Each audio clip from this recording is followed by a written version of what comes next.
Yes, ladies and gentlemen, welcome to another episode of the Bros Who Think Podcast. My name is Lyndon Burton, a.k.a. Youngboy D-Wits, a.k.a. the People's Champ, a.k.a. Beard Gang, Icy Main is in the motherfucking building. This episode 156. I got the Zion jersey, white on red with the white hat. You see we matching. It's a basketball edition episode this week. We got two special guests. The main guest is Josiah Johnson. He is the host of the Dunk Bait Show on Yahoo and on YouTube. He is also the creator of Legends of Chamberlain Heights, the Comedy Central show.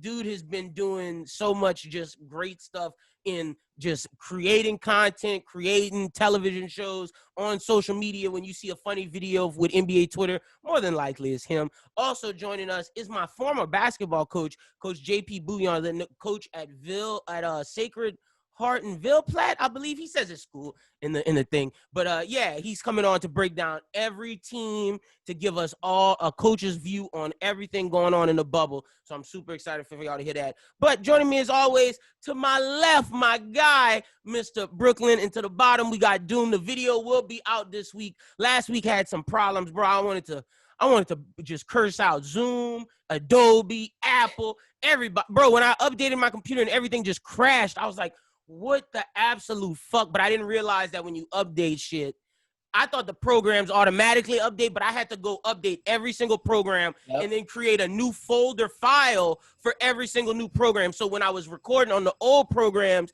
and they would go into the old file that was for the old iOS, that's why everything got deleted, everything crashed. I was like, bro, this shit don't make no fucking sense. Like, I was fucking confused as a motherfucker doing it. Like, I was like, I got to make a new folder? Like, that's crazy to me.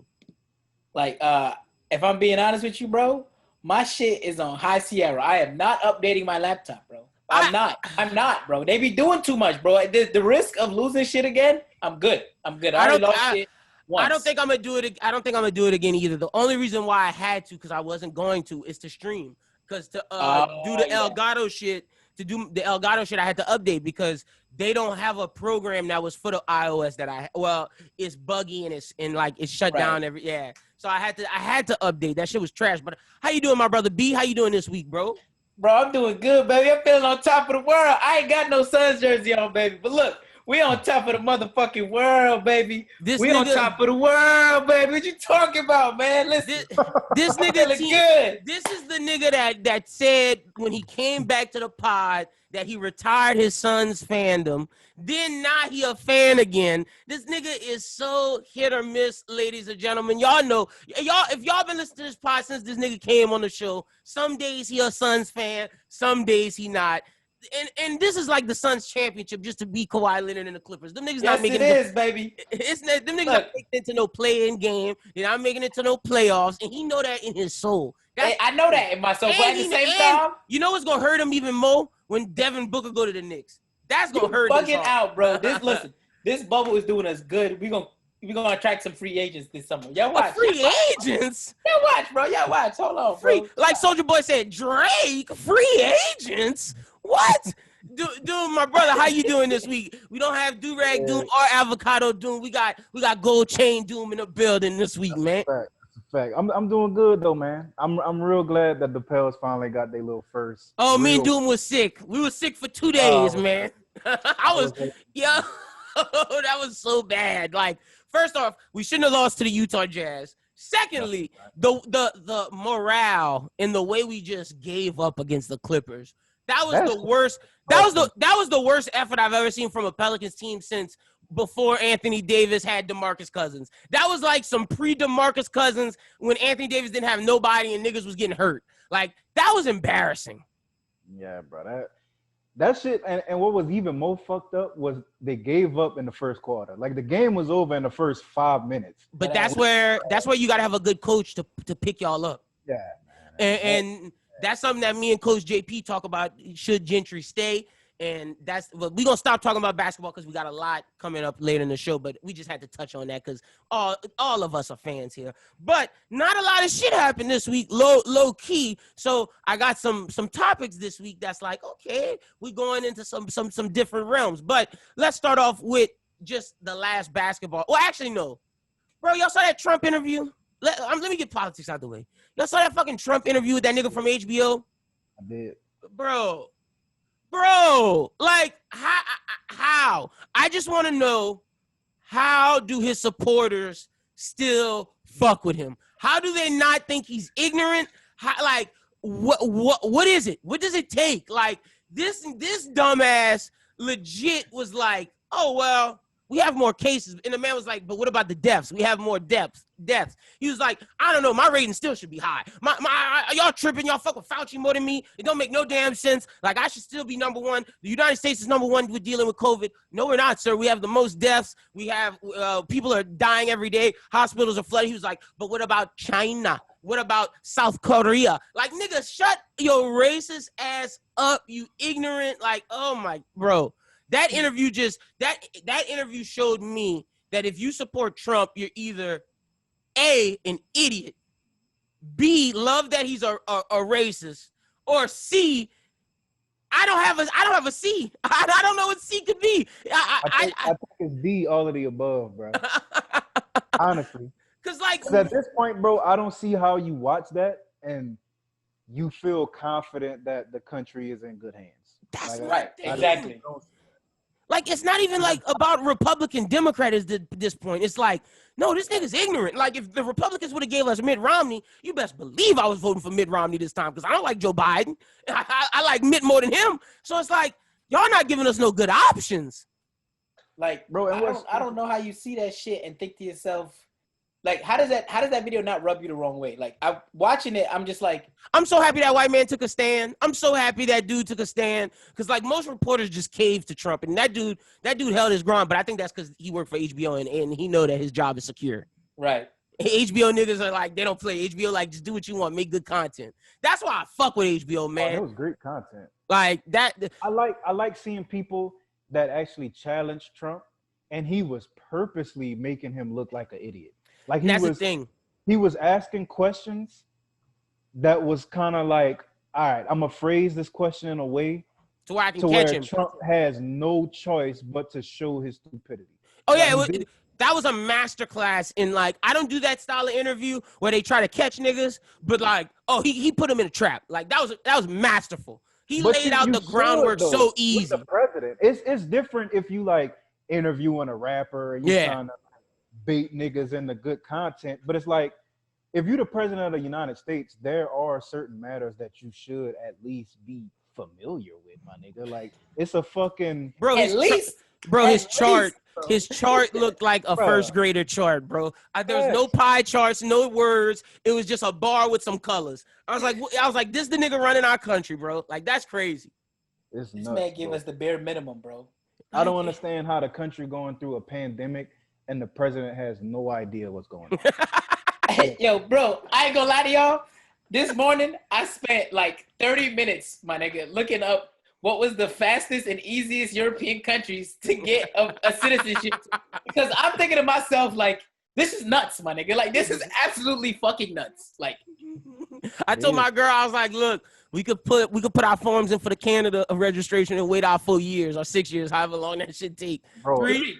It's 3. I swear to God, I wish I could, bro. But I don't think I could with all that cold shit. Yeah, that's my thing. Like, that's why I went to Europe, my nigga. I was like, hold on, bro. But see, Brooklyn, where you going in Europe? Be honest. You gotta know how to speak the language. You gotta go to England or nowhere else, and that's the thing. And that was the thing, right? The thing was, I think it was like 2 countries that had like all you need to do is secure a job. It's like Belgium and Switzerland. I don't know fucking German.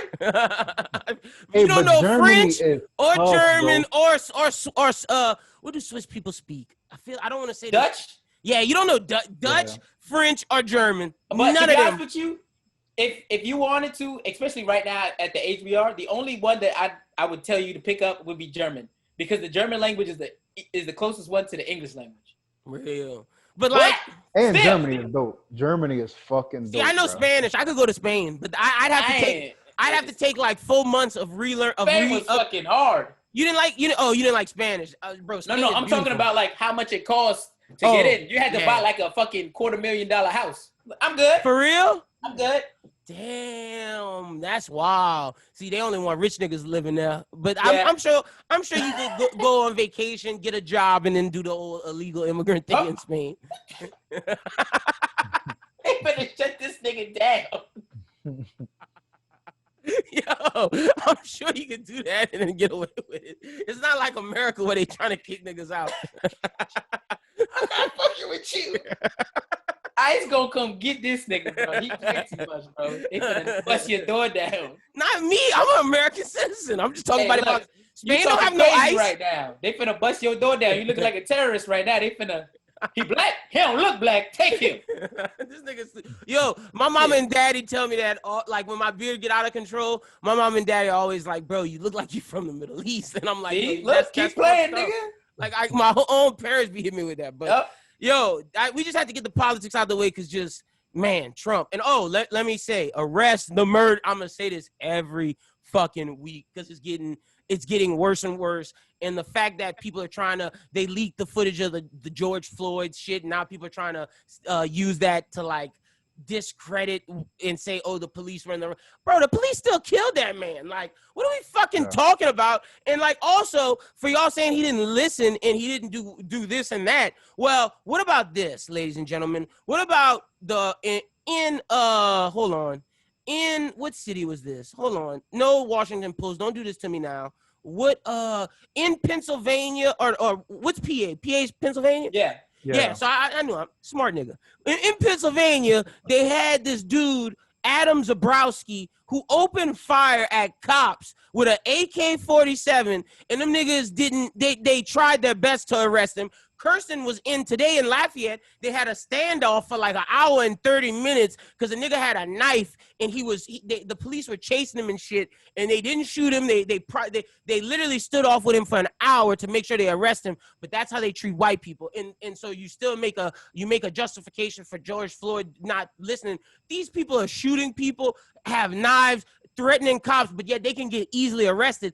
That's a problem for everybody who's making excuses for George Floyd. That's the problem. The fact of you killed the black man when you simply could have just arrested him. Like, there's there's no justification for that. Like, it doesn't. I watched the footage. Where is the justification? That's what I'm curious on. I don't see at any point. And was he difficult? Yeah, he was a little difficult, but I still don't see what justifies. He didn't threaten him. He didn't do none of that shit. The nigga was laying on the ground, and then y'all got on, like, tase the nigga and arrest him. Like, it's so, like, there's so many options, but instead of just getting on his neck and choking, like, the fact that y'all choked him to death. Been too far, too, bro. Because, like, honestly, you could tell from, I don't know if you saw the original video, like, when they first approached the car. Mm-hmm. He basically was explaining that he had basically PTSD from an encounter with the cops prior. Like, literally, as soon as he opened the door, he told these niggas, he was like, bro, please don't shoot me. I got shot exactly like this before by the cops. See? Like, please don't shoot me, bro. Like, that was that nigga whole thing. Like, bro, he was terrified from the moment the encounter first started. You know what I mean? And that's that bullshit. And my thing is, number one, he should have never had to even reach that point of PTSD. Like, I don't think the cops should be there to fucking terrorize citizens. Facts. You know what I mean? Which is exactly what the fuck they were doing. And then I think at that point when they realized, like, all right, something mentally is not right with him. You know what I'm saying? Like, because I could see that. Like, he was literally in a state where it was like, all right, this nigga is just, he's terrified, bro. Like, from the PTSD part to the part where they was trying to get him in the car and the way he was cuffed and shit, he was telling him, like, bro, I'm claustrophobic. Like, I can't be in this little tiny ass spot. And he was a big man, bro. Like, he really was, like, no, in that situation. That's my thing is, like, okay, you killed him by putting your knee on his neck. Like, there's so many that's to me worse than shooting a nigga, because it's like y'all could have stopped that shit. That's what I'm saying. Like, dude, 1,000%, tasing him and arresting him is just as bad. Let me not say just as bad, because the man died. It's bad, but I would have much rather that than the nigga dying like that. Like, save his life. Like, but again, y'all can talk down these white killers with AK-47s and domestic terrorists. Y'all can talk them down and give them Burger King, aka Dylan Roof, but y'all choke out a black man for a counterfeit dollar. Like, come on, fam. What are we talking about? What's crazy is they always attribute that shit to like mental health, and they crazy. They just try to write it off like that. And honestly, bro, like I know this might sound a little fucked up, but if your mental situation is I just want to kill niggas, then fuck you, my nigga. Like it don't like why the fuck do you even care about that? They don't have nothing wrong with that. Like I don't have nothing wrong with you saying that because it's like I don't want no killer around me. Like what the fuck are we talking about? George Floyd, real shit though, bro. Like George Floyd mental shit was, nigga, I got PTSD because I was shot by police officers before. Like that to me warrants like, yo, we should try to help this nigga. Like that's a problem. You know what I mean? Not my mental disability is I want to kill niggas for fun. You know what I mean? And then we pull up in the church, Burger King and treatment and help, man. Fuck them niggas. Lock them niggas up forever, bro. Yeah. And if that's the niggas you want to kill, bro, there ain't gonna be nobody in the streets protesting that. Yeah, none. You know what I mean? Zero. Niggas walk up in a fucking church and let loose, and that's the niggas y'all want to get help. But we can't help out niggas that done been shot and have legitimate PTSD from it. Yeah, that's crazy, bro. Nah, I'm with you. And then the shit with Breonna Taylor's even worse. The lady was sleeping in her house. Arrest her murders. Arrest the murderers of Elijah McCain. Like, we got to do better, America, because the dream that y'all are selling to your citizens is a lie. I'm going to say that every week until things change. The dream that you sell your citizens is a lie. And maybe to white males it's not, but to in white ladies, let me just give you just a light bulb to go off. The dreams that America sells y'all is a lie too. It's a lie to black people, white females, Mexican Americans, Asian Americans, LGBTQ Americans. The only dream it's not a lie to is white Americans. And I'm going to just say, white males. I'm going to just say that and let that be. Let's get off of politics. Bro, why is J. Cole trying to quit rap to go play in the NBA? First of all, anybody said quit. What's wrong with that nigga, bro? Anybody said he was finna quit. You see him put out the first two tracks. It'll fall off. And nobody quitting, bro. Look, we can do this thing simultaneously. Ain't Dame put out his album while he was in the league? Dame and J. Cole are two different niggas. Shaq album was trash, and he put out several albums while he was in the league. Are we comparing Shaq and Dame to J. Cole? My point is, with somebody with his lyrical background, he can do both. And his shit probably gonna be better than theirs. Even if he sidetracked with the league, his shit still gonna be better than theirs. That nigga needs to go finish rapping, man. Look, man. You seen the sneakers, bro. You see my boy out here living out his childhood dream. How could I be mad? We all grew up, wanted to be in the NBA. How can I be mad if the opportunity came for him to do both? No, you're right. I'm not mad at it. I'm just making jokes. Looking at him. Yeah, you see. And I will say, I did my research, bro. There's a video. I don't know if y'all seen this, but there's a video at him at Lifetime. Oh, he played at Rutgers. He ran a pickup game with NBA niggas. Oh no, yeah. It's on Bleacher Report. Yeah. J. Cole played college ball. Bro. Like no, legit. J. Cole played college ball. If I'm a team, I sign him just for the jersey sales. Well, that's what the Pistons is doing. You seen that the post they did was a picture of a jersey. They know what they doing. Yeah. They ain't even shit-coding it. They said, look, baby, come through. I'd sell it. I'd do it for the jersey sales. But hey, we didn't talk about his two songs off the fall off, the Climb Back and Lion King on Ice. What y'all thought of them things? What you thought, B? That's your boy. Lion King on Ice, that's my shit, bro. That's my shit. I fuck with the Climb Back. The Climb Back is more for me. Lion King on Ice is hard though. I think J. Cole did. It's just lyrical prowess. Yeah. Just putting out good tracks. Doing what you thought of it. I ain't gonna lie. I only heard snippets, but from what I heard, it was nice.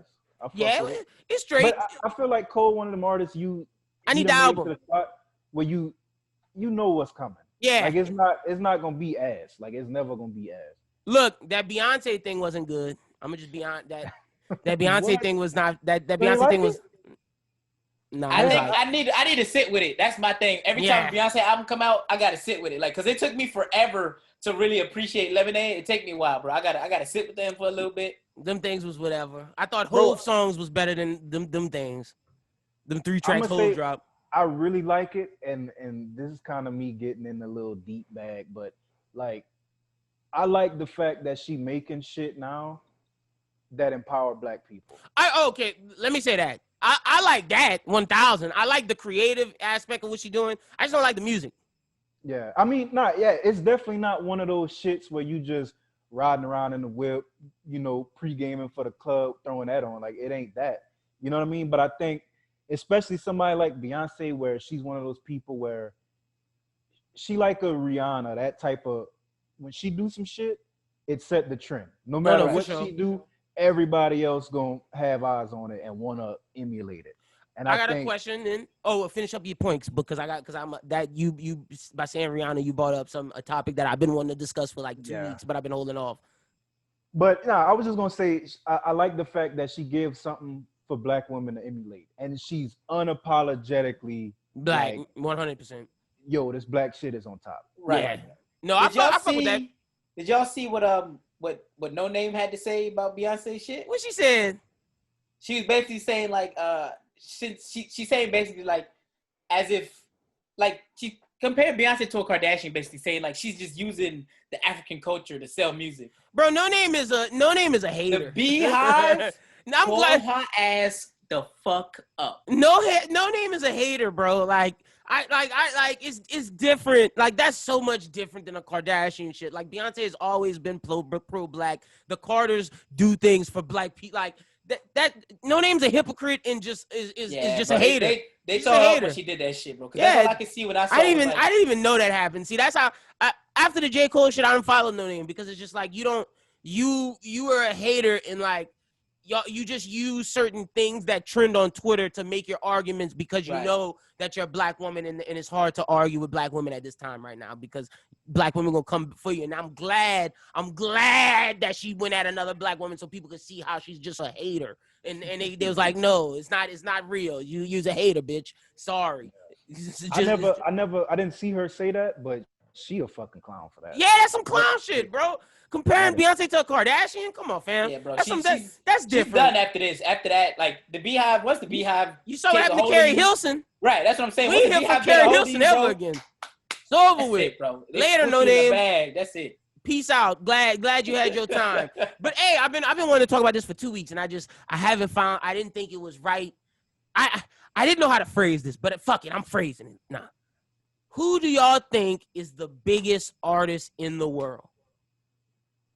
I feel like you've been subtly putting things on Twitter like every now and then. Who do y'all think is the biggest artist in the world? Male or female, biggest artist in the world? We all know the answer to this question, bro.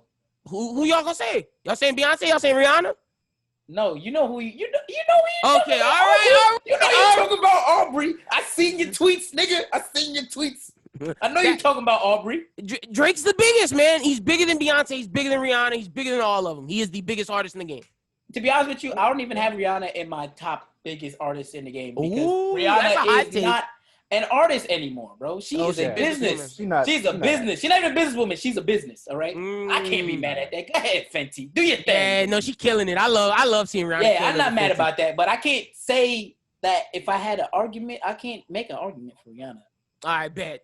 That's all. I'm glad we're gonna say. See, if there was a Black woman on this pod or a woman on this pod, they would say. Well, Beyonce would definitely, is a. She up there. If it's Drake 1, then it's Beyonce 1A. You know what I'm saying? Like she's not that far behind him. Yeah, I agree. If I'm being 100% with you. Oh yeah, it's Drake. Like it's 1,000. Okay, yeah. I'm glad. And only because Beyonce not really active no more. Right. I think if Beyonce was dropping every year.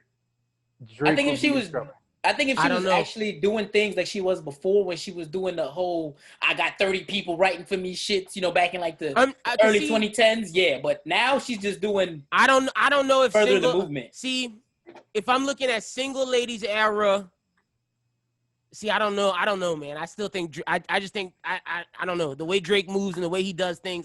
Well, yeah, that's what I'm saying. She doesn't move like that no more. But I'm saying even if she moved like that, I don't know. I don't know, bro. She had them. She had hits? The radio hits. She had the club hits. She had the driving around in your car hits. Like, come on, bro. Drake got all that too. Right, but that's what I'm saying. If she continued with that, she would have gave him a run for his money. For sure. Yeah. I can't argue that point. Like I said, 1A. I'm cool with saying, but I say 2, but I'm cool with 1A. Nah, 1A for sure, because if she was as active as Drake would not be the biggest artist in the world. Ooh, see, I don't see. That's why I disagree with that. Y'all let us know out there what y'all think. The people out there. 100%. That is a fact, her year span, like the fact that she could go on the stage, bro, and sing shit from 99, it puts you in a certain category. Like, but do you realize almost Michael Jackson-ish? You know what I'm saying? Like, okay, but she my argument been is that big if she would have kept going. But my argument is Drake is that. Yeah, he is that. Like he is for a decade. Like the fact that Puff acknowledged that we haven't seen someone do what you did since Mike. I agree with that. Like nobody has done what he's done since Mike. He has dominated for 10 years straight. 10 on number one. Beyonce been dominating longer though. She's dominating. She But Doom, it's she'll take a year and a half off. She'll take 2 years. Like right, and that's but that was the only knock on her that. Okay. She's not as active, but if she was active, she would no doubt be the biggest. Be number one. Yeah, maybe putting out. Maybe Drake need to pull up his production, but Beyonce putting out whole fucking motion pictures in this shit. Like, come on, hold on, bro. I'm not gonna let y'all do that. I'm not gonna let y'all do that. He need to pull up. What's up? Okay, you talking about that? Because I was about to say, you know what I'm talking about? That Lemonade movie shit. Because I'm about to say, if we talking music. No, I'm talking about visuals. Oh, you're talking about visual? Okay, yeah, I agree. Yeah, Beyonce's visuals kills Drake. Drake I was about to say some corny shit. Musically, Drake's music is levels ahead of a lot of niggas. Oh yeah, that's a fact. With 40, come on, fam, give 40 his flowers, bro. Give 40 his fucking flowers. Are we always give 40 his flowers compared to Beyonce? I am. I think Drake has some. Yeah. There's nobody else in this conversation, to be honest with you, bro. I think Drake's production is for a star. I'm not gonna compare him to Jack. I'm not comparing him to anything pre 99, like, because I can't, because that Quincy is the best producer ever. So I'm not comparing. Yeah. But I'm not even going. I'm not going. That's blasphemous. That's blasphemous. But compared to all these other stars, oh, bro, no, bro. The music that, like, when you hear like the beat of fire and like some of these, like, hold on, bro. Tuscan Leather, the switch, and when he put the like, come on, Doom. Some of that shit musically, you're a producer. That shit is immaculate. It is, no doubt. But I'm saying, and compared to other rappers, yeah. Beyonce sing. All right, wait. But you said artistry, bro. We talking artistry now. I'm saying we talking just music. We talking just me and Dude talking just production. Even production and music, I think Beyonce is light years ahead. That's crazy, bro. Some of them beats are so simple. Light year, but her singles, you know what I mean? Like, but I'm saying if you really get into the shit she doing, Drake has never produced anything to that level of artistry. Ooh, I don't think. If Beyonce was active, it would be slow for Drake. He would be a concrete number 2. Ooh, see, concrete. Number 2. I'm serious, bro. No one day he said concrete for that nigga. I think I can accept 2 just for the fact of with Brooklyn's argument of visuals and what Beyonce does in terms of fully formed, like, her ideas. I don't think Drake has put out the visual quality of what she has done. But I think musically, nah, dog. I think I that's why I disagree. I think in terms of the music itself, that's why I disagree. See, but when I think musically though, I think everything that go into it. Like her ability, like if you go to a Drake show, it's literally gonna be the beat playing, Drake running around the stage rapping. Oh, you go to a Beyonce show, right. Like, he killing them now. He killing them. I can see that. I can see that. Southern playing her whole set. I can see that. Dancing for 3 hours straight. Drake can't do it. Drake is not even scratching the surface. I'm about to say that was a low blow. I ain't gonna lie, Dude. All right, Doom took it down, but I gotta say that Doom but I say this, what Drake does where he can't dance and shit. I think the live performance he puts on is amazing, bro. Like the visuals he does on the stage, like what he does in creating the act, like because he can't dance and do some of that shit, what he does to create like he doesn't do movies, but his live performance is a fucking movie. like from the Globe to him riding in on the fucking Lambo, like all that and like when that nigga was in the Nothing Was the Same tour, when he would do too much and float around the like he literally had a chamber that would bring him to the nosebleeds, and he would ride around into the crowd and just like, how your day going? Like, nah, bro, that nigga on one, bro. Like I'm not gonna let you do that just because I agree. The way that Beyonce dances and everything with that's an accurate point. I can't argue that. But his live show, Drake ain't no slouch. Yeah, nah, I'm definitely not saying that. I don't want to get that twisted to make people think that I'm like down in Drake, because he is like top level, top shelf shit. Yeah, his performances are incredible. I don't. But yeah, no, the band and no, I look, I ain't arguing that. But now do we go another level? Is Beyonce better than Michael Jackson? No. See, yeah, that's why we can't go that crazy. But I think it's debatable. Oh, nigga, you tripping? It's debatable. I think it's debatable. And I don't think that's debatable. It's niggas will never. It's the same shit like the MJ LeBron shit. It's because half of the people that debate that wasn't true. You know, they wasn't outside when MJ was there. That's true. I was not outside. He got like that legacy shit where it's like, yo, this nigga's a god. But if I'm comparing the Super Bowl performance to Super Bowl performance, I also think too. I saw that. I was alive for that. The pre-social media thing, right? It really took us. It changes things, right? So that's my thing with both MJs, right? Is that their stardom took another level because when you saw them in person, that was it. You know what I'm saying? There wasn't no behind the scenes shit. See, so this is another argument I got for that. This is I would use this for my Drake argument, but I'm gonna use it more so with MJ because Drake, I definitely agree, has there's no album that's a miss besides Thank Me Later. But MJ don't have, bro. What are we talking? Michael, fucking Thriller, Dangerous, Bad. Like, come on, like.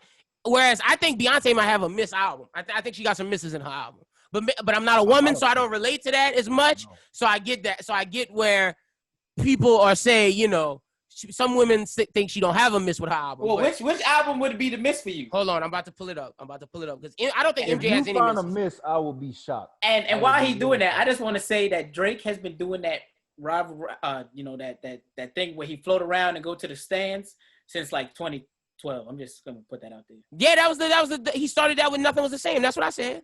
No, he did it before that.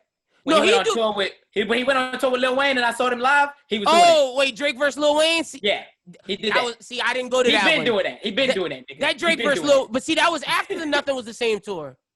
Was it? Yeah, it was. Oh, well, then he need to do something else then, because if he's doing the same thing. He stopped it. He don't do that no more. Good. He stopped it. He stopped it at If You're Reading This Is Too Late. But that's another thing. The Drake versus Lil Wayne tour, bro, that was special with the Capcom shit. It was special, but at the same time, the way that dude took that angle. Oh yeah, it really is that these niggas be walking back and forth on the stage. No, it's unarguable. I can't argue that point. I can't argue that point at all. I can't argue that shit. Like, no, I can't. I can't argue that at all. I can't. No, I got nothing for that. Okay, look. I think Dangerously in Love, fire. B-Day, fire. Lemonade, fire. Is Sasha Fierce fire? Watch your fucking mouth, bro. Is Sasha Fierce fire? This guy is crazy. I just want to say, before you keep with this tape, I know it's just us three in this Zoom call, but we have an audience. Niggas are seeing this. Is Sasha Fierce fire? Okay, I'm just asking. I gotta know. Okay, fine. I'll accept Sasha Fierce because I'm looking at the track list. If I Was a Boy, Halo, Sweet Dreams, Ego. I'll accept Sasha Fierce. What about 4? Bro, Love on Top? That's only one fucking song. Hold on, I gotta pull up the whole thing. Hold up, bro. You bugging out, bro. The Andre song is cool. Like, okay. Bro, you bugging, bro. What about the Beyonce album? The one with Drunken Love. I fuck with that one. All right, yeah. I'm going 4. I don't think 4 is good. I don't. Bro, are you kidding me? Love on Top, Countdown, Dance for You. First of all, Run the World by the Run the World song played so many times. I think I was gonna have a nosebleed. Yeah. Look, that was like me, bro? One of those songs where it's like, if I hear this motherfucker one more time. No, look. I'm either saying Best Sasha thing I never had. Best thing I never had. It's Bro, either- you're bugging. It's either Sasha Fierce or 4. It's either Sasha Fierce or 4, bro. This guy's crazy. She I don't only- have a miss. Because now that you really got me looking at it, There's she no has misses, no bro. miss. There's no Not misses, one. bro. It's You're either bugging, Sasha Fierce or dude. 4, bro. Not It's either one. Sasha Fierce or 4. The only thing I give you is if you want to count the Lion King shit. That's debatably a miss. That's a But Bro, I'm not you are saying that it's bugging, like a bro. I don't count that. I'm look. All right, I'm gonna go back and reevaluate this take and listen. Please. I'm gonna listen to Sasha Fierce and 4 for before the next podcast, and I encourage both of you gentlemen to listen to it as well. I cannot wait to bump for it again. I cannot wait. Because one of it to me it's one of them, but I can't. But Dangerously in Love, B-Day, them shits is classics. Them shits is classic. And the Beyonce album, the actual Beyonce name, that shit's a classic. I was about to slander that one, but then I had to look at the track list and I was like, whoa, that one's crazy. And I give you that because I know that music is not for us. Like, That's what I'm saying. Like Sasha Fierce. we not jamming that. Yeah. But I'm you gotta jamming it. acknowledge the moment that it was. You know what I mean? That's what Sasha Fierce to me just, I don't know. Bro, I thought that was a gimmick. I thought that was a Bugging gimmick. the fuck out, bro. I thought that was a fucking gimmick. She might have been the first person ever, like, and I know that became a trend after, but she might have been the first artist To do that where shit. She changed her name and she do that shit. She disappeared for fucking 2 years and just dropped the album. Just was like, She started hey y'all, surprise releases hey, with y'all, my Beyonce shit up on shit. Spotify. Yeah, she and started went that. crazy, broke the internet. Yeah, No that promo, no nothing. look, that Like, the come on, Beyonce album, I can't even lie. That's the one. That's the one that with Drunken Love, Partition, Rocket, EXO, The Mind joined with Drake, 7-Eleven, Flawless. Like, nah, I that one to me is amazing. Like, that's the now one. that we actually looking at it, my nigga Drake would have some problems if she was acting. That's what I'm That saying, number bro. one Like, spot in the world, bro. He don't have the ability to do I don't that. know. I don't know, bro. I don't know. I don't know. But I'm glad You're bugging, bro. I'm glad we had this conversation. I'm glad we had this conversation. I've been too, waiting to do because this for 2 weeks. I'm Like, glad that you we might need all to go thought that it viral was with only that two tape. artists. I'm glad that I'm glad it wasn't like a huge debate where we were trying to debate who the top 2 artists was, because Yeah. there really isn't anybody else that's in that tier. No, fuck no. And like Like, even the white artists for white people aren't even as big as those two. Fuck no. And Like, who would it be? Who? That's what I was trying to like. Taylor Swift, no. And Fuck no. Adele's not consistent enough. Yeah, that's Adele's not someone. consistent. She's not a She consistent. the Yeah. only one close though. Yeah, That's the that- only one I Adele can is think of. fucking That's fire, bro. what I was about to say. If she came, that's If a she white was girl that consistent, black yes. people love. That's a white a girl that fact, bro. kills. She kills it, bro. Adele, and she sings phenomenally. Like she does. Like, I love Adele for sure. But nah, Beyonce and Drake, biggest artists in Yeah, the world, for sure. And Drake's number one.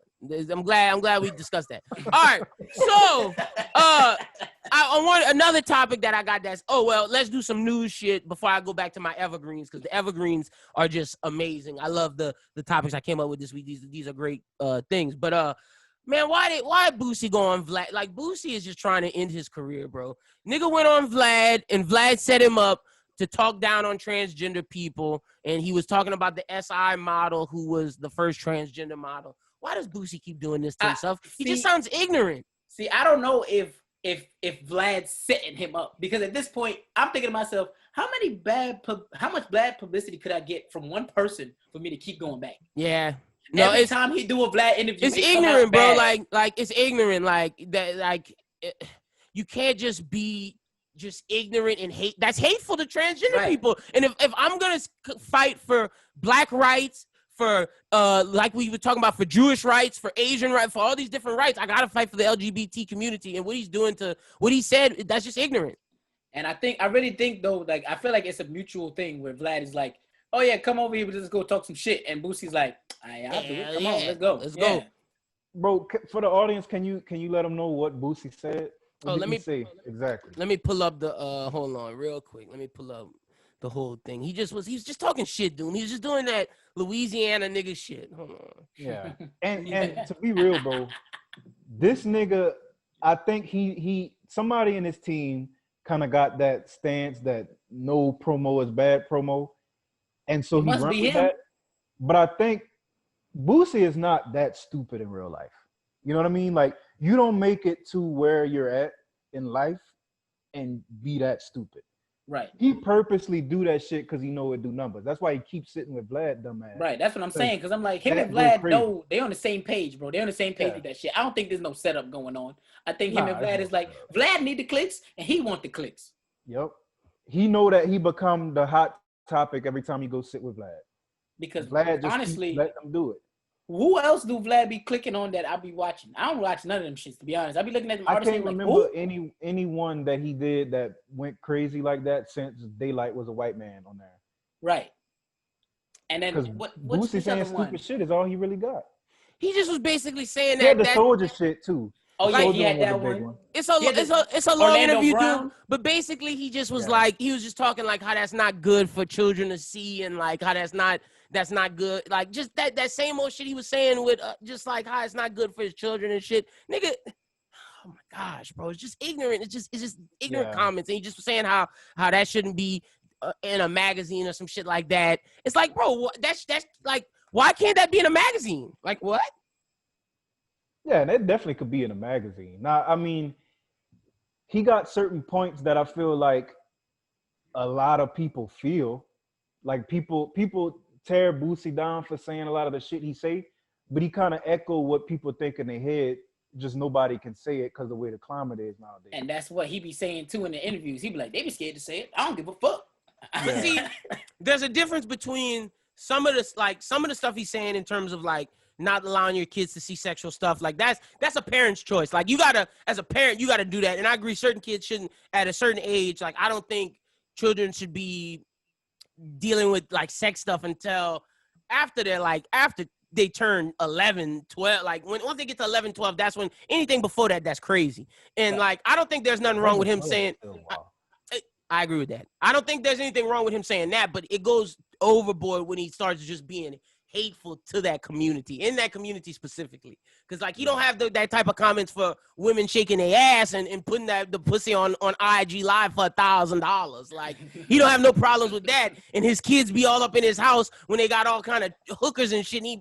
But see, it's kind of hypocritical because you want to say. You want to talk about not allowing your kids to see sexualized stuff with that, but you want to buy your son a prostitute to take his virginity. That's crazy. Like that's hypocritical. That's why he lost all his credibility. Like once you did that, nigga, I don't want to hear your personal opinions on nothing. Yeah, he lost all credibility after that bullshit. Like I don't want to hear your stance on shit when that's the shit you doing.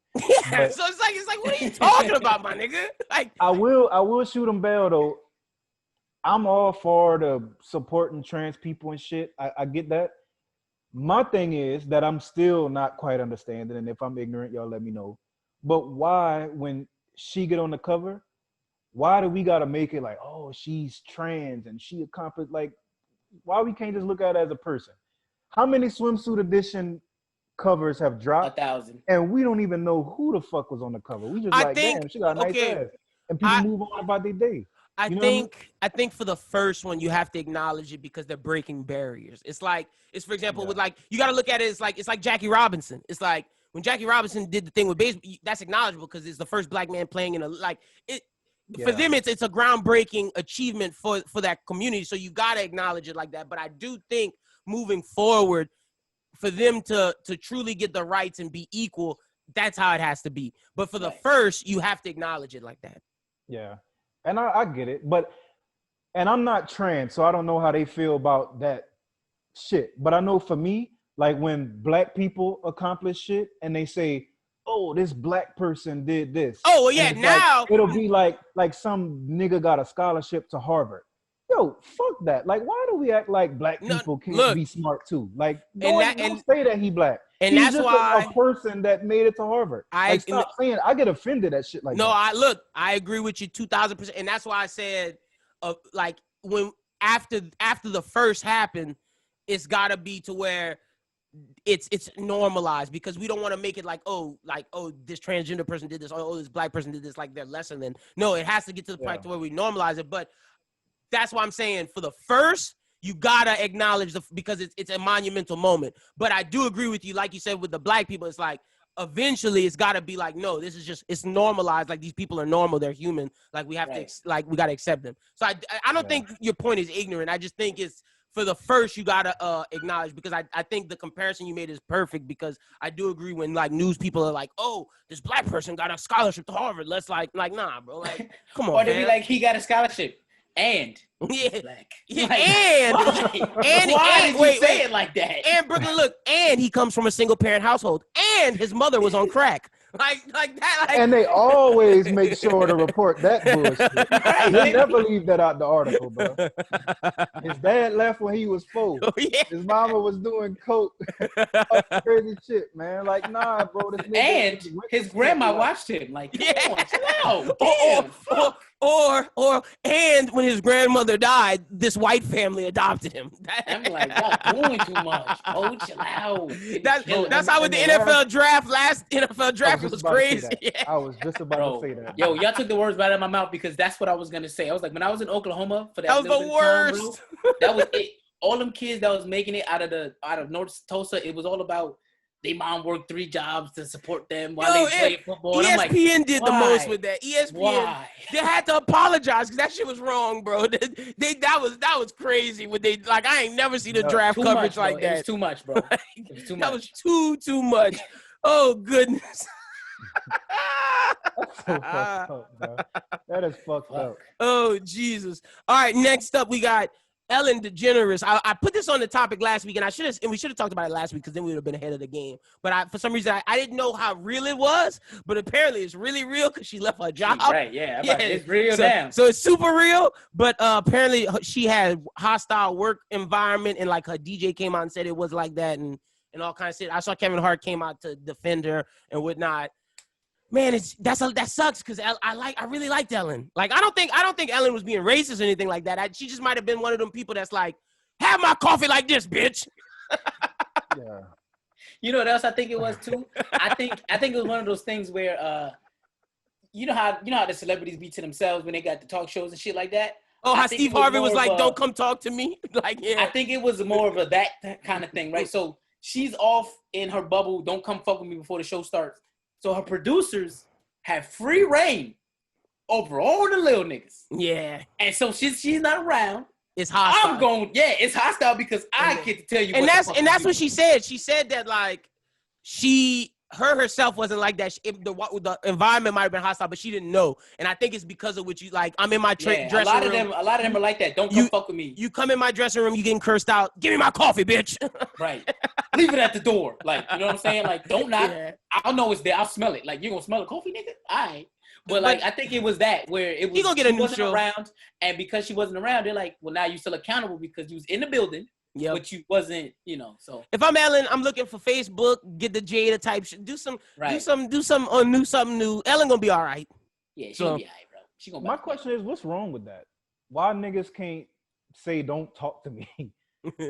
Why? I don't think it was that. About that part. It's how they was treated in the work, like like Brooklyn was saying, what the producers was doing, and like all kind of shit. Was anything ever like physical harm or something like that? Hold on, I'm gonna pull up the article because like I don't think it was that, but it's hate 2020, bro. It's how they talk to people. I think it was something where it was kind of like, say, like, for example, like with the Redskins situation, like basically because Ellen that was sexual. That was different. That was no. I'm saying like the people that didn't do nothing, right?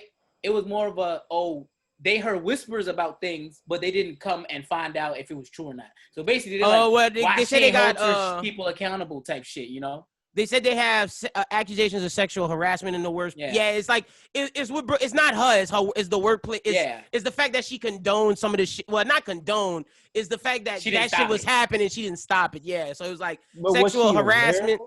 I don't know. Right. It doesn't say she's aware of it or not. And I think it's because she was to herself. She probably wasn't aware of that shit. But that's the thing. Like that's 2020 though. But no, wait. Let me make this. So let's say we get an office.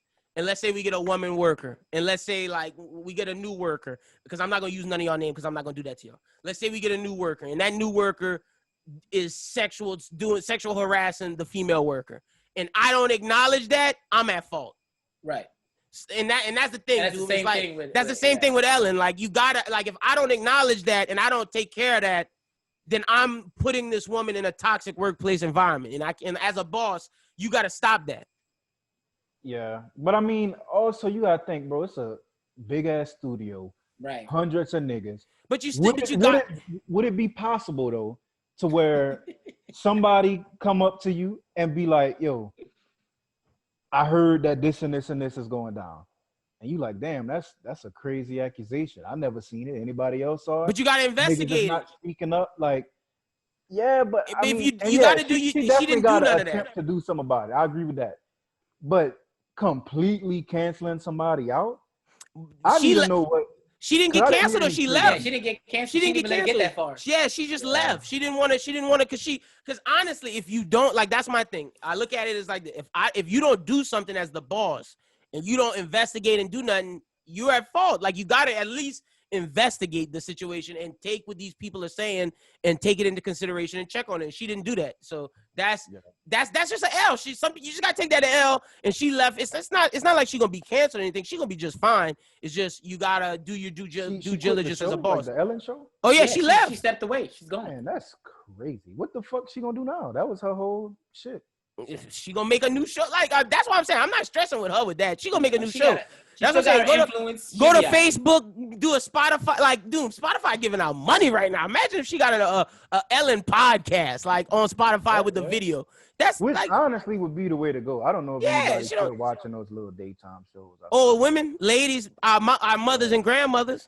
So that, I mean, that's it. Like, so, you know, that's and she gonna be just fine. And then we gonna have Doom. You know how he's talking about teaching our mamas how to use Zoom and Facebook Live. Then our mamas gonna be calling us, how did we get this podcast on Spotify? Like, that's gonna be the next thing. But if Ellen gonna be just fine, we just have to report on that. All right, Jonathan Isaac. We didn't talk about him last week. Jonathan Isaac came out and was basically said he stands for the flag. Let me get his words right. He stands for the flag because his religion and God says that all men are created the same and we should treat everybody right. So therefore, I'm going to stand. And that's why he didn't wear the Black Lives Matter shirt and whatnot. Then he tears his ACL. Look, I'm not going to make fun of him for tearing his ACL or anything like that. Hope he gets better. You can definitely do it. You can do it. I think there's a way to I think his reasoning was bullshit. I do. I'm gonna just be honest. Justifying it with religion doesn't make sense to me, because if it was truly about religion, then you should understand that these black people aren't being treated equal, and these people that like these other Christians are being hypocrites. So there has to be a way to fix it. Whereas with Mars Leonard wore the shirt, locked arms with his brothers. He has family members who are in the military. I can understand why he stands. Greg Popovich has military connect. I can understand why he stands. But for Jonathan Isaacs to defend it with just religion, that shit don't make no sense to me, bro. I don't get that. I don't get it at all. Like, don't make no sense. Brooklyn, what you looking over there for, nigga? Oh, no. My daughter came in the room, but I had to mute it. But I was really laughing because, bro, the nasty comments underneath Jonathan Isaacs, like everything, bro, they are hateful. Oh, they hit him with so hateful. They hit him with, if you would have kneeled, nigga, maybe. Yo, they said that God took your knee away because you didn't want to kneel. I'm like, yo, y'all going to hell. Yeah, no, Twitter was doing the most with that nigga, bro. Doom looked like he about to come say some crazy shit. Doom was one of them people. I fucking love it. I love it. Give them all that energy, bro. Give them all that smoke, man. The ancestors came together and was like, we gotta do something. The ancestors. And look, let me say this. Took that nigga It's not just being hateful. My thing is, if that's how you feel, my nigga, I respect that 1,000%. I'm not here to try to. I just don't get how you justify that with religion. Like, I don't understand. And even if in his brain that's what justified it, cool, my nigga, that's how you feel. All I'm asking is, do not be the nigga. Do not be the fucking nigga to go against the movement. Do not be that person, bro.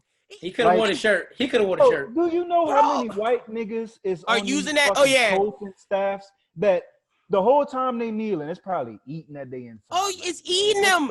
Like, in that Greg Popovich stand, but he wore the shirt. Like, there's so many.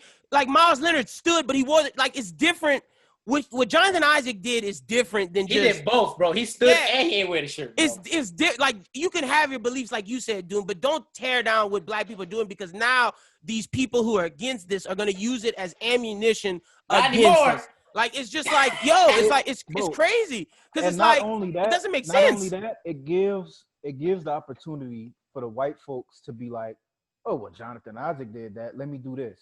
And we know when certain people do it, I'm not gonna say all white people, but when certain people do it, it's fuck these niggas. That's what that means. Right. And they only stand for that. They only speak out against the movement to say fuck these niggas. And you give them that lane to be like, oh, well, Jonathan Isaac did it. Why can't I? You know what I mean? And well, now he don't got a leg to stand on. So I get you got it. Look, dude got what he wanted, baby. He was against the movement, and now he out the bubble. And it's just all he had, like, bro, he could have stood like this. He could have wore the shirt. I don't understand why he can't wear the shirt. I don't. Yeah, and like it's like I don't get it. It doesn't make any sense to me. It does not make any sense to me. Greg Popovich, who is a white man, he gave his reasoning for why he stood. And I literally watched it and was like, yo, I respect it. Myers Leonard, I'm the same way with Myers Leonard. It's like, bro, you're an ally. I get you go stand. Even with JJ Watt and Drew Brees who's about to stand. Look, I'm cool. Nigga, y'all stand. I don't have a problem with y'all standing. But understand that black people are dying and we need to try to help this and solve the situation. Right. And that's what Popovich, that's what Myers Leonard, that's what JJ, that's what all these dudes are saying and understanding. But Jonathan Isaac is acting like nothing's wrong. It's like, oh, right. my religion, and that's the issue. It's like you're saying, oh, because my religion says we got to treat all these people right, and my religion says all men are like whatever you believe. It's like, bro, you can't justify that with religion because the same people you go into the pulpit with is not helping us and aren't following these Christian beliefs. So who's the hypocrite? You, them, or the religion? Which one? Because somebody's a hypocrite. All of them. Somebody. Right. So it's like you can't justify that shit with religion, bro. That's fucking. He should have just not said what he said. If he wanted to stand and all that shit, cool, my nigga. Because I like what Greg Popovich did. They asked him after the game, bro.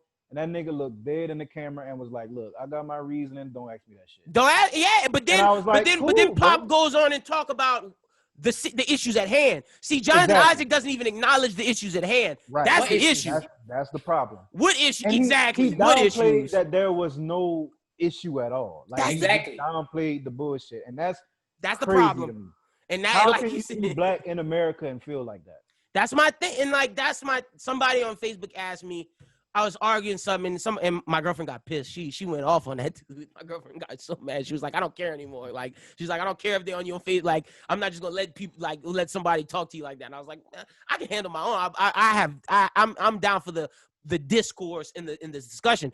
But then he hit me with like, do you experience in your everyday life, do the people around you judge you by your skin color and complexion? I'm like, bro, it doesn't matter if I experience racism or not. What matters is that my people are dying and I care about that shit. Like, just because I don't experience this shit on a daily basis doesn't mean that I can't acknowledge the situation and care about the situation and argue for the situation. You know what I mean? It's like that's your point, where it's like, if you're black in America, it doesn't matter if you go through the shit or not, because it could be you at any day. Anytime. And what's even more crazy is I feel like, regardless if niggas realize it or not, they have experienced some level. Yeah, facts. Like, it's impossible that you have not. And not just black people. I mean, any POC. Like, yeah, right. You have experienced something fucked up at some point in your life. Like, for me, I haven't been fucking slammed to the ground or shot by the police or nothing like that. But there are little things that happen in my life that they add up, and it's a fucking problem. You know what I mean? Like, just the other day, I was at the grocery store, bro, and I'm fucking at the self-checkout, right? Getting some avocados, you know me. This nigga. I'm on the fucking, you know how you gotta like put the shit on the scale and enter what code it is. Yeah. So I hit the wrong shit and it charged me like fucking $10 for my 3 avocados. And I'm like, fuck that. I need to avoid this. So the lady come up to me and she think that I'm trying to like finesse get shit over to steal items.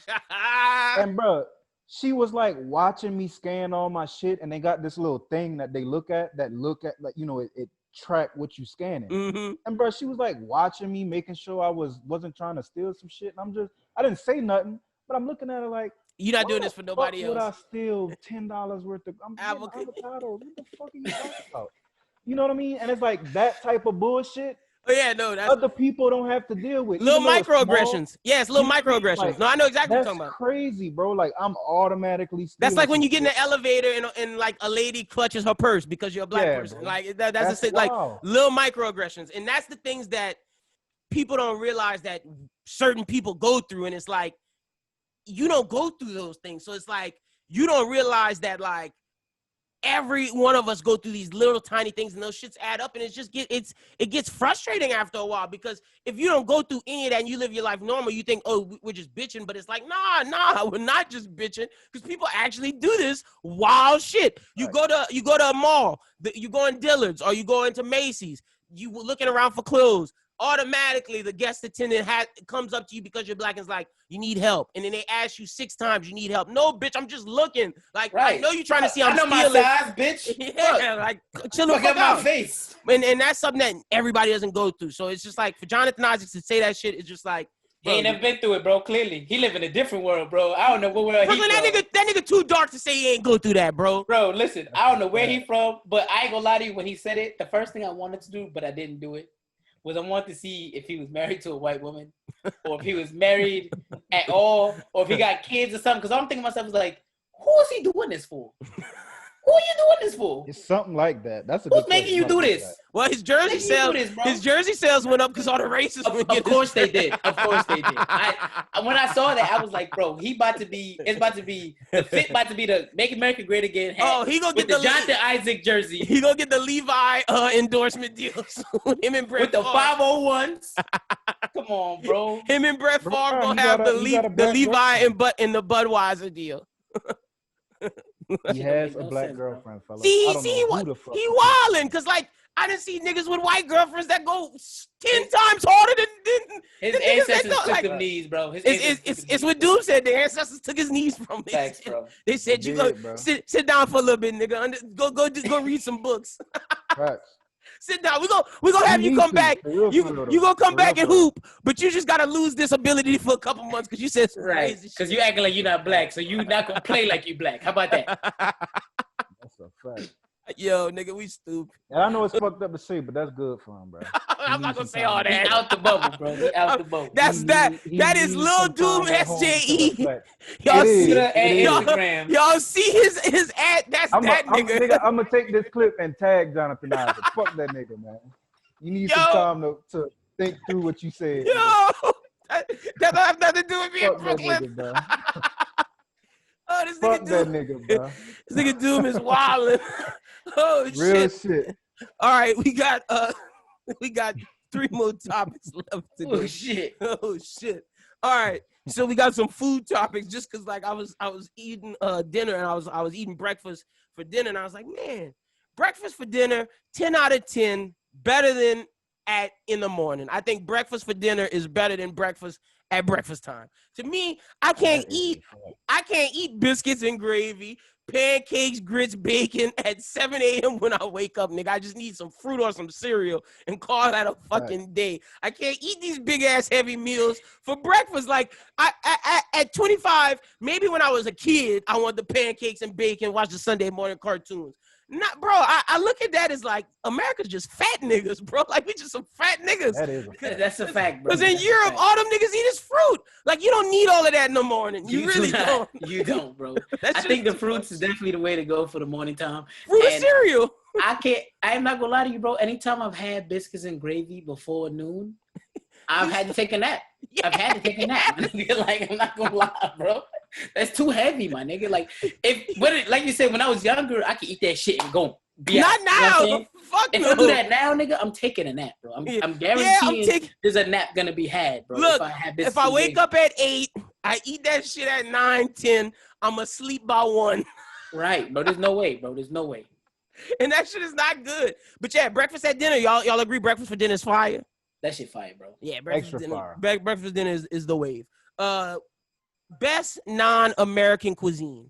What you going with, Brooklyn? Me and Doom, this something me and Doom was talking about over DM because he sent me a picture, and I was like, oh, yeah, that's my shit. Best non-American cuisine. Why you think I'm going to go to Doom? Doom, what you got? We already talked about it, Yeah. but for me, it's either Japanese or Mediterranean. Ooh, I didn't think you was going to say. All right, before you explain the Japanese, because I know your answer for that, but explain the Mediterranean, because I ain't hear that one before. Bro, You talking like gyros, hummus, and lamb? Yeah. You talking, yeah, okay. Yep, all that. Well, because I spent some time when I was in the military and I deployed, I was in Turkey. So you like you like the Middle East food? Oh shit, nigga! Next time you come to Lafayette, let me know. Two of my best friends Lebanese, and his uncle just opened up a new food joint, just straight authentic Middle Eastern cuisine. Yeah, I'm still mad we didn't link when I was there. Yeah, Corona fucked a lot of shit up, but Corona definitely. Fucking, I definitely want to hit that whenever I go back. So Mediterranean food. So you a hummus nigga? Hummus, lamb. Yep. Okay, real. Yep, I fuck with that. I just don't know. I would have that ranked like 4th. It'd be top 5, but it'd be like 4th, 5th, because I can't put it over. Now talk about Japanese, which you be fucking with, because Japanese for me might be number 1. Ramen, bro. Yeah, ramen is the shit. I fucking love ramen. And we not talking top ramen. Nobody talking top ramen, bro. We talking like legit ramen. We not poor. Beam. No, look this nigga. Look this nigga just shaming poor We people. not poor, nigga. Look this nigga. I don't do ramen chips no more, nigga. Doom is calling out baby. Jonathan Isaac and Brooklyn calling out poor niggas. Look at this. What is this? That's pod your food today? stamp stuff. That's it. Yo, Tired of you broke niggas, man. This nigga is stupid. We talking beef broth, like bone broth, Yes. ramen. Like that shit is ill. And to me, I was telling Doom, Japanese fried rice is better than Chinese fried rice. I don't care what niggas say. Facts. Oh, that's a fact. Like That's hibachi and shit, all that shit is better than Chinese food. Like I don't give a fuck. From sushi to hibachi to fucking ramen, Japanese people kill it. That's my shit. It may be number 1. Brooklyn, what you got? After sitting there and thinking about it, because I love me some fucking Greek food, bro. Ooh. I love me some Greek food, bro. But I do love me some Japanese food. I do love me. I think those are my favorites. I can't think of anything else that I like. I can't believe none of you niggas said Mexican, because I love Mexican. Nigga, I worked in a Mexican restaurant for 3 years. Nah, nigga, fuck that. I will fight niggas trying to tell me that we going over and they making enchiladas. No, bro. I'm not coming over for enchiladas. No, nigga, you work at a Tex-Mex place, nigga. Don't talk about Chuy's. Like, Chuy's ain't no real Mexican food, nigga. Listen, bro. I don't want Mexican food, my nigga. I don't Bro, want Mexican food straight. I think I'm just off it because that's all they got out here, bro. Like we on the West Coast. Up here, bro. But see, you got the best Mexican food though, Doom. You got that, and like, it be that fine. cash. I ain't gonna lie, like, and it be like legit shit too, bro. Like, That's what I'm go in there, it saying. be Like some Mexican grandma that can't even understand English. Like you need a translator. that to shit is get fire. And that's what Like, I was about to say about Chuy's, they gotta bro. go call the young nigga. in the Chuy's is back, fake. who's That's little- Tex-Mex. There's no white people back there, my nigga. I was one of the translators, and all I know is Ya tu sabe, my nigga. Que lo que? You know what I'm saying? I don't know, bro. These niggas, one of these niggas got deported, my nigga. Had to come back. What the fuck is you talking about, my nigga? It's Mexican food, Alright, bro. that's I swear to you, bro. I shouldn't left that. No, but no, Doom, no. He came back, though. My nigga came back. The workers are genuine. The menu at Chuy's is Tex-Mex, nigga. Well, yeah, but who's the Tex-Mex people, bro? It's I don't care. It's American Mexicans, bro. I don't care if the But at the niggas same are time- authentic. The food y'all make is not authentic, That's nigga. the same thing with why I didn't choose like Dominican and like Jamaican. Because Jamaican that's food still is America. cash. That's still America, though. It's still America. I don't count that feel as me? America. Well, that's what I did. That's why I didn't choose none of those because Because to me, that's still oxtail is American. crazy. See, I think I go Japanese number 1, but like Mexican is 1A, and then Jamaican and Cuban food might be 1B. Because Cuban food I is see. I see, baby. You know what you need to try? Delicious. Look, when y'all ever get the chance to go to either South Florida or New York City, bro, Dominican food, bro, Is good. Oh God, See, I need to try Dominican oh my food. God, Because bro, Cuban that shit- food, bro, they got this thing, the vaca frita, which is like some smothered pork Yep. with the bean and the rice with the plantain. Oh, nigga. The Cuban food and Dominican food is really, really fucking similar. But Cuban food is delicious, bro. Like Cuban food is basically it's soul food, but with like a Southern American, like just the Mexican kind of seasonings and shit. Like, nah, Cuban food is amazing.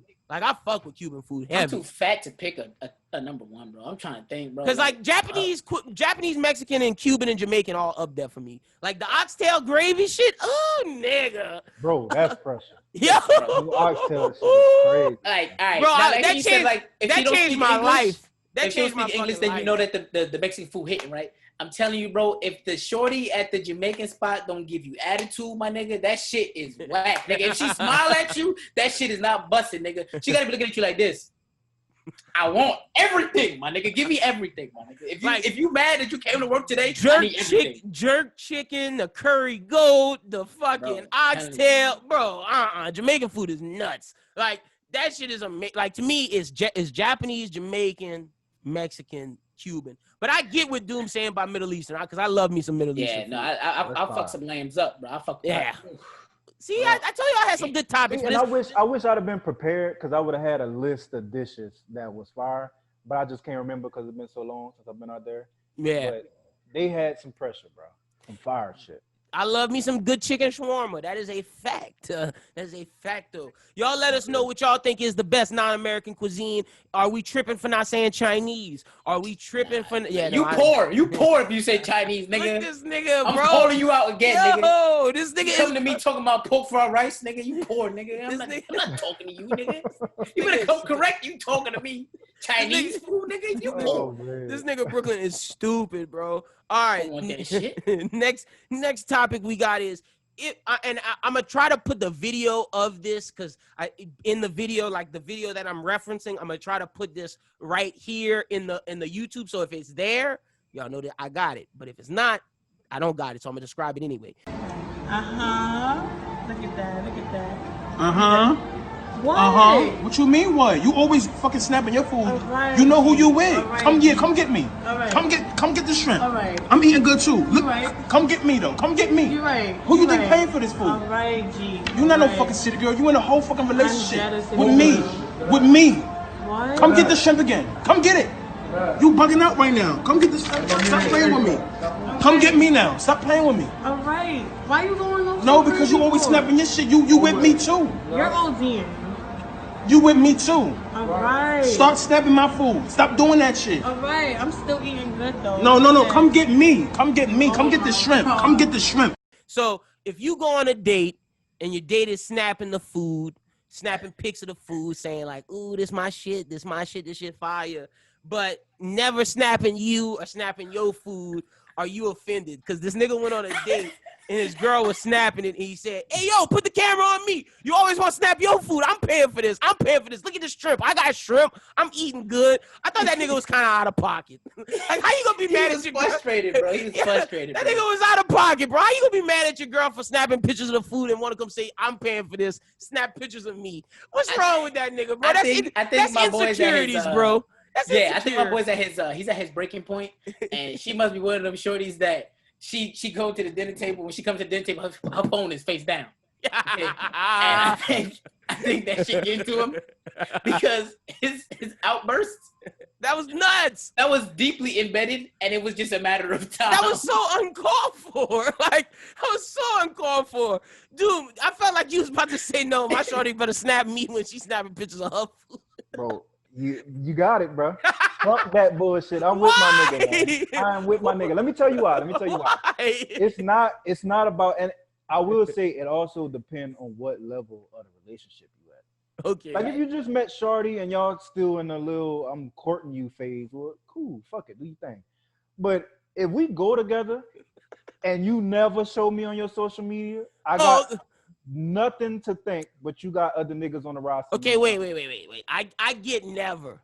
But I'm talking about y'all just going to eat and she just snapping the food. I think that come from like, it's deeply rooted, bro. I've been dating you for months and social media don't know I exist. Okay, that's I get a problem. That. Yeah, no, okay. That's if we gonna expand it to that, I agree. I agree with that. Women could say that I'm insecure, whatever, but we know what social media means. Yeah, no, for sure. Today's and we know everything, bro. And we know if it's on the other foot, you getting confused. Yeah, you getting mad that you don't want to claim me. You don't claim me. Yeah, so that's and that shit go both ways, bro. No, for sure. I agree with that. If we expanding it out, like if she ain't never post you ever. But if I'm just zeroing in on this one, like, bitch, you can take a picture of your food. I don't give a fuck. Yeah, that I don't care about. That I don't care okay. about. For the expanded conversation, I definitely agree with you because you gotta post me at least one time on social media because that make me think that you still trying to talk to niggas on this. You still DMing niggas. Yeah, and I feel like that's where that nigga shit came from. Yeah, because if frustration, you bro. IG and they had the couple pics of shit, my nigga would have never went on that rant. I guarantee. My nigga would have never went on that rant. He'd have been straight. That nigga is mad because he was hot. Don't know he exists. There's niggas in her DMs that think they the only one. It's what Brooklyn said. She come down to the dinner table with her phone face down. That's a fact, bro. That's a fact. Don't worry about it, sweetheart. And see, I don't like to say this because I'm this nigga, but that don't mean I'm doing this. But I understand because my girl had to say something to me, and she just know that I just have a habit of this. But when you go to the gas station and y'all riding together and your phone in the cup holder, do you pick it up and grab it, or do you leave it there? I just have a habit of always picking up my phone. But to me, if they doing that all the time, might got a little issue. Right. I mean, I got a bad habit of not taking my phone inside. Like, I'll be in the crib and my phone be in the car. So I never remember to grab my phone. But see, that's how my girl knows. It's just with me when I just in my car. Because when I'm at home, my phone will be downstairs for hours. Right, and I'm just playing video games upstairs. So like, if you want to check it, you can check it then. But just when I'm at a gas station, I just always, when I'm in my car, I just always take it with me because that's just a habit. But because I know that was something in our relationship that I definitely got asked about for sure. Nah, that's a fact. But I will say, and I've never cheated on my girlfriend, so I'm gonna lead with that. But in my car, bro, like on the radio part, when I get a text message, the message will pop up. Oh, it pops up. That's nuts, dude. You gotta change that setting. I had to go in the settings and change the shit to where it hide the message. Like it just say new message. It would say who sent it, but it would just say new message instead of actually doing what was sent. Brooklyn, this nigga Doom got money, bro. Because I don't know car that dude. He got. I know exactly what kind of car that is. Those are the new cars. He got a 2017 and newer. Ah man, I need a dollar, baby. My shit got Android Auto. Like when you get your phone and it basically turned into your phone. Like this right. Shit. They pull up all the apps and shit. See, iPhone gang, that shit would never happen with a nigga. They got some iPhones. They got iOS Auto, whatever the fuck it's called. I don't do that. I don't do that shit. One of my boys, and that's what I'm saying. I don't even want to have it. I would never cheat on my girlfriend, but like, bro, I don't want my text messages just popping up on the fucking radio. I'm saying just because, and not that this happened. I don't even think this ever happened in years, honestly. But you never know. What that could be, yeah. Person on the roster hit you up asking for the 10-day. It's just you don't like, want that shit popping up on the screen, bro. Yeah, no, it could just Hell be. Nah. And that's the thing. It could just be something that somebody you ain't never talk. And that's the thing. Like with them things, you just delete them messages. But like if that shit pop up in the car, it's like how you explain that? Like it's like. And it will cause a problem. It will. Oh yeah. There's no whether you're doing something or not, it's gonna cause a problem. 1000%. Like, and I understand, and that's understandable. It's like, yo, that's why car companies and Snapchat trying to get niggas caught. Lined caught up, bro. Lined up, yeah, exactly. So, all right, the next topic I got, and this is courtesy of the new editor of the network. Shout out to Ian. Ian wanted us to discuss if all parties are alive, who has the most successful career? Pop Smoke, Juice WRLD, or Triple X? Shit. X? Yeah, see, I'm thinking X too. But see, I'm leaning towards Juice. That's why I'm kind of leaning towards Juice too. Just because Juice ain't had no controversy. Yeah. X had controversy. A lot. Yeah, and I think X had a ceiling where certain women would have never fucked with him. They would have never fucked with him, bro. It would have been like that Kodak thing. Where Kodak could never get to that next level because women will not fuck with him. Like I think X would have been huge, but I just think X would have not had a certain population of the public to where they would have just never fucked with him. And I think Juice could spit, could sing, had rock, Juice could actually rap and do the mumble shit. And I just think Juice had potential, man. I think Juice would have been huge. I think Juice had the total package if we're talking about all three of these artists. But I ain't gonna lie, you know, I gotta represent for the New York, Pop, put my New York niggas on. That's you know Doom what I'm saying? shit. Pop had that shit going. He had the gangster music. See, he had Pop, the love music. He was doing that shit. I ain't gonna lie. Pop was like doing the that new shit, bro. Pop was the new version of 50, man. He was like 50 and Fab in one, bro. Yeah, Pop had Because he had a shot. Real, 50 but ain't see, really have no good love songs. But see, I don't think the thing is, I think where Juice WRLD would have been a pop star, I think Pop would have just been a huge rap star. Yeah, I don't think that's Pop, exactly what it would have been. Like Pop would have had crossover, but I don't think he would have just ever been bigger. Like, you know how 50 kind of capped? Like 50 was huge, but I don't know if I'd ever say 50 was a pop star. I don't know if I'd ever say Fab was a pop star. I think no. I think he'd have been like them. Rap was barely a rap star. Pop would have been a New York legend, and Pop would have been like a New York rap legend. I'm gonna tell you why Pop was super important, because even though all the New York niggas gonna deny that this is a thing, everybody from New York want to see the crown go back to New York. Facts.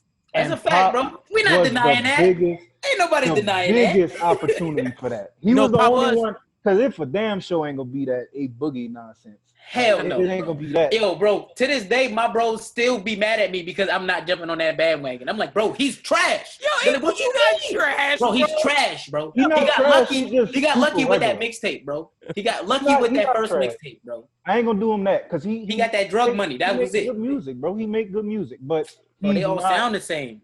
Yeah, he's not. He got a ceiling. He's super regular, bro. He's not bringing anything new to the game. No, hell, you know what I mean? And he don't got nothing original. A whole new sound, bro. That little New York drill sound, you see every artist trying to bite that little sound out. Right. Everybody. That's true. He was changing the game, but I think as far as like who would have had the biggest impact, I still think X. Just because he was so like, I think even now, like even for Juice WRLD, I think that sound that he was leaning to, X inspired that. No, X for sure. Influence. Yeah. But see, I think Doom, I think we could both be right because I think X would have been inspirational. I just don't know if he'd have been one of them people that. He'd been like Thugger. Yeah, he'd have been super inspirational, but I don't think he'd have been super huge. Yeah. You know, I think. See, I think he was one album away. The next project he would have dropped, because I don't even know what the album name is. I don't know if it's just the question mark. Yeah, it's just that shit was genre bending. Like, oh no, I don't heard anything. I disagree with that. I just think the fact of women wasn't gonna support that. They was not, bro. I'm telling you. I agree, but I think he lost that. I think after a certain amount of time, people would have forgot about that. I don't know. Because see what this way, but let me say this, because when he was alive, they was getting into the trial of that. Like they was getting it was just getting started. Like they was just doing that shit was just popping off. Like it wasn't over with. It only ended because he died. Yeah, but you got like people like 6ix9ine that was fucking with the little underage girl and he dropped a single with Nicki and niggas don't even talk about that no more. Like, well, see, that's different though because we never took him seriously.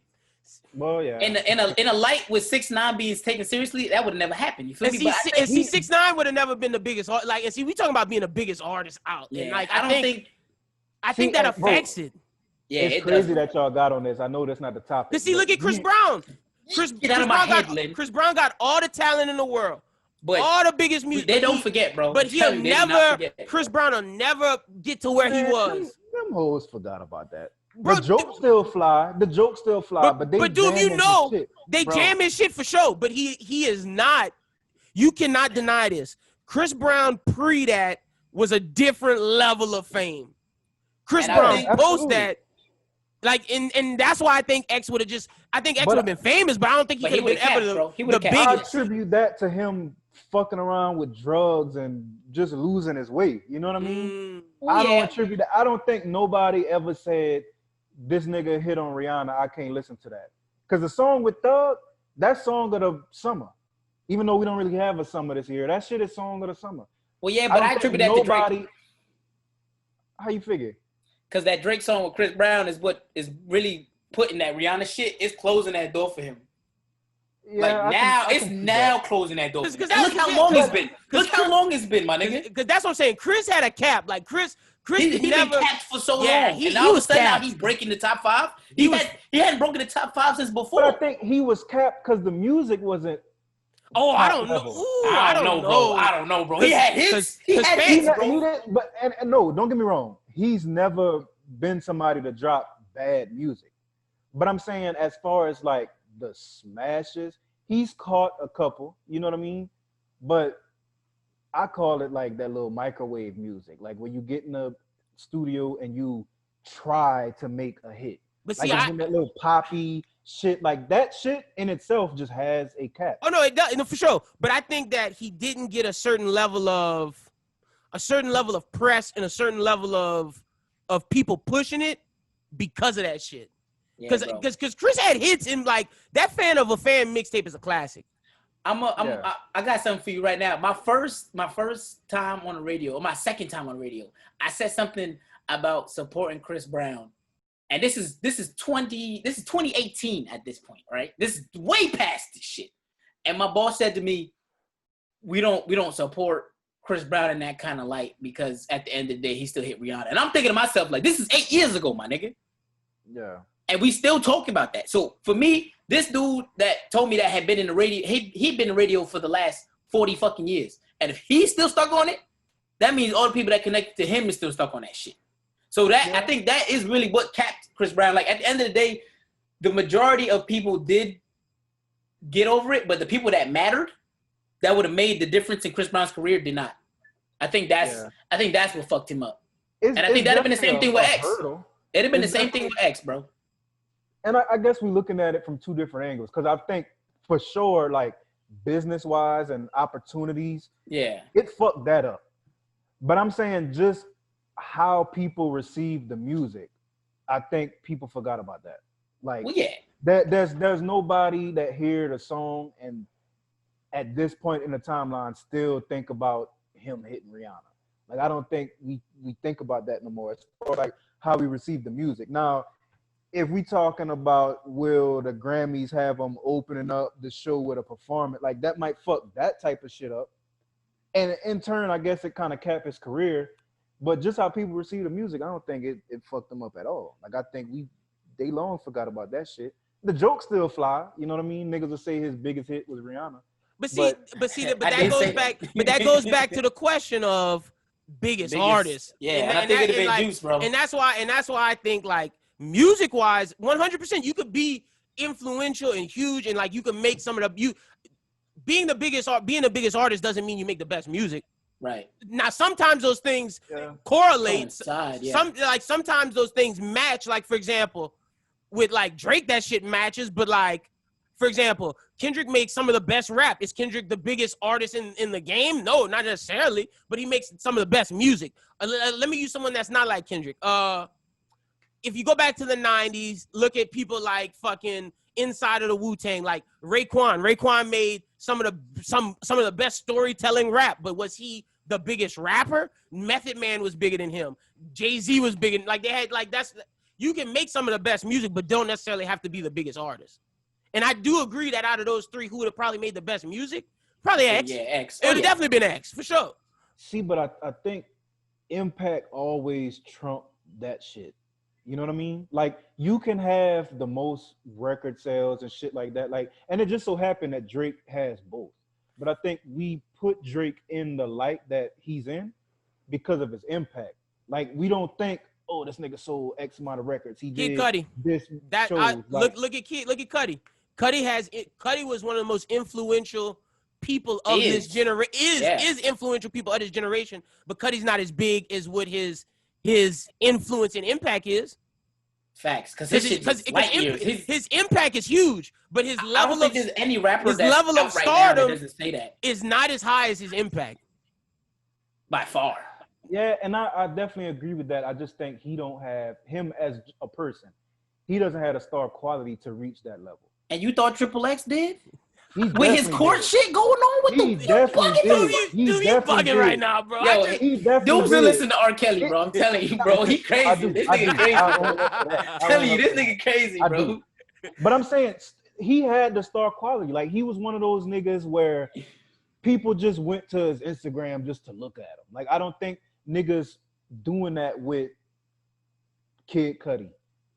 Niggas not, well, I'm not even gonna say that with Chris Brown, because I feel like people still do that to some degree. And see that, but it's like, I just think to be the biggest star, you gotta be able to touch multiple people. And I think the fact is, X wouldn't have been able to touch as many due to the shit that he'd been around. Yeah, bro, I'm telling you, he lost a lot of numbers just because of that. Like his influence was cut off honestly, because of that. Because honestly, that Question Mark album, he should have sold more records. He should That's a fact, and I think that's his only hurdle that he would have had to jump over. That's a big ass hurdle. You talking about a mountain, nigga? I'm agreeing with that, but I'm saying I feel like I personally, I just think his impact would have overshadowed that. Like you would have seen, like the game would look different if he was still alive. Like it wouldn't be, niggas wouldn't care about EA. And I hate to go back to shit on Uzi. But niggas wouldn't care about shit like that. I'm serious. I know you're serious. We know he dead ass. Like I don't think niggas, like musically, niggas would have to, there would be no choice. You wouldn't be able to overlook what he's doing musically. Because I think he was on his way to clearing all that shit up. Like the chick that they accused him of hitting on or whatever, she dropped the charges. She said she ain't want to have nothing to do with that. Like, did she drop the charge? But didn't she drop it after he died? I think she did. That I don't know. I'm not sure. I thought she did, and I thought she only did that for that man mama. Yeah, that's what I was saying. I was like, I heard it was for his mom's that she stopped it for that. But let's assume that, cause see that's the thing. Like if that's the case, then yeah, I don't know. But if that shit wasn't the case, if he was on his way to clearing that up, then Doom, you might be right. But if that shit wasn't gonna get cleared up, then I'm going Juice WRLD. Yeah, if he would have got convicted of something, bro, it'd have been slow for him. Would have been huge. Like I don't want to sound like I don't think. Because Juice was gonna make a rock album at some point. Yeah, you gotta think Juice could touch like Juice had niggas in the streets fucking with him. He had the white boys fucking with him. He had the rock people. Like Juice touched so many demographics. Whereas I don't know if niggas in the streets was fucking with X. Niggas in the streets was not fucking with X, bro. I remember I played 3 X songs in the club one time, and Nick came up to me and said, if I play that white boy shit one more time, he gonna plug my shit out. That's what I don't know. Niggas in the streets was not fucking with him. Women and niggas in the streets, because the thing that Juice had that X didn't, Juice got the G Herbo and Lil Bibby cosign. Yeah. And he had that shit with Young Boy. And that street certified. I just think both of their careers was kind of cut short. Oh, for sure. Oh, yeah, for sure. 1,000 and Pop, all 3 of them. Still at the very beginning. Very beginning. All 3 of them. All of them got cut way too early. Pop didn't even get going yet. That was the crazy. And we see what this album's doing for Pop. It's like all 3 of them dudes was gonna be huge. And like those could have been 3 dudes that would have been that could have replaced the Kendrick, Cole, and Drake. Yep. One of them would have been part of this new generation's. That's a fact, bro. Top people. And bro, those are three artists that I would have been confident kind of leaving the reins to. Cause now I don't see no new artists that's worthy of being on top. No, like if we talking about who gonna take over for Drake, Kendrick, and Cole, there's no. It's just Travis is the only one. Travis is the only name that you can say. He is. The only thing with him is that he got a certain lane that he's. And that I agree with. I think Travis has a cap. I think if Travis doesn't get out of, I think if Travis doesn't make something that sounds different and new and steps more so out of his lane, then he has a cap. Like I'm just basing it on Travis being a producer and the mind that I think Travis is. I think he can break because Travis is at a plateau right now. I think Travis is at what's next. Yeah, he has to break through that ceiling to get to what's next, and if he does it, then he could be in that echelon. But besides him, I don't see nobody else. I don't have nobody else. No Uzi, because honestly, I can see Uzi being done in 2-3 years. Uzi plateaued about 2-3 years ago. Bro, I am so glad that you said that. I can't wait to chop this part of the interview and send it to Chris. I knew he was gonna say that shit. I cannot wait. I think Uzi's done, bro. Me and this nigga had a crazy Y'all combo. still arguing about that, bro? It happens because he was talking about 6ix9ine, and I said that 6ix9ine, as far not quality of music, but as far as what he puts out, he is on another level from what Uzi is. Dude, what are you talking about? As far as I'm speaking as far as when he drops, it's a moment. Niggas can't deny that. Whether you like it or not, I can't deny it. It's a moment. It's a moment. I can't deny that. It's always a fucking moment. Okay, well, didn't he drop something just recently? Oh, it was ass. Okay, wait. That wasn't a moment. Yeah, I don't. I'm even talking. know. Yeah, I'm talking. When he Man, first came, I don't know if 6ix9ine still has that. We got to see when he drops again because I think the first thing he dropped when he got out, people cared about, or at least. And then after that, the Nicki shit they cared about. And then after that, the third one after that, that's when it wasn't a moment. Right. See, we just got the third one. This was like a couple days ago. He dropped some bullshit. Yeah, and that's the okay.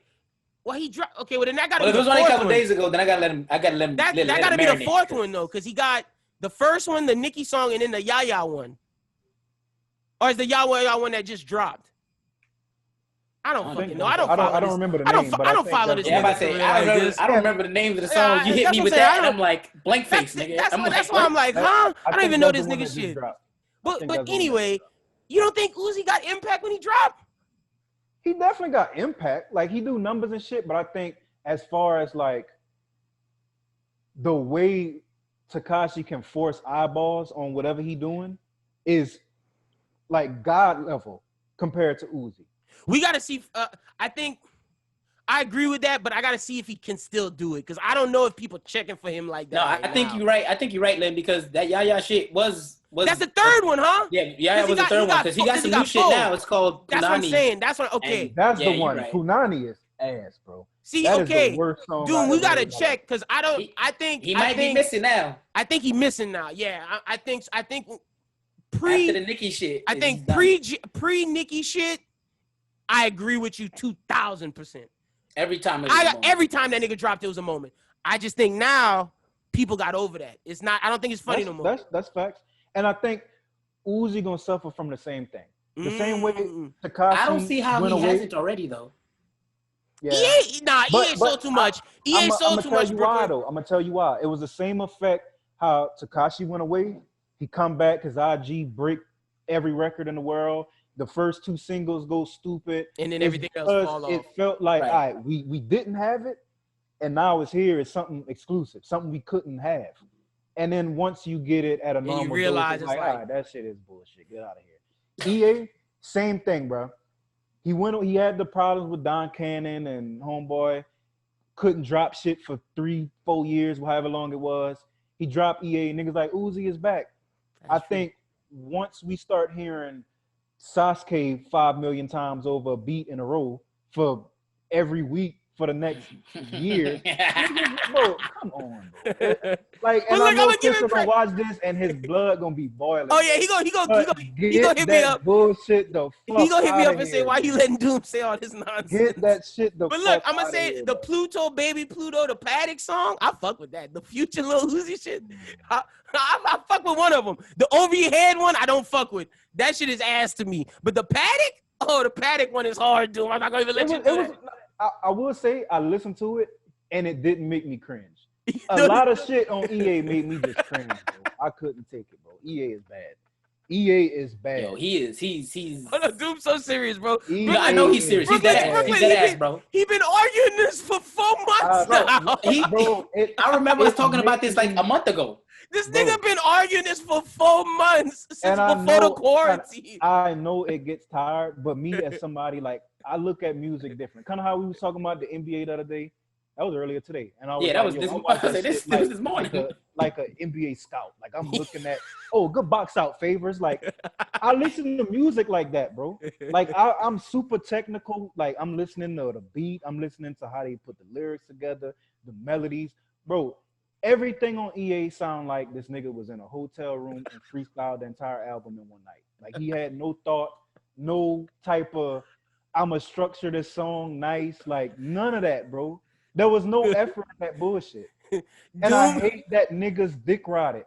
Doom is shooting 85% from the floor bro, for this pod. I hate that shit. Doom percentage for this pod is high. He got a couple fouls for that Jonathan Isaac comic, but you got some fouls too, bro. As a matter of fact, no. You got some fouls from the Beyonce shit. Nigga, he got fouls. He got a tech for the Jonathan Isaac shit. Right? He got a tech for that. You got a tech for the poor people comment, nigga. Hey, tee me up, nigga. Them niggas is poor, nigga. Them niggas catch up. What the fuck wrong with them niggas, man? Tee me up. Man. I give a fuck.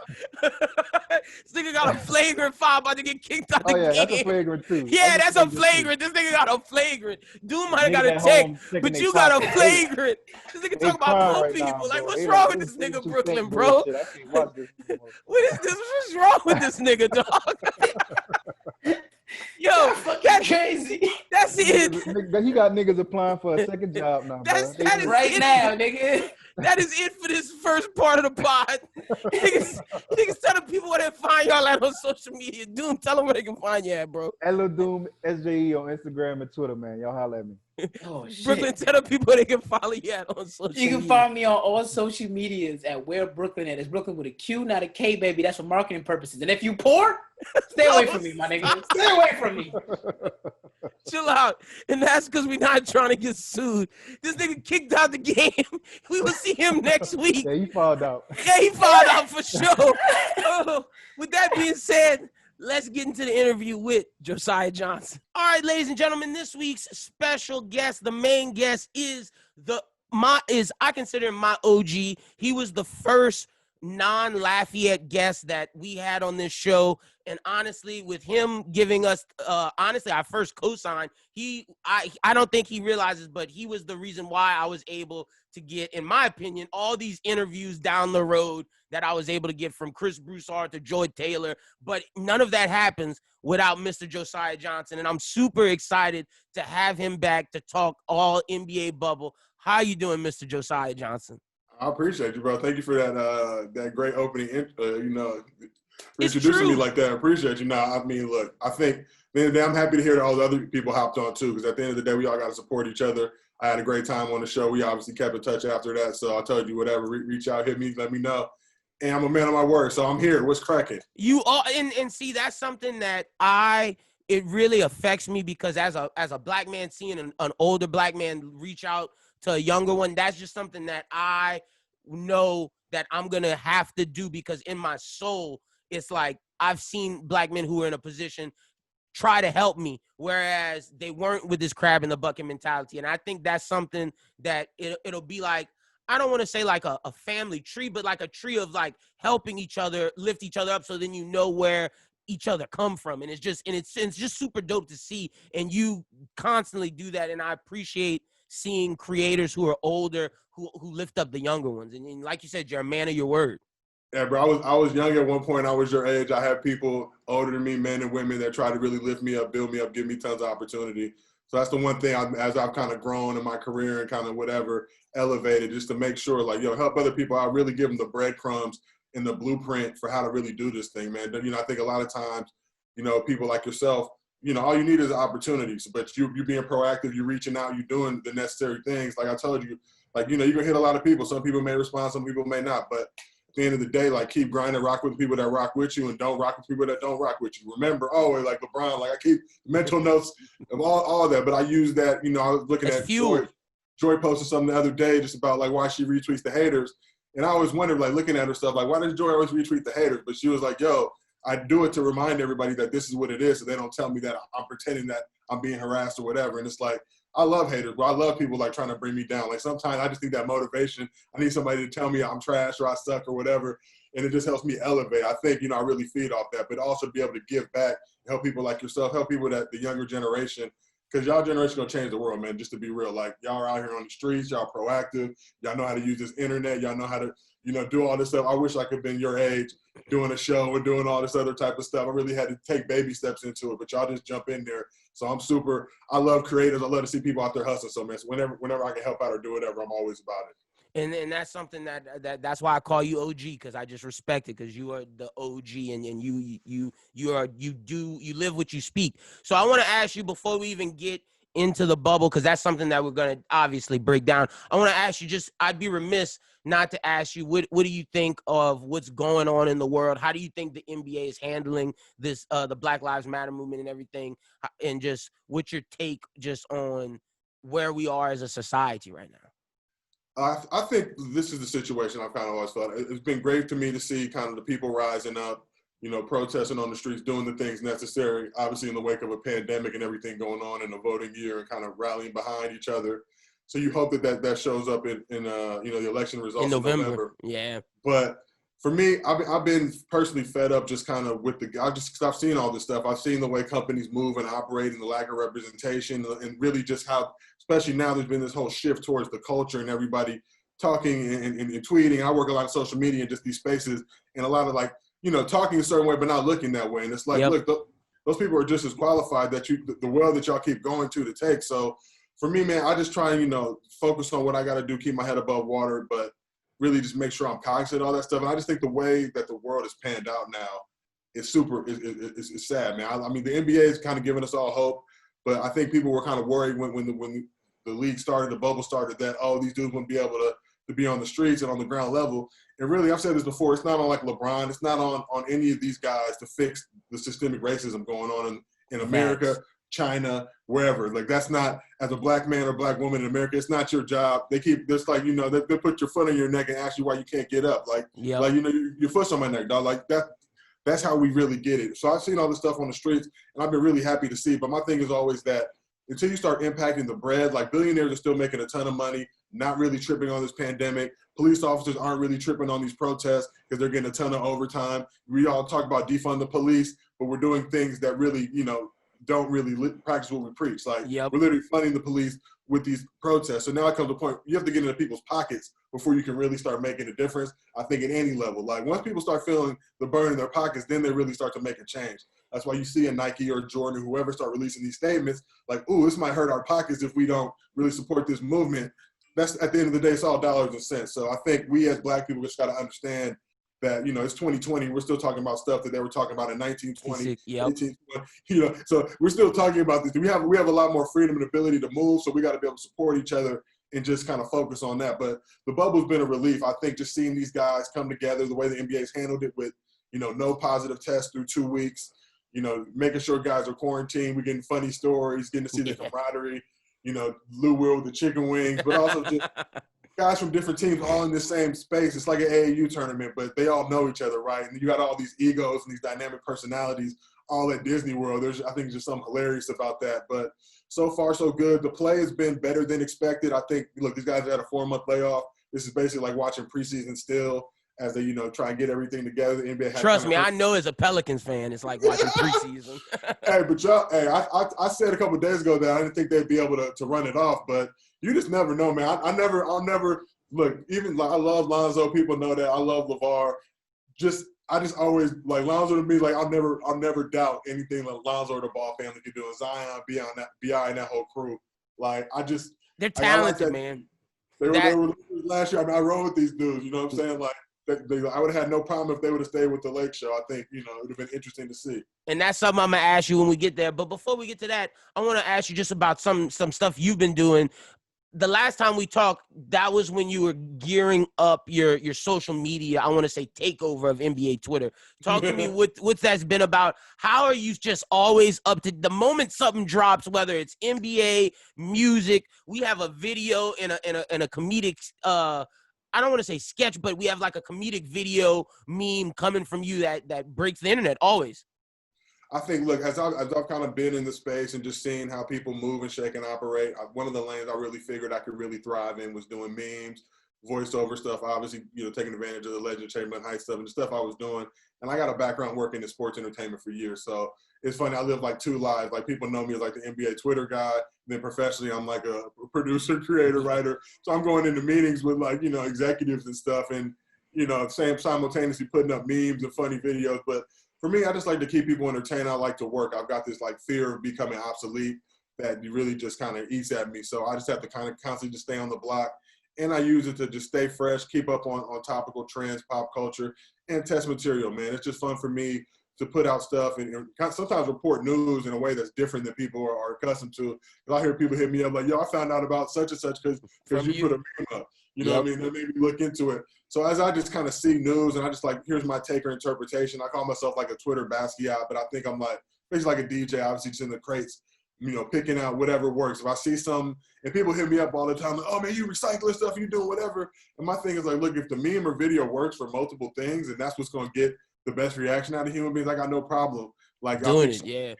That's just how memes work. Like memes are pop culture. Memes become popular because people see it and they keep doing it. If you look around at all the different spaces, everybody kind of has their go-tos or their hitters, that they're ones that they pull out the crate when they know it's like they're at the club and they got to get the whole club turned up. Like I go with those hitters. But for me, it's also fun too, just to see something and think of something new pop in my head and drop it and just see the response. So we're trying to build it out. It's been successful. I'm happy. Like I'm just gonna keep grinding though. Yeah, I think one of my favorite ones was the one where when the Five Bloods came out and we had the dancing video of Delroy, and I think it was something about some rapper did something and you posted the video of Delroy dancing. That was peak hilarity, and I love every time you bring hip hop into it. Like when the Pusha T Drake beef, you always have like when Kanye's acting wild. It's always hilarious. But you also got a new job since the last time we talked, working with Yahoo and having your show Dunk Bait. Talk to me just a little bit about that show, how it's been working with Yahoo. So me and Yahoo, we did I produced a show with Martellus Bennett back in 2018 called Mostly Football. Yep. Martellus, James Davis, Ben Lyons. But like that experience working with Yahoo Sports and Complex was just like, it was like Sports Center meets SNL. We were doing all types of crazy shit, man, but allowed to curse, allowed to really toe the line. We had a bunch of sketches that I wish the people could see. They got pulled back, but just had a really good time. So when this opportunity with Dunk Bait came up, again, the opportunity to work with LeJethro Jenkins, to me is one of the most powerful voices in NBA Twitter and on the internet just in general. He just got a great perspective and take on life, and just like hearing him talk about hoops or barbecue or whatever, just like, him and Dragonfly too, just I think is a pair of two dudes that I've always really respected coming in. And then being able to work with Zach Schwartz too, who's a real good buddy of mine. Even just, he was a manager in the Pac-12 at Arizona State. I played at UCLA. So just sharing those horrors, those stories of different coaches and how, just the way, seeing how the similarities and differences. But just to be able to do, Yahoo's really given us an opportunity to go out there, do a lot of cool stuff. It's been cool for me because, look, I like to just do the comedy, and I've got, a ton of stuff I do on the professional side. So I use Twitter as kind of my release to get jokes off, but got the opportunity to interview, some big name people like Caruso and Matt Barnes and end up breaking news. So to me, it's been like great just to use all these skills that I've learned my whole life and now be able to ask a dude or tell Caruso that, he's not invited to the barbecue, but he can get a to-go plate. Things like that, like I would have never dreamed of in life. So it's been cool to see like the rise and ascension, because I never really wanted to be a host or anything like that. I spent most of my time producing behind the scenes, producing for networks and different shows and stuff. So to now be in front of the camera and kind of see everything that the hosts and people that I've worked with go through, I'm ultimately like really respectful of everything and just trying to do the best I can and, keep improving. Look, man, one of the best sports comedy shows out. The way that y'all fuse humor in sports is just great, and that's a must-watch for me every time y'all drop. I want to ask you the final question before we get into the bubble, because I'd be remiss not to ask you, because of, like you say, you work with networks as a producer, and that's been your thing. Being that I call it the Wild Wild West, being that we're in this streaming war era with HBO Max popping up, we got Hulu, Disney Plus, all of these. What's your opinion of this new Wild Wild West era of the streaming wars as someone who is a writer, producer, creative?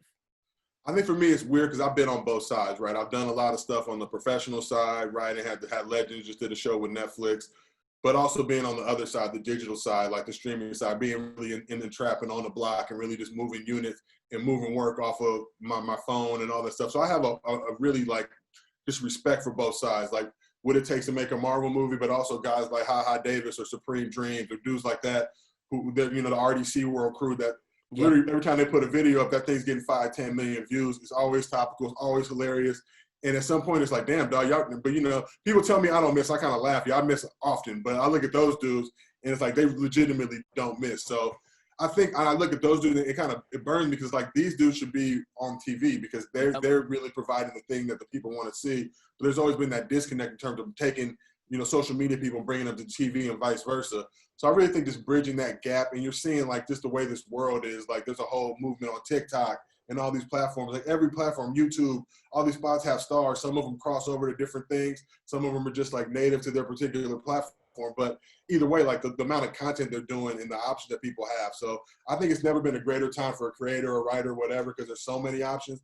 But also I am worried that stuff might start to get watered down, you know, just in terms of there's too much stuff. I mean, look, there's only a finite amount of like supreme level talent. So if you're spreading those thin across multiple projects, eventually it's going to dilute the art that you're giving out. But I think it's great to see kind of all the stuff getting revived, shows coming back.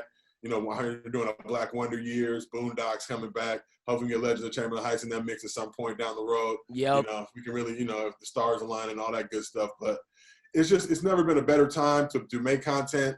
There's a lot of great stuff on there. There's a lot of bad stuff on there, but there's a lot more great stuff that, you know, really you can get around and rally around. So I think, look, I'm excited about it. I think some of these companies are going to end up falling because everybody ain't paying $6.99 for everything. Facts. You see places like Quibi struggling. Quibi's got a ton of great content. You know, I don't think the content's the issue. Really becomes now how do you get it in people's hands and get them to really click buy, which nobody's trying to put no bread up, especially in a pandemic. So it remains to be seen just kind of where to all play out. But I think from a content standpoint, it's great to me to see so much amazing stuff, so much original stuff, and stuff that's getting rebooted come back to life.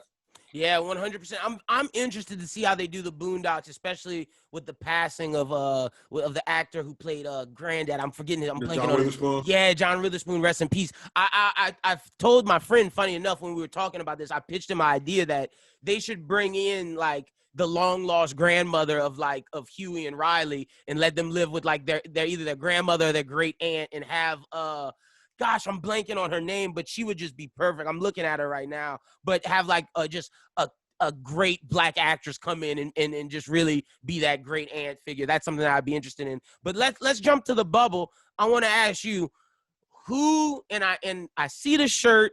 If you follow you on Twitter, we already know what time it is. It's Lake Show or Die, Don't Drown. That's how we rocking. Bron till the end. What's your opinion of the Lakers, and do you think they have a legitimate shot at the finals, or do losing Rondo and Avery Bradley really affect them? I think it's funny. You know, you see like, you know, the Bucks and Clippers are both 1-2 to start in the bubble, and the Lakers are getting more heat at 2-1, losing to the Raptors, right? Losing to the defending champion, who's number 2 in the East without Kawhi Leonard, right? But so just being a Lakers fan, obviously I'm a transplant. I grew up a Clippers fan my whole life. My pops played there. But I'm a LeBron guy first and foremost. So rocking with this squad, when this pandemic first happened, I was extremely worried. LeBron's old, man. You're 17. You're asking him to wait 4 months. He don't really got that amount of time, right? He's literally playing with house money. He's played, you know, you talk about the minutes, just the amount of time he's played. There's no way that he should be, you know, operating at the level that he operates. It's just, it defies any, you know, law of humanity or what I'm saying. Shit is the most crazy shit I've ever seen. But he's old, man. AD's great. AD's, I think, obviously been stepping up to the plate. But losing Rondo and Bradley, people don't really give the squad enough credit. I know we got Dion and JR, and it kind of remains to be seen how both of them perform. They haven't played a lot. JR, I don't think, has played in a couple of years, you know, in the league. And Dion, you know, had his whole situation. So it's not just like people see the name sometimes and they think like, oh, that's immediate and it's going to work out. This time, look, this team got to pan out and shake out.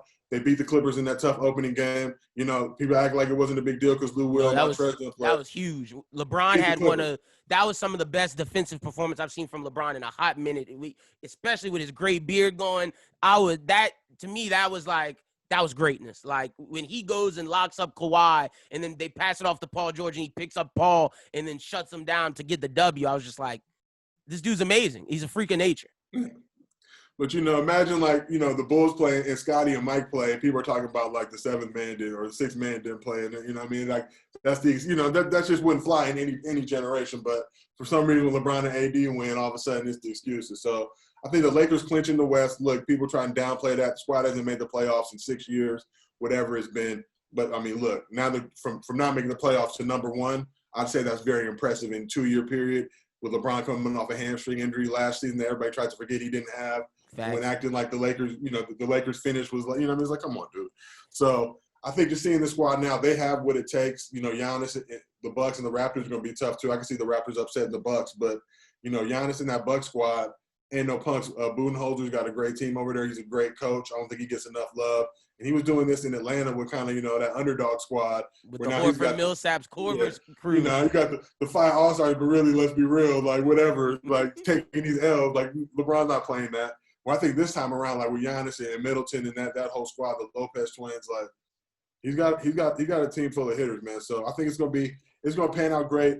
I'm an LA guy, so Lakers or Clippers make the finals, I'm happy. My pops works for the Bucks. They retired his jersey, so Bucks make the finals, I'm happy. I just want to see good basketball, no injuries. Do you think that, because there's some things that I want to go off of what you said, just because you brought up the Bucks, do you think Middleton is enough to get them to because they obviously great coach, Budenholzer's amazing. They have the star of Giannis, but I feel that I don't know if Middleton's that right too. I feel like Middleton maybe is a third option. Am I crazy for thinking that, or do you think they have enough right now to potentially win it all? I mean, look, you got to say with Giannis and what he's able to do, and just the freak of nature that he is, that, yeah, in his prime, like, they should have what it takes. Now, Middleton, I rock with him. I think he's consistent. He's steady. He gets you buckets. He's going to knock down shots. He plays within the system that Budenholzer established. So I'm rolling with him, man. I think personally, I think he has what it takes.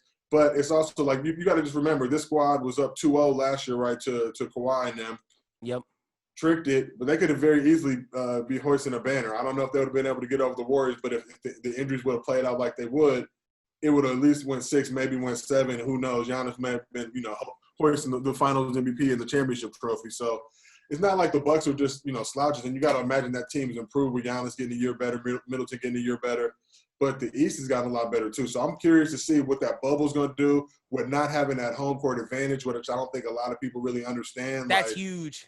It's humongous. Like, as a former hooper, like playing at home versus playing on the road. Even playing on the road will give you a little bit, but playing in like neutral, like just straight pickup game, it's who's talented and who wants it.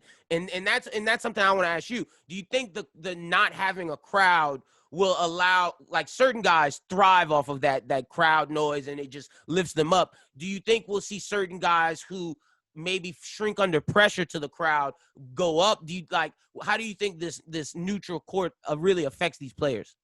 I think this is, people have talked about, is this year going to have an asterisk and whatever. I think this is probably going to be the hardest championship to win. Yep. Because there's just no talent, right? There's some guys that feed off that energy, right? They need that crowd, good or bad. People talking like a Draymond Green. I think obviously the Warriors aren't in the bubble, but when you think about somebody that needs something to get them riled up, whether it's a fan telling them F you or the crowd supporting them or whatever. Yeah. So these guys, I think, finding that motivation and inspiration, like the NBA's done a great job with the digital fans, the music, the piped in sound.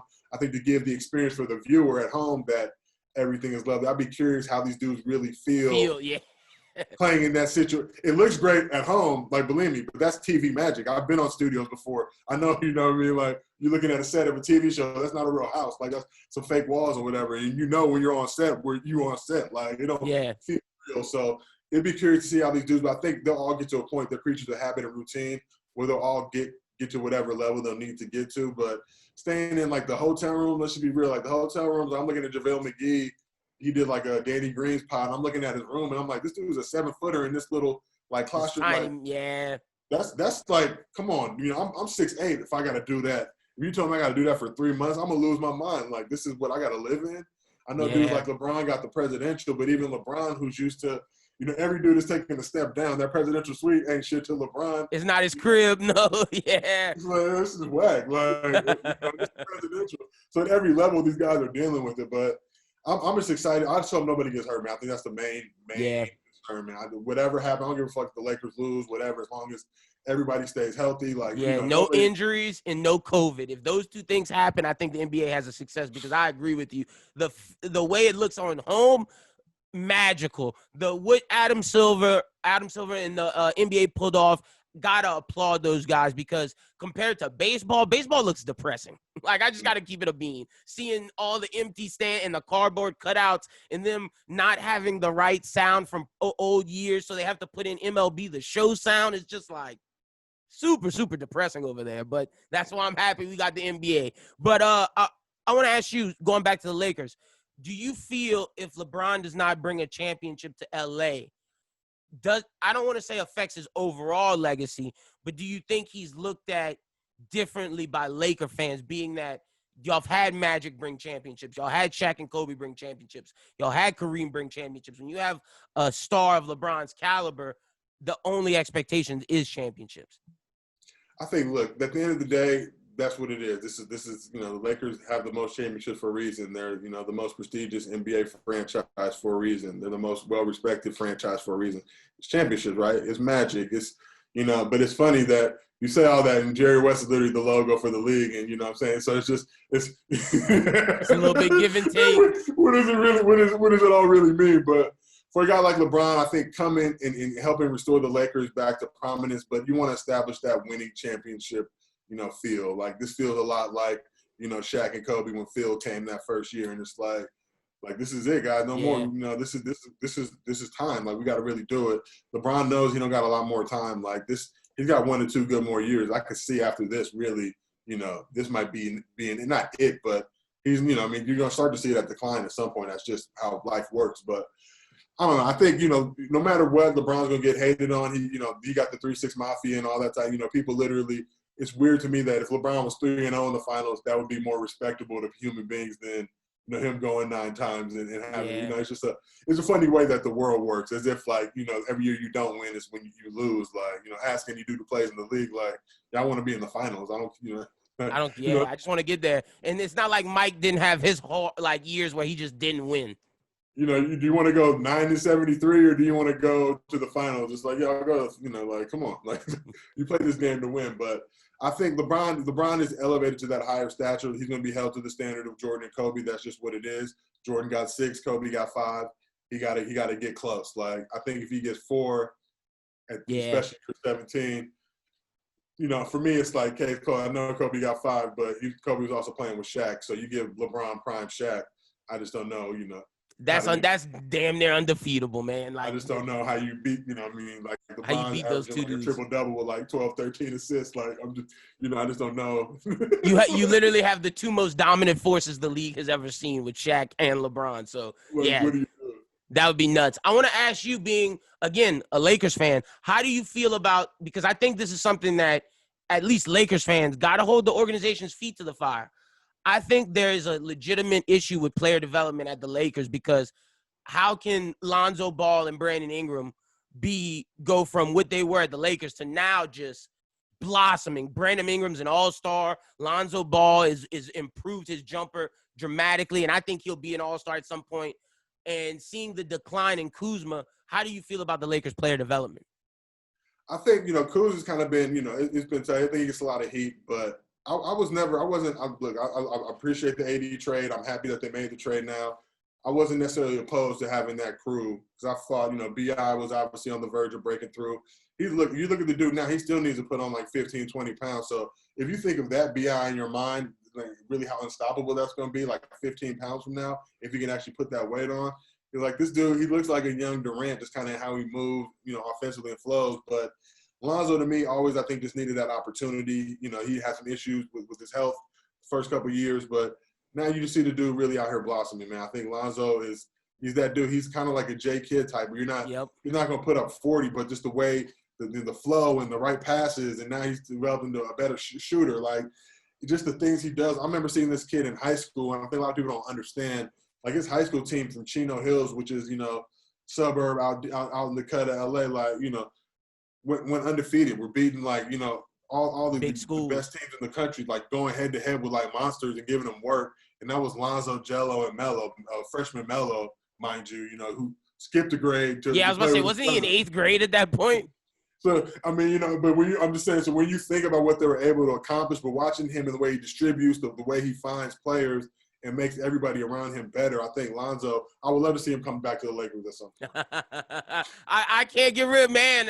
The Pellies can't get rid of him and B.I. I've already said, if we got to get rid of Drew to give both of them the max, we got to do it, because to me, I feel that what Lonzo's game and Zion's game pair perfectly, and I also think when you throw B.I. in that mix, it works, because I don't see Zion ever being the give the guy the ball and he's gonna get you 20 or hit that clutch shot when it's time. And I think that's where B.I. is necessary, to where B.I. can be that closer and be that guy to get the minutes. Zion's the polarizing figure that'll take you over the edge, and Lonzo's the guy that keeps everything together. What do you think about the Pelicans' big three, or quote unquote big three, that's coming up?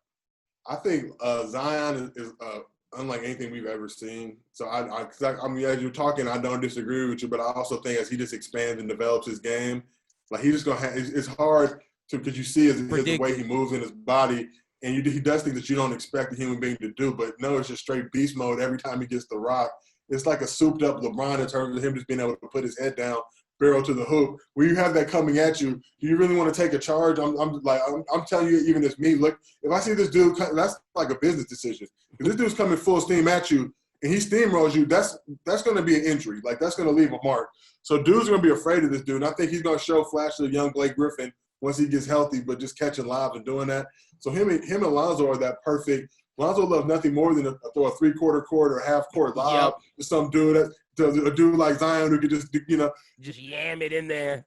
When you have those type of resources available, you see a lot, even with LeBron now, when he's got you could just throw it up and know that, oh, I got 6'11" AD who's going to come out here and just whoop it. Like, it gives you a level of confidence. I hope that squad stays together. It's crazy to me to even see that they got Drew and fucking JJ Redick. I'm just saying, like, they got a squad, man. I expected more from this team. And if Zion would have played the whole year, obviously no question that they'd be in the playoffs. But I think what y'all got to win out right to even get the ninth seed. So right now we are 1-2 in the bubble. We got to win out for the rest. But the thing is, Portland has one of the toughest schedules. Memphis just lost Jaren Jackson. And we play pretty much everybody who's kind of I don't want to say the scrubs of the bubble, but we play the teams who aren't at peak performance. We got like the Magic, the Suns, we got another Grizzlies, we got the King. So we making it, bro. Adam, I think we making it. Hey, honestly, they got to – you just don't – I mean, look, if they can rattle off that – was there 5 more? If they can rattle off that next 5, man, I'll be happy for them. But you just don't want them to trick one to just – Yeah. That's what they have the potential to do, just take one of those nights off. But – look, if they could get it, I think, I would love to see a LeBron Zion round 1, man. That'd be amazing. I said if that happened, that the Pelicans would take him to 6, so I stand by that. I said the same exact thing. So we're on the same wavelength, OG. I want to ask you, what do you think about the East, the Celtics? To me, because I think the Celtics are the enigma of the East, to where if Kemba Walker is healthy and can actually play, they go 4, where everybody has duos. They got 4 guys that are just talented, with Kemba, Tatum, who's a budding superstar, Jaylen Brown, who's a star in his own right, and Hayward, who was a former All-Star, who's finally getting his stuff together. I think if Kemba's actually healthy, that Celtics team, on paper at least, is too talented. What do you feel about the Celtics? I mean, I feel the same way. I think looking at that squad, you kind of wonder, like, yo, like, you got, I mean, why aren't they doing better? Plus you got Brad Stevens, one of the best coaches in the league. Like, what's going on over there? So that is a fascinating situation just to see that whole thing develop. But I think between them, the Raptors, and the Bucks, like, it's going to be interesting, man. The Bucks, I think that they performed great in the regular season, but we've seen teams do that and kind of shit the bucket when it comes to the postseason. But the Celtics, like you said, Brad Stevens, they got a great coaching. Tatum looks like he's getting his stuff together. I know he started off a little slow. It looked like he was, I made a joke. It looked like the dude was like swimming before the games and in the pool. Like, he had the tan. You could tell those guys out there whose tans were looking too good. Like, yo, like, your tan looking a little too good. He had the beach cut. He had to get the fresh fade. Had to get right. He had to get his mind right. But just seeing like who's really doing the things necessary, because it's a lot to ask. 300, 400 dudes to come converge on a spot in addition to all the other people that are around. It's probably like a good 1,500, 2,000 people. But these are normal people you want to avoid. A lot of them, media, whoever type stuff. I'm not really like, y'all already knows he's snooping and shit. So I don't know, man. It's something we're gonna have to see. I want to ask you, sticking in the East before we go back, head to the West, and then what do you feel about the 76ers? Because, man, I feel at some point they're going to just have to split up Embiid and Simmons. And if you feel that way, I want to know which one you choose to rock with, because I think you got to rock with Simmons just because of Embiid's injury history. But Embiid's one could be, if his head's screwed on right, one of the most dominant forces we've seen since Shaq. I think Ben Simmons, like, when we joke about the jumper and all that good stuff, but this is all stuff he's going to add to his game. So you're looking at, I don't want to compare him to LeBron because I don't think he's quite as beastly as LeBron, but he D's up. He plays smart. Anytime you got a guy that can play that many positions, you got to rock with the guy. I love Embiid, but to your point, the dude has been hurt. And that becomes a point when you're dealing with these dudes. These dudes are, and I hate to say it, they're commodities, right? So you got to make an investment. It's a business. Big men, are notorious. Like, when they get hurt, like, it's a tougher gamble because it's hard to recover. Like, you think about Yao Ming, he had to retire because of a foot. Like, you know what I'm saying? Like, who would think that, a foot, it's like, this, as a big man, those things are magnified. So any injury you have. But I think Ben Simmons is the truth. He's the future. I would love to see him and LeBron get to pair up at some point, even if LeBron is like an OG 6-man role down the line. Just, that would be great for me. But that's another squad where you talk about, you look at the East, and I jokingly say the East is trash, but the East has what should be squads, right? What should be teams that could compete and do things. But when you just looking to pair it up against Western squads, it's like, nah, you didn't need hands, player. Like, you definitely are. And speaking of the West, the dark horse to me of the West, the third, because obviously Clippers and Lakers, however you rank them, 1 or 2, they're the obvious favorites in the West. But to me, when you ask who's the third best team, I'm not going with the Denver Nuggets because I don't think they have enough talent. Jokic is great, but after Jokic, it's like, who's that second star? The Jazz have their beef with Gobert and Donovan Mitchell and losing Bogdanovich and Conley being a older version of himself. They're not there. As much as I love what Chris Paul's done for the Thunder, I don't know if they can do it. I think they can win round 1. I just don't know if they can win in the second round and going forward. And I think Doncic and Kristaps need another creator, a third guy to help Doncic in that fourth quarter to create. So to me, the team that people should be looking at is the Rockets. But seeing their games, I feel like their size will catch up to them at some point. Am I wrong for thinking that? I think it's tough watching the Rockets. I know they beat the Bucks the other day, but it's just the whole game. Like what, -30 on the rebound, whatever it was. Like, I just you don't want to live or die by the three. You've seen them come so close, but I think that game when they missed like 27, 28, 3 in a row, like you see what happens in that position. But they look, but at the same time, like maybe at some point that type of style breaks through. But I remember Kobe, obviously, before he passed, was talking about Harden and just kind of that style of play and how he needed to start deferring and doing more. And I think him and Westbrook, honestly, one of my biggest regrets in life is not being able to see that Thunder squad with Westbrook, James, and KD mature and come back into the finals, really give the Western Conference fucking the hand, Yeah, give them that dominant force. And it's crazy how much talent Sam Presti had, because if you look at it, Westbrook, Harden, Ibaka, KD. Then you get rid of Harden. You still got Westbrook, KD, Ibaka.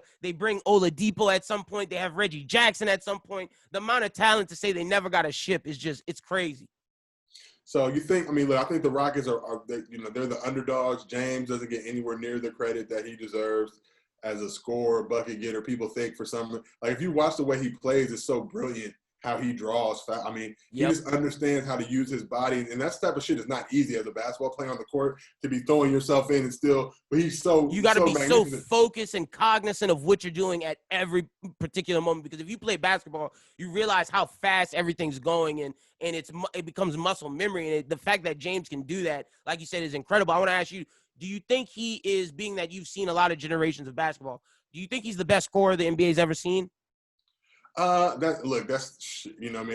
tough. You think about guys like Jordan and people just down the line, like guys like Elgin Baylor or Wilt or whoever, there's dudes that are bucket getters, that can find, putting the basket in the hole, however that's accomplished, it's accomplished. However good or bad the player, the move looks is irrelevant. So I think, when you look at it, I just think James deserves a lot more respect. Obviously, this game is a lot faster paced than in previous generations, but it's also that way because these guys can score and get buckets. Like that, that's a part of it. So you look at a guy like James and what he's able to do, and I think now just kind of like, almost averaging 40 and kind of getting looked at like it's not a big deal because the pace is fast. People kill me when they talk about that pace shit as if like that makes the ball go in the basket. It's like, it's like pace and all that stuff is great. Like whenever you argue and they start throwing the analytics, but it's like at the end of the day, he has to put the ball in the basket to score those 39 points. Like I never seen somebody drop 39 that didn't score 39. You know what I'm saying? Like, however, he had more possessions or whatever. It's like awesome, but he literally still got to put the ball in the basket. That's why I love talking basketball with you, because analytics are cool, but it's like you said, you gotta, as a hooper, what you see, who's a good ball player and who's not. And like you said, James has to put that in the hole. It's like pacing all these numbers, that's cool, and that's stuff that'll help. But like at the end of the day, it's down to these players making plays. They got to score. Like that's the thing I think people don't understand. Like stats are great, but stats only come from actually having the, all the fucking shit happen to get the stat. Like he's got to score and do all that. James going to only average 38, 39 with, by doing that. He has to literally put the ball on the base. It's not like he was playing the video game. People play video games and in their mind they start to think it's like, oh, well, just because he was penciled in to do that, he starts to go out every night with a hangover from the strip club, from whatever's going on in his personal life, and still do that. To be able to do that consistently, I think is an amazing thing. But that's just me. What do you think about the new? And I like to call him this because I think it's funny. The new Great White Hope, aka Luka Doncic, coming into the league, putting up MVP like numbers. Do you feel that him and the Mavericks have a shot to maybe not necessarily make a run in the playoffs, but maybe get around on a team? What do you think his ceiling is? I think Luka's the real deal, man. I think, you look at his body and his build, and just the way he moves and the flow of his game, the sky's the limit for this kid. He's that dude. I talk about often, like, he grew up in Slovenia, played in, like, Italian leagues growing up. And as a youngster, like, I played in Italy as a little kid. My dad lived there while he was hooping out there. But the way they structure their academies and how much attention to detail they play in developing the game and developing their players, and that's not to say he wouldn't have done that anyway, but you just see that he's so polished and refined and just knows how to play the game of basketball with that European and American style. So I think the sky's the limit for those dudes. I can easily see him, stealing the first-round victory. I don't think they go any further than that. Yeah. But over the next couple of years, there's one thing about Mark Cuban. He's not afraid to spend the bread to put the squad, especially if he's going to put butts in the seat and, make his team a winner. So, I'll be curious to see how it pans out. No, I'm right there with you. Like I said, I think they're one player away from making serious moves in the West. Josiah, I got to before we get you up out of here, give me your finals picks and give me who you think's going to win it all. Lakers, Bucks, Lakers in 6. Ooh, all right. When we get to the playoffs, we will definitely bring you back to just discuss what we've been seeing. Really enjoyed this conversation. Tell the people where they can find you on social media. King Josiah 54 on Twitter and Instagram. I appreciate everybody. 100%. Y'all make sure y'all go follow OG. Make sure y'all go follow him on Twitter because during NBA bubble, some of the best NBA content out there. He is grade A NBA Twitter material. Thank you again, OG, for coming on the show. And I'm going to pass it to you, Lyndon and Schubert, to finish Bros Who Ball. Want to thank Josiah Johnson for coming on the pod. That was a super, super dope interview. This time for Bros Who Ball, and this week for Bros Who Ball, we're going to be talking to the guys, Justin and Schubert. Justin is to my left. Schubert's at the bottom. Let me introduce these guys real quick before we get into the main another interview we have. Justin, how you doing this week, brother? I'm doing good. It's been a busy week, but basketball is back on TV. A lot of good games been on. I've been tuned in all week, and I'm enjoying it. I'm loving it. It's like March Madness almost damn near. Game started at 12, and they run all day. I'm digging it. I'm digging bubble play. Schubert, how you doing, my brother? Doing all right. I was about to say the same thing. It feels like the March Madness we didn't get this year. Yeah, man, and I'm loving all of that. So this week for Bros Who Ball, I brought on my former basketball coach. He's the coach at, I believe, Sacred Heart in Ville Platte. I forget what school he said, but he says it in the interview.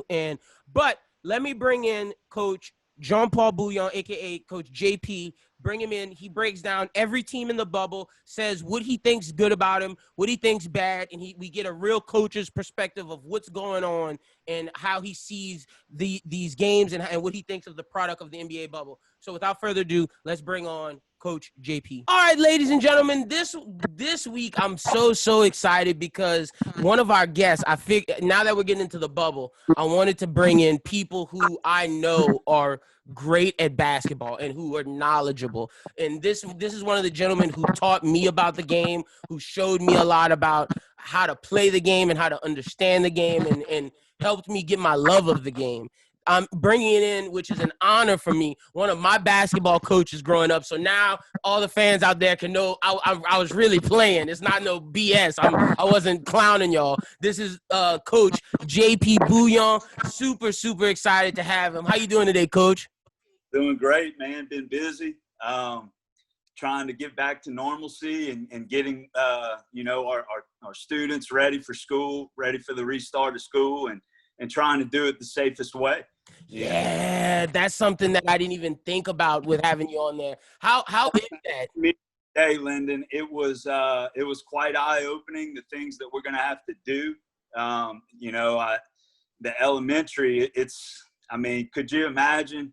Okay, so a second grader at the cafeteria table with their mask, right? They went to school with the Spider-Man mask and come home with like Superman or something. Yep. That it's just going to be we have to stay focused on them and monitor them a little more constantly.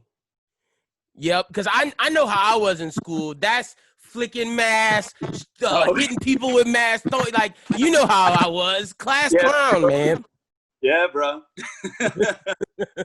So I totally get it. Just for the listeners out there, let them know a little bit of your basketball background and just fill them in on how you came in contact with the game and how long you've been loving and coaching the game. Well, I mean, I've been loving the game ever since I can remember. I kind of started playing as a 5-year-old, I guess, and played organized ball. Started then and have been around organized basketball since. I played at St. Thomas More High School for one of the greatest high school basketball coaches, not just in the state, but really in the country. Danny Broussard taught me a whole heck of a lot. Got an opportunity I was still in school. Got an opportunity to coach it. I coached girls basketball at Cathedral Carmel in Lafayette. And man, a couple of folks that I'd known, previous had seen me coaching, and I ended up at ESA for a while with Mike Bourgeois. He was one of those people that brought me in. I had played for Mike at St. Thomas More too. He was an assistant with Coach Danny at that time, and that's where I met you. And we had some pretty solid teams with your class, and I tell you this, that was one of the most fun classes that I've ever been around, for sure, man. Coach, it eats me up, man. It eats me. Y'all taught me a lot too. Don't ever forget that. Y'all taught me a lot as well. And I wish I had the mind state I had now about the game, because if I did, man, look, my junior year, and this is not to reminisce, but my junior year when we had Walker Gates, when we played against Zawali, if we had a better roll of the dice, we should have made the state.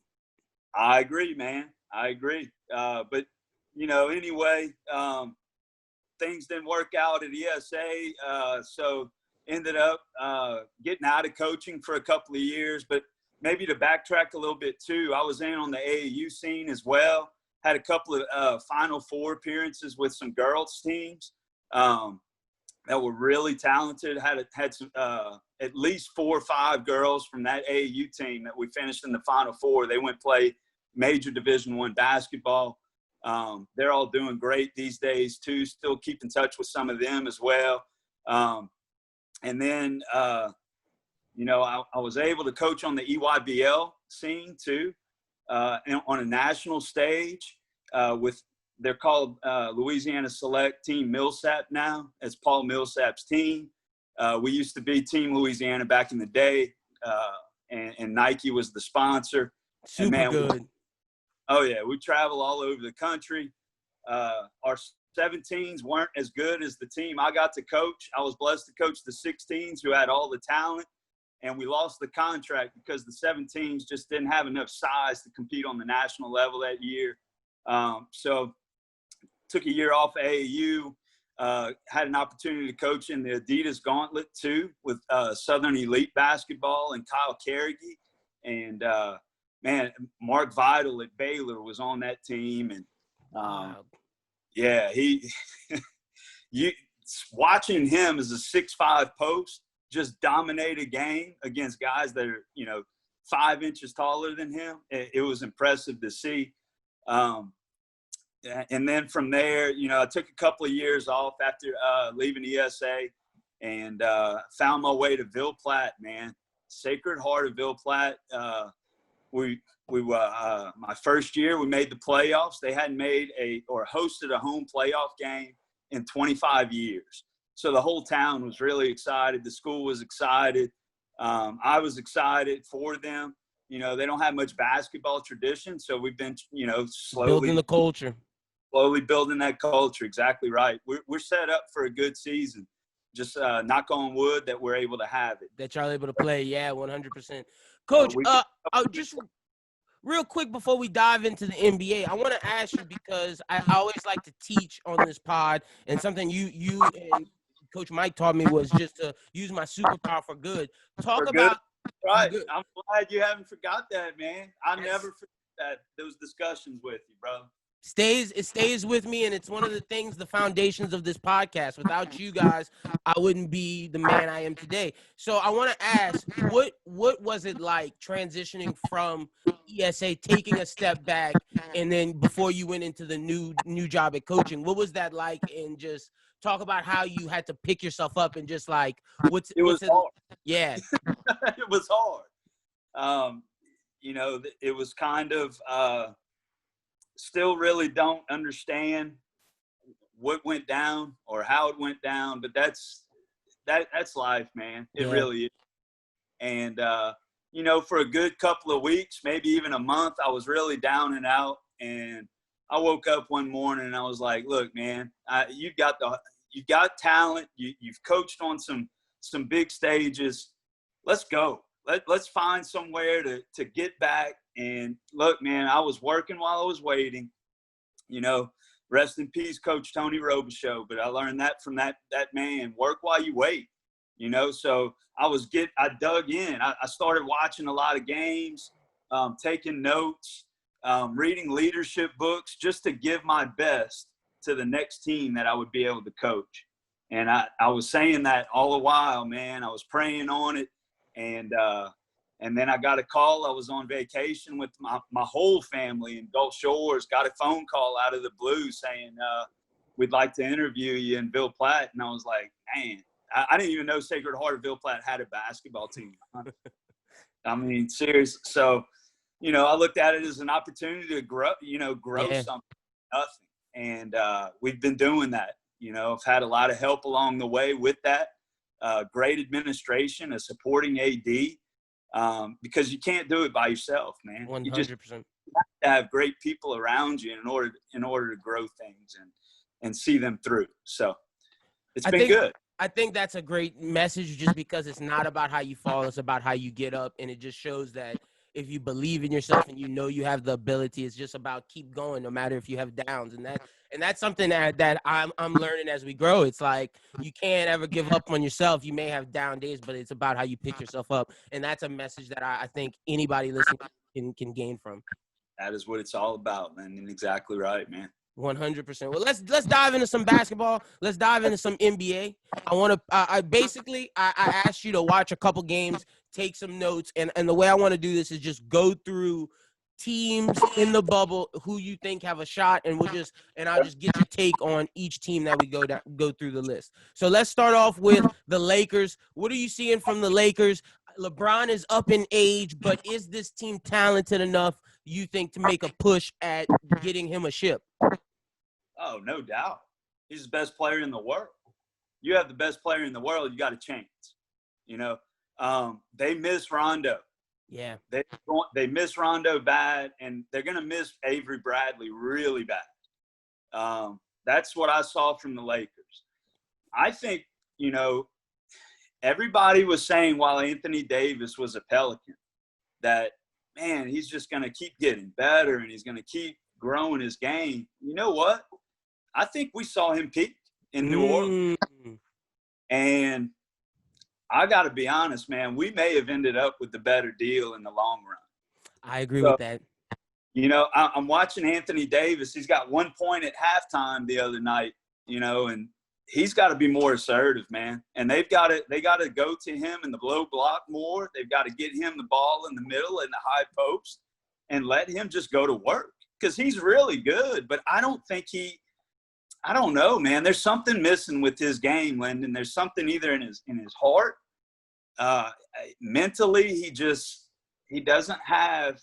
I don't know what it is. And see, that's something I noticed with the Pelicans. It's that killer instinct, and he's a natural Robin. And it's the thing that LeBron needs at this moment is someone that he can really lean on. And I don't know if Anthony Davis is that guy. And we talked about this through our messages. I really believe if LeBron had this version of Brandon Ingram and Lonzo Ball, I'm not saying that they'd be better, but they might be in a better situation than with Anthony Davis. Anthony Davis is obviously the more talented player. It's just the way those two guys have progressed. It would help LeBron more, in my opinion. I agree, man. I don't think they have enough around them. But again, LeBron is so good, and he showed that the other night against the Clippers. Yes, he did. I don't know if I've ever seen him defend like he did that night.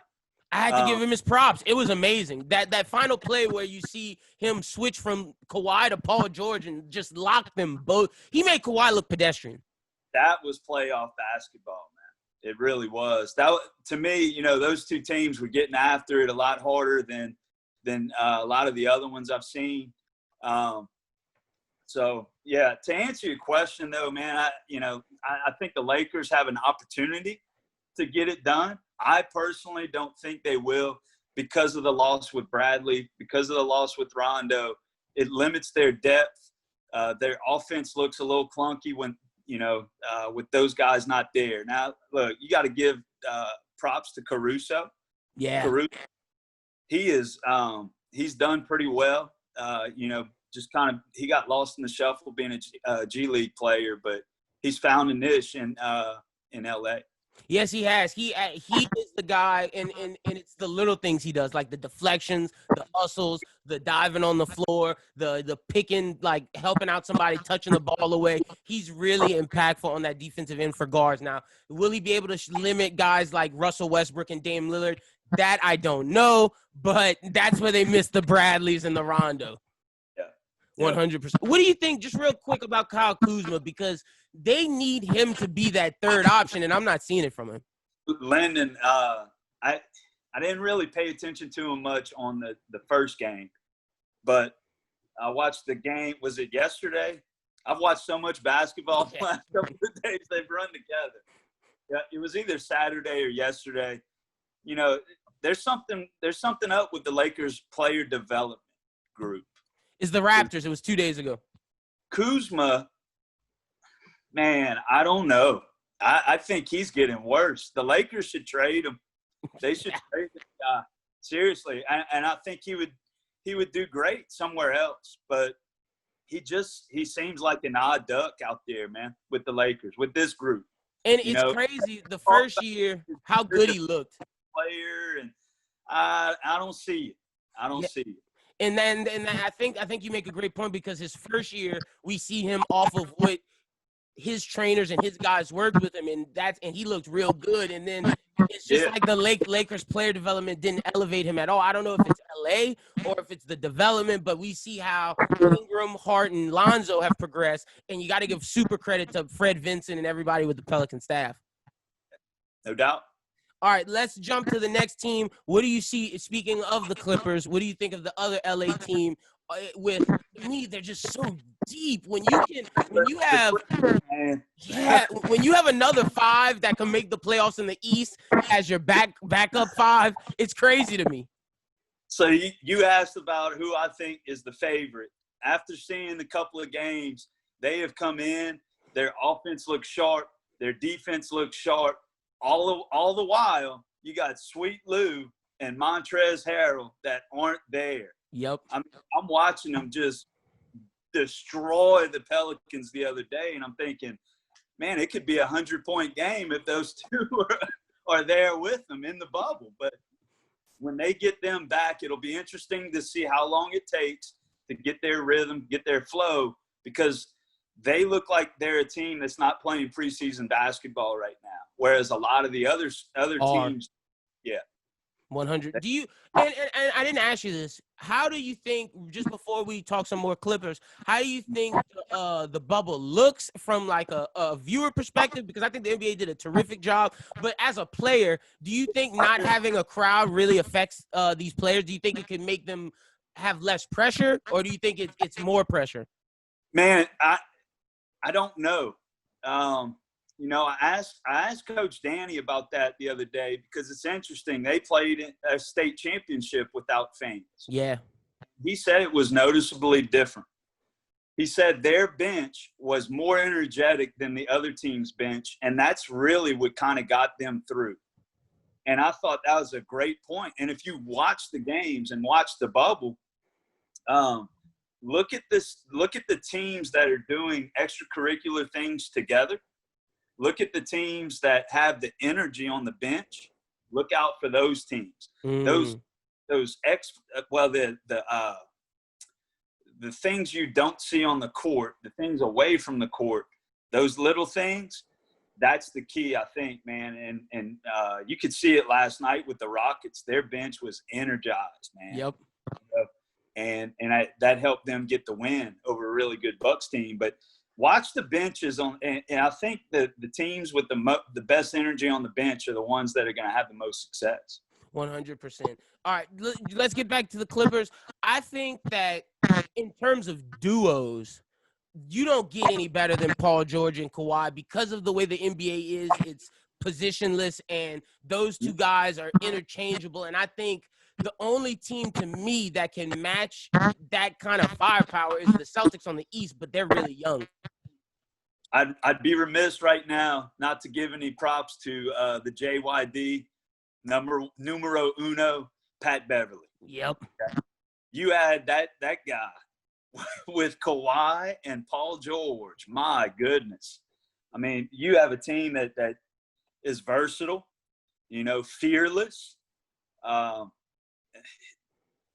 They're really good, really talented. Their offense is clicking. You're right. They run some 5-out stuff. When Zubac is out of the game, you'll see them run a lot more 5-out stuff. Kind of what we ran with you in high school, man. When Zubac is in, it limits them a little bit with floor spacing, but he's talented enough. If you do throw it to him in the high post or even in the low block, he's good enough to make a decision and a good pass. So they're tough, man. They got scores everywhere.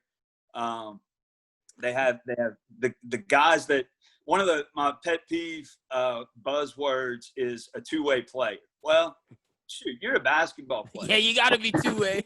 What? All right, Yeah. So play defense, okay?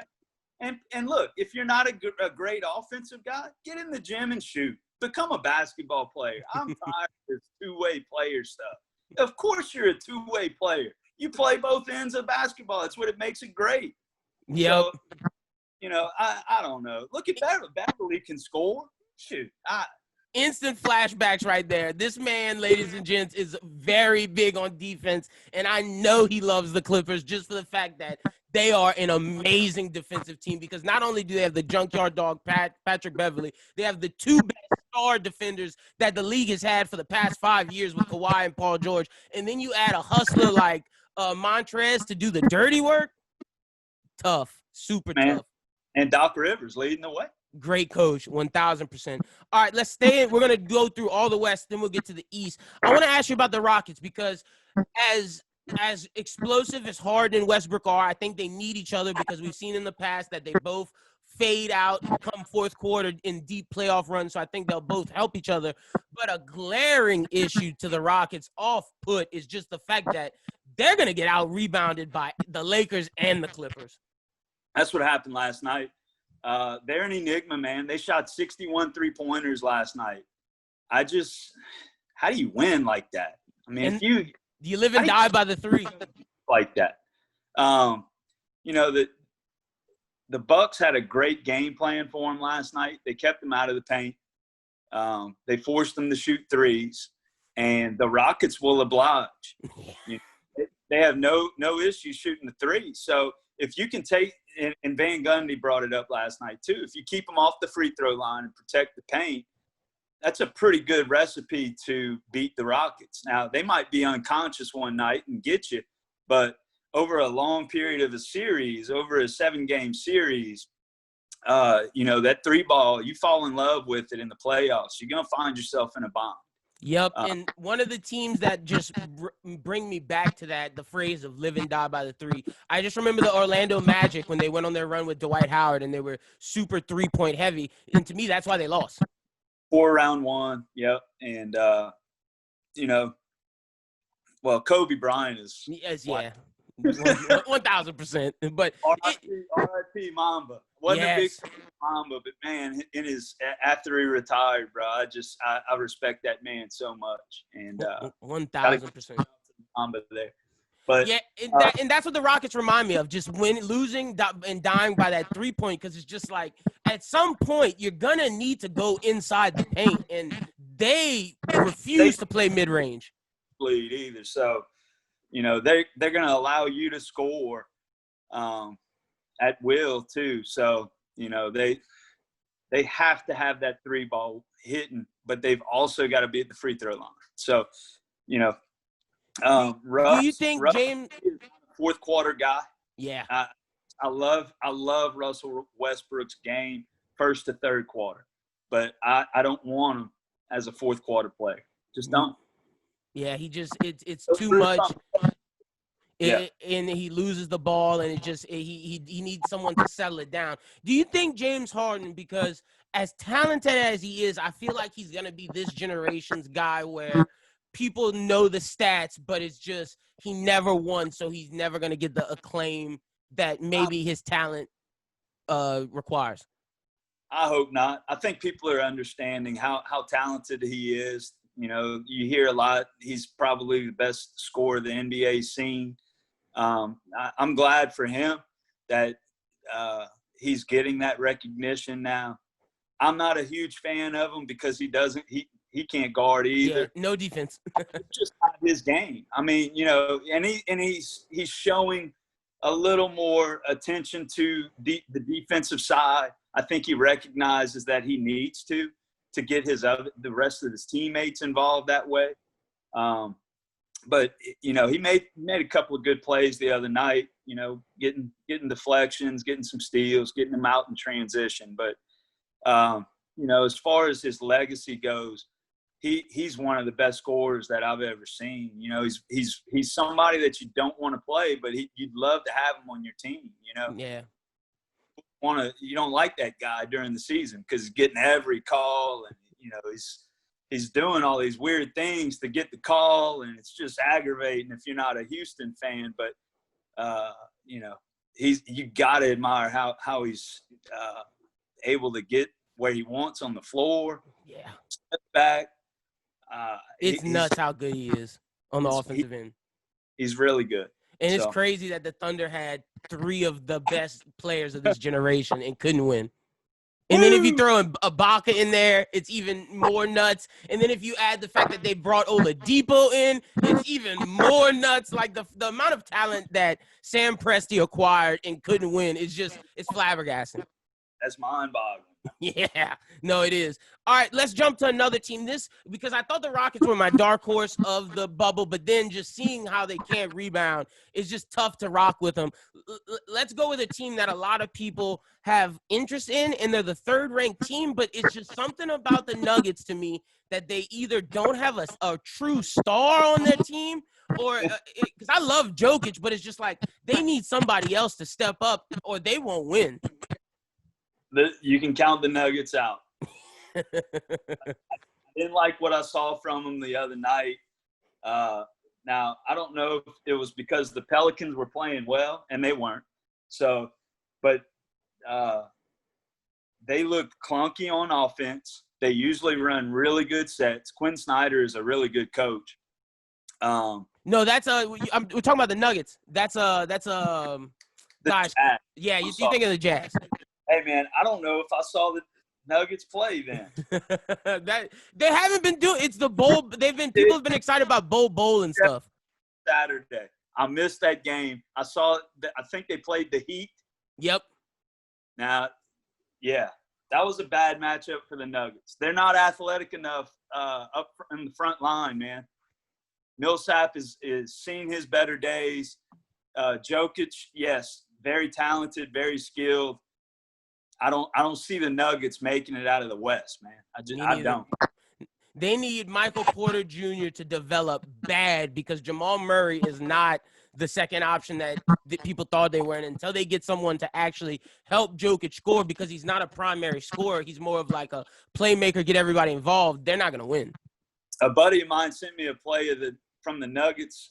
He's asking me, what do you think? You think we could run this on the high school level? And I was like, man, first thought was Michael Porter looked like a baby giraffe learning how to walk. He was falling and tripping all over the place. Like, dude, you're an NBA player, man. You got to do better than that. So, no, I'm not impressed by the Nuggets. You know, I think there's some pieces away. Yeah. Especially. No, 100%. I agree with you. All right, and let's go to that team where you're talking about, the Jazz. Man, Donovan Mitchell's rookie year, phenomenal. And ever since people have gotten the scouting report on them, they've been needing a secondary facilitator and creator. Losing Bogdanovich is terrible for them, and Mike Conley has seen his better days. Oh, amen on Conley. That's one of the first things I wrote down from watching that game. He's old. It's old, man. It is what it is. Not everybody's LeBron. No. They have no size. They're going to struggle, man. They were disjointed offensively.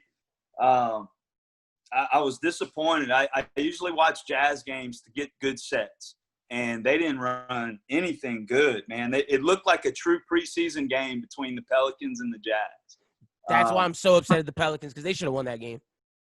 Well, yeah, there's no doubt. And it was like they were holding stuff so close to the vest for whatever reason. You're trying to get in the playoffs. Jazz, you're trying to elevate your record and standing in a rhythm for the playoffs. Do better. I will say this: Clarkson, good. He's a good pickup for him. He's doing some good things. Rudy Gobert and his illegal screens. I could go, son. Yeah. I mean, that guy, he should get called for an illegal screen. Every time. Gets in ball screen. Moving elbows up constantly. And it was driving me insane. Like, being a former post player, seeing his screens drive me insane. The amount of just moving screens. To me, he's going to be the reason why Donovan Mitchell leaves the Jazz. Like, if I'm the Jazz, I try to get rid of Rudy Gobert as soon as possible to keep Donovan Mitchell happy. Yeah, when he was acting the fool, touching all those microphones and then got COVID, yes. Yeah. See Gobert having his house. He's going to have his house up for sale here soon. After leave the bubble. 1,000%. Let's jump to the Thunder, because I got to applaud Chris Paul, the level that he has just elevated this team, because everybody thought they were tanking and it was just time to rebuild. The leadership that he brought to that team, the amount of knowledge that he passed on to Shai Gilgeous-Alexander, because that guy is going to be a stud. I really like the Thunder because with Chris Paul, Shai, and Danilo Gallinari, they have a solid team. They're solid. That's about it. Yeah. They're solid. I think they can they can push a team to a game 6. I just don't see them making a deep run. You don't forget about Steven Adams too. I really like his game as well. Rebounder, shot blocker, and his offense has progressively gotten better as he's stayed in the league. Chris Paul is one of those guys that, it's a shame that he's never made a deep run in the playoffs, man. Yeah. His talent is so much there. He's got so much invested in his team and his teammates, and he's just never had that deep run. And I don't think they'll have it again this year. But going back to what I was talking about earlier with energy and stuff, he's got it. I mean, you can watch the game on normal, and you can hear Chris Paul on both ends of it. He's just always talking. So I had an opportunity to see the Pelicans. They were the Hornets then. I got an opportunity to see them practice here at UL in the Earl K. Long gym years ago. And that was the thing that stuck out to me. A lot of people thought you could hear in the stands, they were like, man, Chris Paul's an ass. Chris Paul's a bad teammate. And I'm sitting there like loving this guy. Yeah, he's amazing. And I'm like, that rookie right there does not know the intensity level that he's about to get into in the NBA. And Chris Paul is getting into him, telling him, look, man, you're on our team. You got to get ready to go. He's just one of those guys, I don't think he sits well with a lot of people, but he wants to win. and he wants to see you do well. He's a coach's favorite. Like everything that you used to preach about just talking on defense and being a leader, that is Chris Paul to a T. I think if things stay as they are now, where they're the 6th seed and they're the 3rd, then they play the 3rd, I think they could beat the Nuggets and at least get to the 2nd round. If it stays like that, yes, I would agree. They could get by the Nuggets. Obviously, I'm not too impressed with the Nuggets. I think I saw one quarter. Yeah, 100%. All right, let's get to the 7th ranked seed, the Mavericks, with arguably for the future, they have one of the potentially best dynamic duos with Luka Doncic and Kristaps Porzingis. The year that Luka got drafted, I was preaching that he should have been the 1st round pick because you don't play in Real Madrid and be the best player in Europe, and people don't expect him to come over and do great things. Now, I know we saw Ricky Rubio in the past. He had a similar type of hype, but Doncic was different. It was a guy that could not only pass but score at an elite level. What do you see from the Mavericks? I assume that you love Doncic as much as I do because that guy is just great, and I just feel that they're a piece away from making a serious playoff move. No doubt. They need a wing that can score. Yep. They need an athletic wing. In fact, I mean, any 3 of those guys there in Boston, that if they could find a way to get one of those guys out of Boston, that would be a huge move. But as far as Doncic goes, man, he's just game ready. He's NBA ready.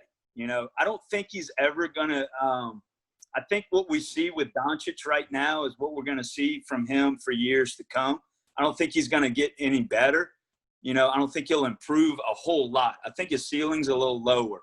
But I mean, you look at him now and what he's doing, it's pretty good. MVP level, man. And if Kristaps Porzingis could ever go back to being the Kristaps that we saw with the Knicks, they'll be tough. But Tim Hardaway Jr. isn't the wing they need. They need someone that can create. He's a complimentary player. He has gotten better, though, man. Yes, he has. I've seen from him, he's really asserted himself on the offensive end.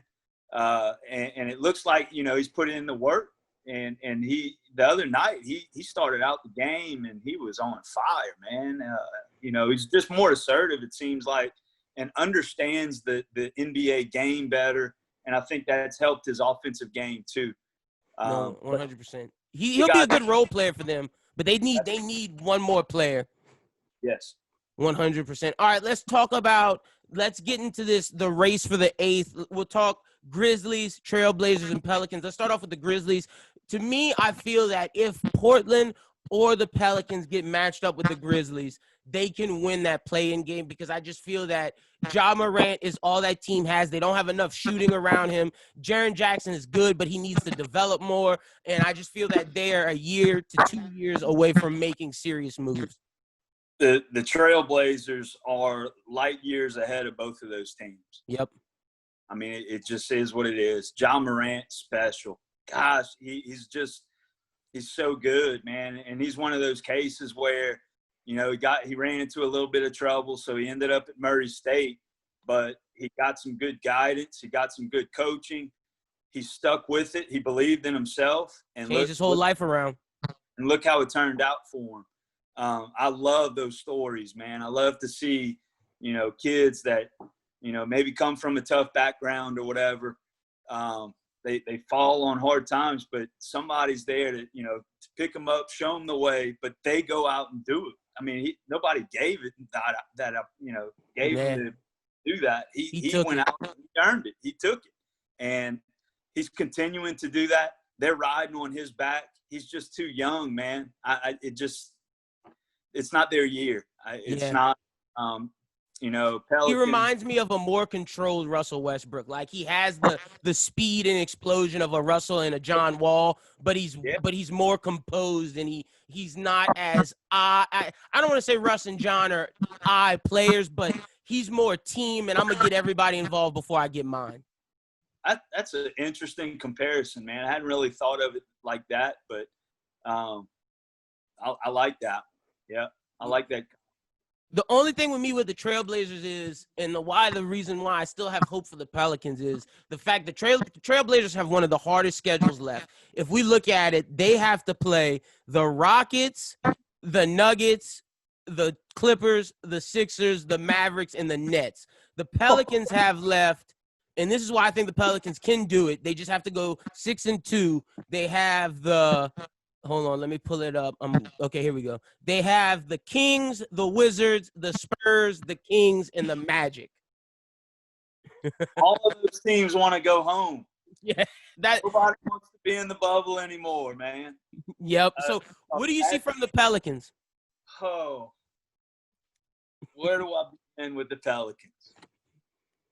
As we, I want to try and stay as positive as I can, because as I was watching the Clippers game, it was just really difficult to watch those guys and their body language, and they just gave up. That was the biggest defeat I've seen from them this season. Just mentally and just not only on the court, but just morale of the team just felt like they just did not want to be there.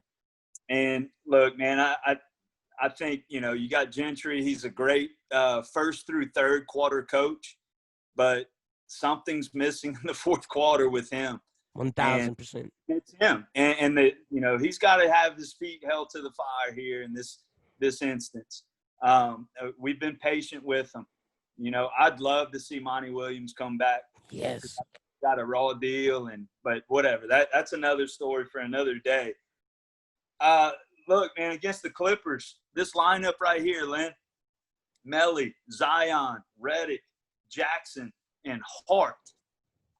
It was out of control. They came in and they calmed things down. That is an interesting second unit that you could have out there to start either come in, halfway through the quarter or to start a quarter. You got enough scoring in there, and you got enough defense in there, and enough rebounding. You're a little undersized, but with Zion and Melly and the way Hart plays, you could get by with that as a good bench rotation. Now, I will say this about Frank Jackson. I don't know whether to call him a unicorn or Sasquatch, but I don't think I've ever seen him score a basket or a three-point. I'm serious. It's everything to the rim.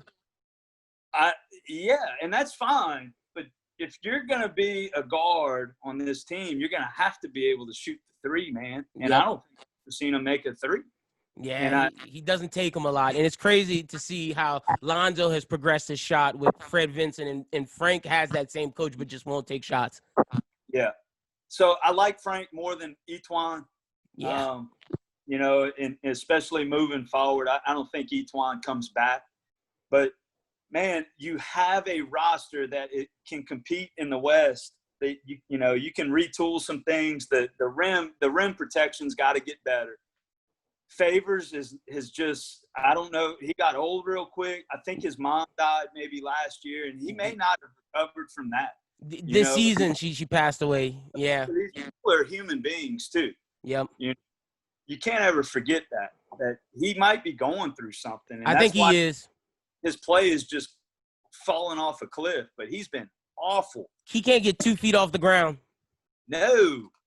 And Jackson Hayes is an interesting prospect. I think the game is a little too fast for him. So what I would do is play. Yeah. And just play through his mistakes. I mean, you're probably not going to make the playoffs anyway. Let that kid experience the NBA, because he has got to me, he's got a high ceiling in the NBA.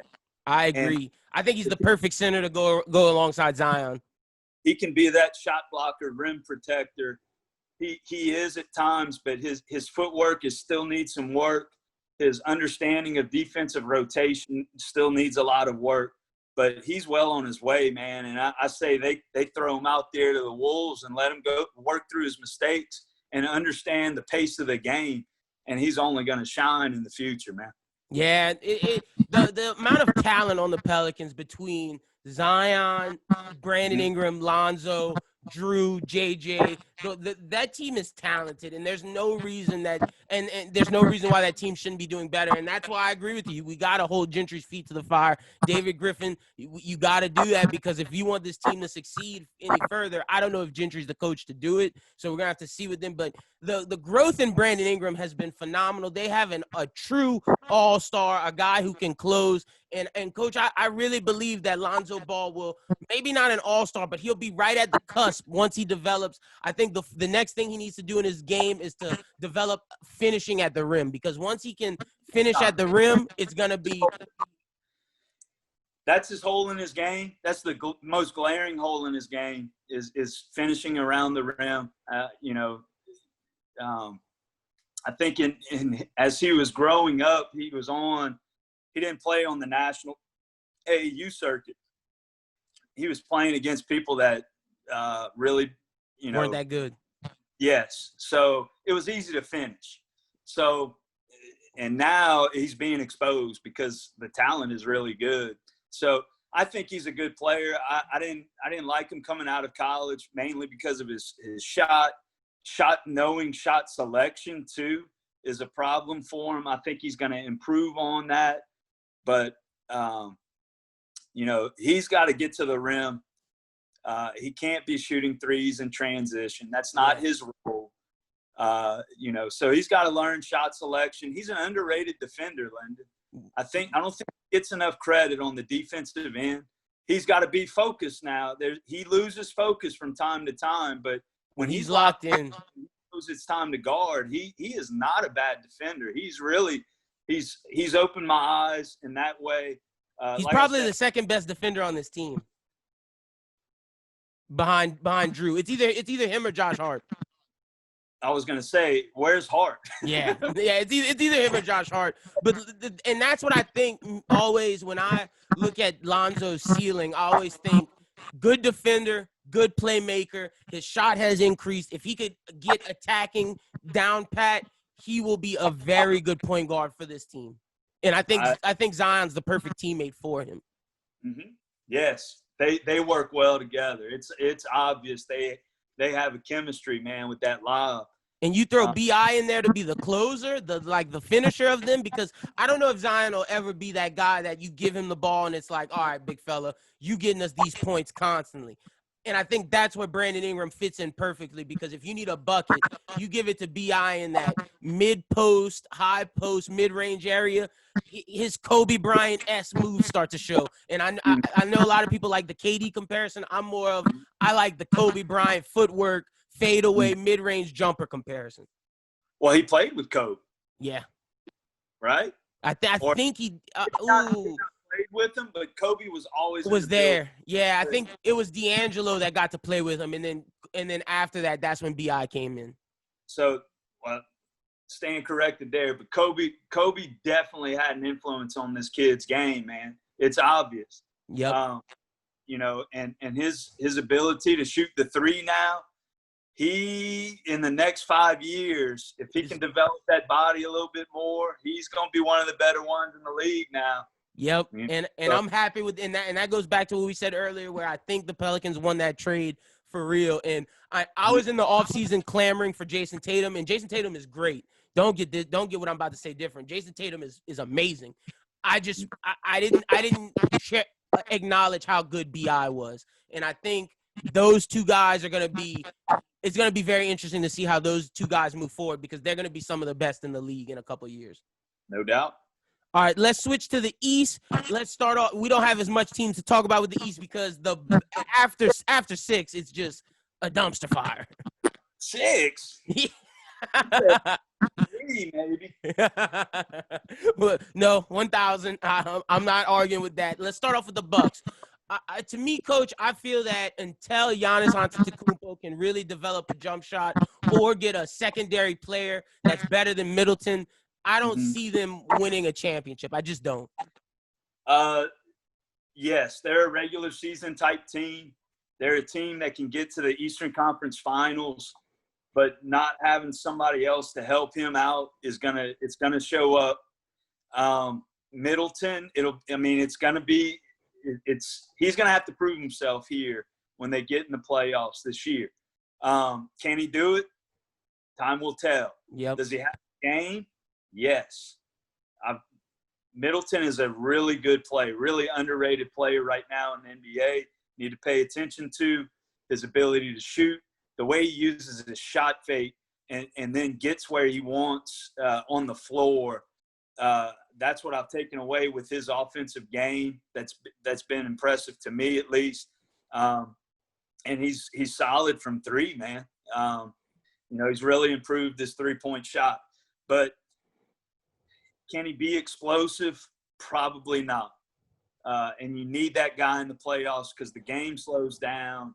Yep. 4 sets. Freak can't shoot the three, not consistently. They're relying on their bigs in the corners to make threes, and that's not a good recipe. Yeah. So I'm not trusting in Brook Lopez in deep in the playoffs to be consistent. Yeah, it's Robin. They got Robin shooting threes from the corner right now. Now, I will say this about the Bucks, man. Bucks are the best defensive team. They showed that last night with the way they defended the Rockets. They showed it against the Celtics the other day. They can scheme up a defense, man. They can. They're athletic enough Great to coaching. play any team. Budenholzer's a really good coach. He's a good offensive mind too. I love the NBA right now and where it's at. I think the NBA is really – this is some of the best it's been, in my opinion. I was about to say. More curmudgeons, man, and it really pisses me off. Well, they don't play defense. You know why? Just watch the game. You know how good the offense is right now? And this is interesting to hear from you because I remember when we were in high school, you weren't big on the NBA. You were more big on college ball. Sure. College is awful to watch now. Yes, it is. It's bad defense. It's bad offense, too. The players aren't there long enough. So, the NBA is getting all the players. Yep. So college basketball is getting left behind. But the NBA has and the Warriors kind of began that. The Spurs really, in a way, with the amount of passing that they would do and lack of ball screens, but in the 5-out type of play. But you see a lot of the teams going with the 5-out play or a 4-around one, and they're spacing the floor. And it's how we used to coach y'all to play, and it's fun to watch, man. And y'all used to always kill us with, Coach, we need more ball screens. We need this. And I'm like, we were ignorant. That's why I loved watching the Warriors, because that when they were on their run, it just reminded me so much of the offense that I was familiar with. And you see that offense all around the league now. All around the league. And that's the Bucks' fighting chance, is that they play great team defense. Their offensive system is good, but they got bogged down the other day when they needed somebody to step up and make a shot. And I don't know. Didn't have it. Yeah. I think they're fraudulent. And after we go through this, I want to get who you have making. We know with the Clippers, you have them on the West, and we want to know who do you have on the East? Well, I have the Clippers for the West. For sure. For the West? Yeah, okay, yeah. We'll get to the East after we run through all these teams. Let's go to the next seed, the Raptors. To me, the Raptors are this team that plays great defense. They're good enough offensively to where their defense will allow them to score points, and they have enough people to where they play team offense and they run their sets. They have, to me, the best coach in the league with Nick Nurse, and I just feel that they remind me of the 2004 Pistons in the sense that they don't have a star, but they play very much together. Interesting comp for sure. I'm not sure I don't know. They're pretty tougher on the perimeter, and then you got Gasol in there. I'm gonna have to think about that one a little bit, Lan, with the Pistons. But they're not as much with Rasheed and the other Wallace, but on the perimeter, that's where they're tough at. Yeah, the one thing that has stuck out to me with the Raptors is OG Anunoby and the growth of that guy. Man, amazing. Has he been in the gym working? Now, he's making threes. He's become a good offensive player. He can guard. So he gives them an interesting matchup dynamic in that he can guard just about any position on the floor. He's willing to guard, and they play good team defense. I think what's going to hurt the Raptors is not having a guy like Kawhi, though. Yep. It's about the team until it's not. And in the playoffs, you really need that guy that can go get one when you need it, man. And when and the game slows down to possessions and you got to pass that ball into that guy and say, go score. And I don't know if Pascal or OG or Kyle Lowry is that guy. We'll see. Kyle Lowry used to not be the guy. When Kawhi got there, he missed. Boy, he was in a bad way, missing DeRozan. he was in his feelings, bro. Yes, he was. Wait, I got the claw. I got it. Let's go ball, man. Yeah. And then Siakam, Serge Ibaka really, I think, helped Siakam become comfortable. They're both from Africa, and I think it helps Siakam's growth having that. Well, Serge from Spain, but by way of Africa, right? Yeah, and then having the GM be from Africa as well. Yes, I mean that you can't not look at that and say, man, Siakam, he just seems comfortable in that system. His game is on the way up. Fun to watch him play, man. Raptors, I don't think they get it done. They just don't have enough for playoff basketball. They look great right now, though. They really do. I would disagree that they have the best coach in the league. We might be talking about the team that does next. Next, yeah. But Nurse is awesome, man. Great mind for basketball. What he does with less, he does more with less. Yeah, it's incredible. Yeah. Yeah, and let's get to because honestly, they're interchangeable for me because the next guy is just as good, if not better. Let's talk about the Celtics. Brad Stevens, amazing coach. Coach, y'all having to me on paper, y'all have an amazing squad. I think for the Celtics, it's really going to come down to how healthy Kemba Walker is. And if he's not, can Jason Tatum be the star that everybody wants? Because y'all if you can really go Kemba, Tatum, Brown, Hayward, and then Theis or Cantor, that's the most talented team in my opinion overall. The question with the Celtics is when it comes down to their depth in the bench. Kemba's the key. Yeah. Kemba's the key. When Kemba's on the floor, they're different. They run their offense. They're great in transition. The guys, he's just tough as nails. He's a winner. They need Kemba to be healthy and get the minutes they need or that he needs to play for them to win. And I think it's going to happen. They're 3, 4, 2. I don't think it matters to them. They just need him to be healthy for the playoffs. Yep. And that's how they're approaching it. It's getting Smart some good reps too at the point guard, and he's actually looked pretty good doing that. He seems comfortable in that role. He's one of those JYD guys. Yep, too. junkyard dog. But Celtics are running great stuff. They're running great sets. Their defense is connected. Gordon Hayward, he seems like he's finally comfortable on the floor, coming back from that gruesome injury that he had. He didn't look the same last year. Nope. Tatum goes 2 for 18 in a game. He comes back the next day drops 35. Yes. And that's the heart of a champion right there. There's a cliche for you. And then Jaylen Brown, the development of him has been he's underrated because he's this Paul George type guy that can truly become the second option on that team behind Jaylen. Behind Tatum. Yeah, I saw Jaylen Brown with the Southern Elite team in AAU. He was the best AAU. He was number 1 in the Adidas League in the Gauntlet. And watching his game, he had nothing from outside of 10 feet. Everything was by the rim. Great athleticism. Great athleticism, but you could tell that the tools were there, and boy, they were right on him. The Celtics,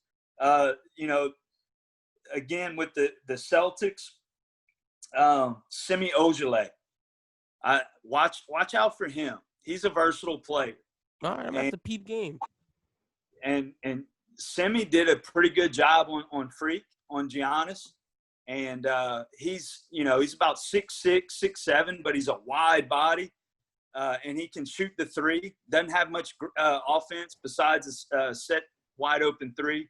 but he's an energy guy and he plays great defense. He gives bigger players a difficult time, and you can relate to this, is having that wide body. Yep. You use that leverage on a guy that's taller than you. It makes him a little uncomfortable, you know. So he's one of those guys, you know, that uses his body well, uses his leverage, strength, and he can knock the taller players around a little bit. So watch for him moving forward in the bubble.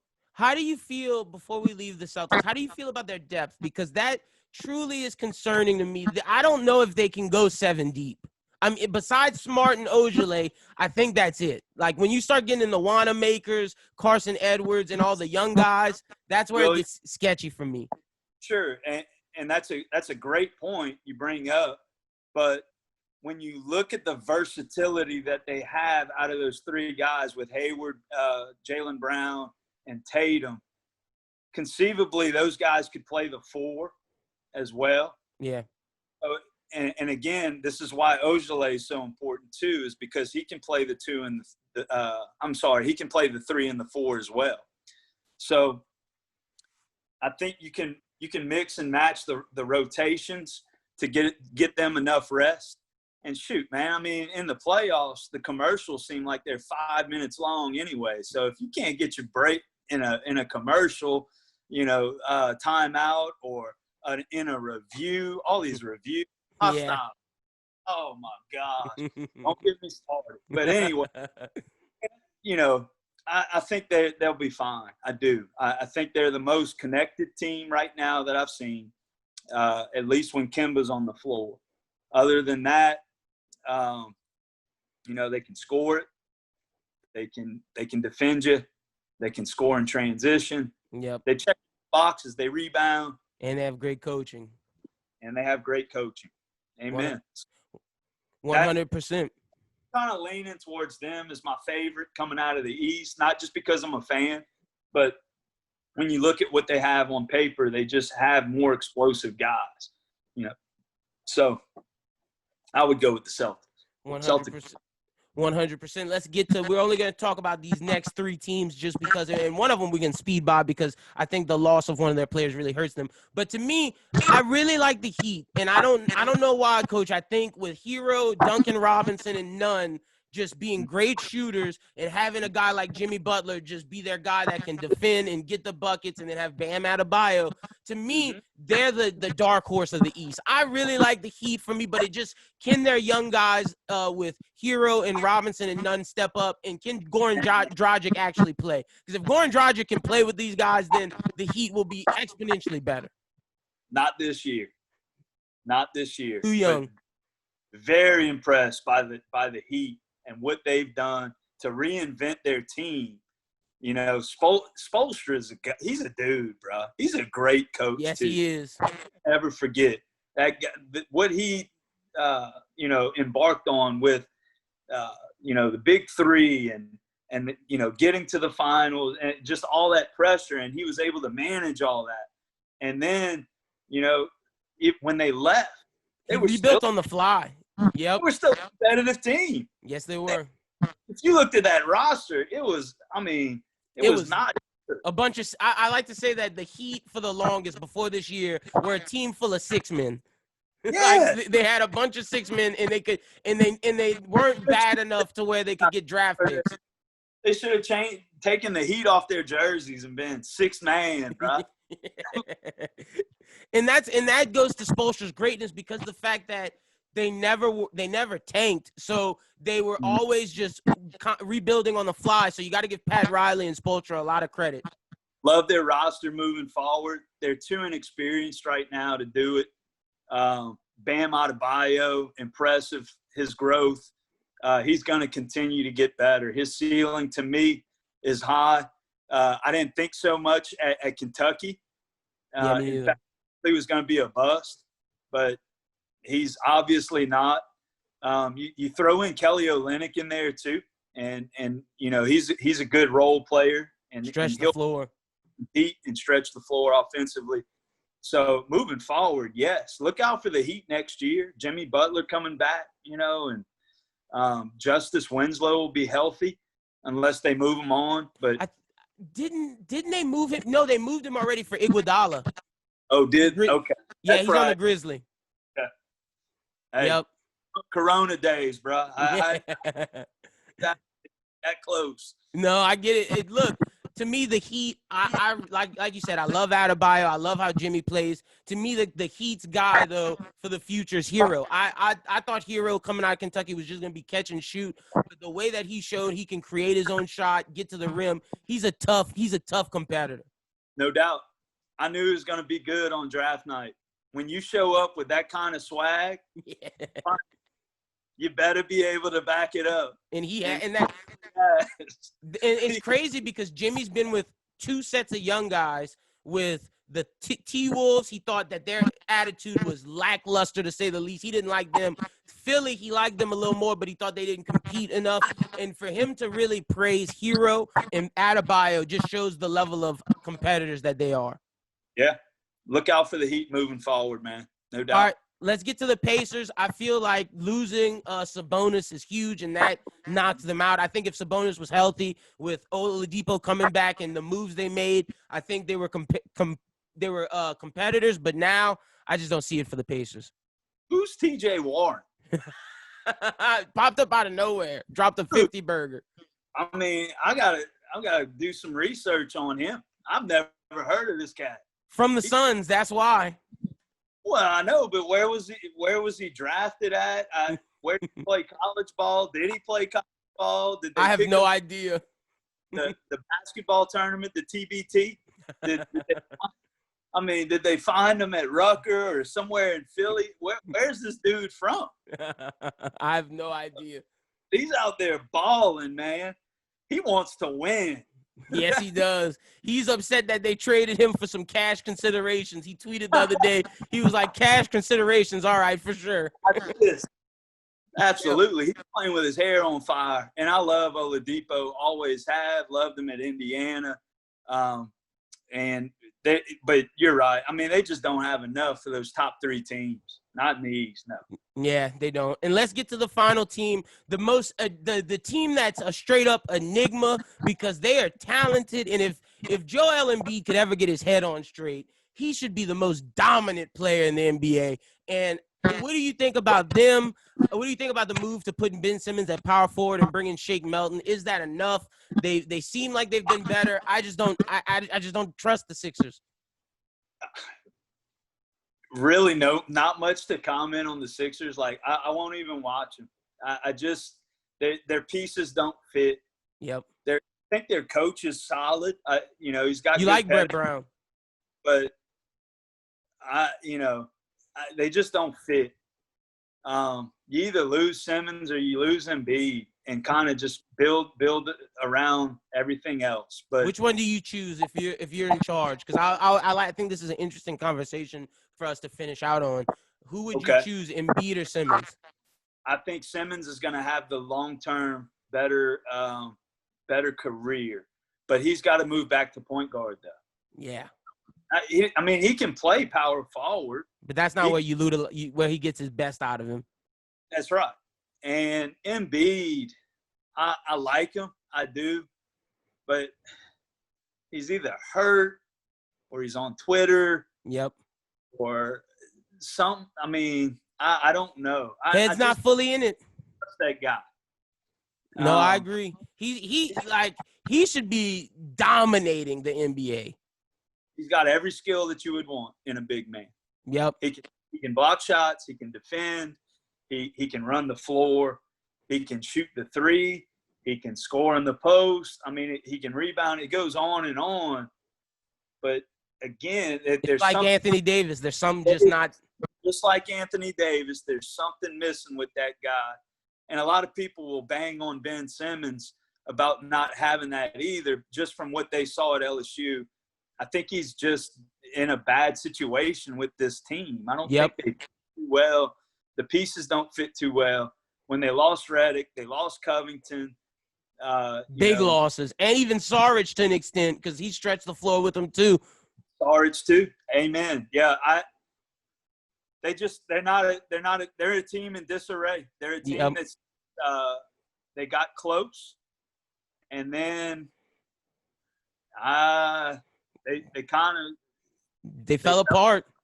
They just fell apart. Yep, losing Reddick, Sarge, Covington, and Butler killed them because that was the shooters that they put around those two dudes, which actually could make it work. And I agree with you. I would keep Simmons because Simmons gets a lot of flack for not having a jumper, but the thing Simmons does is creates and he defends 1 through 5. Just one of the best defenders in the league. Sure. So tell me, why does Greek Freak get a pass for not being able to shoot?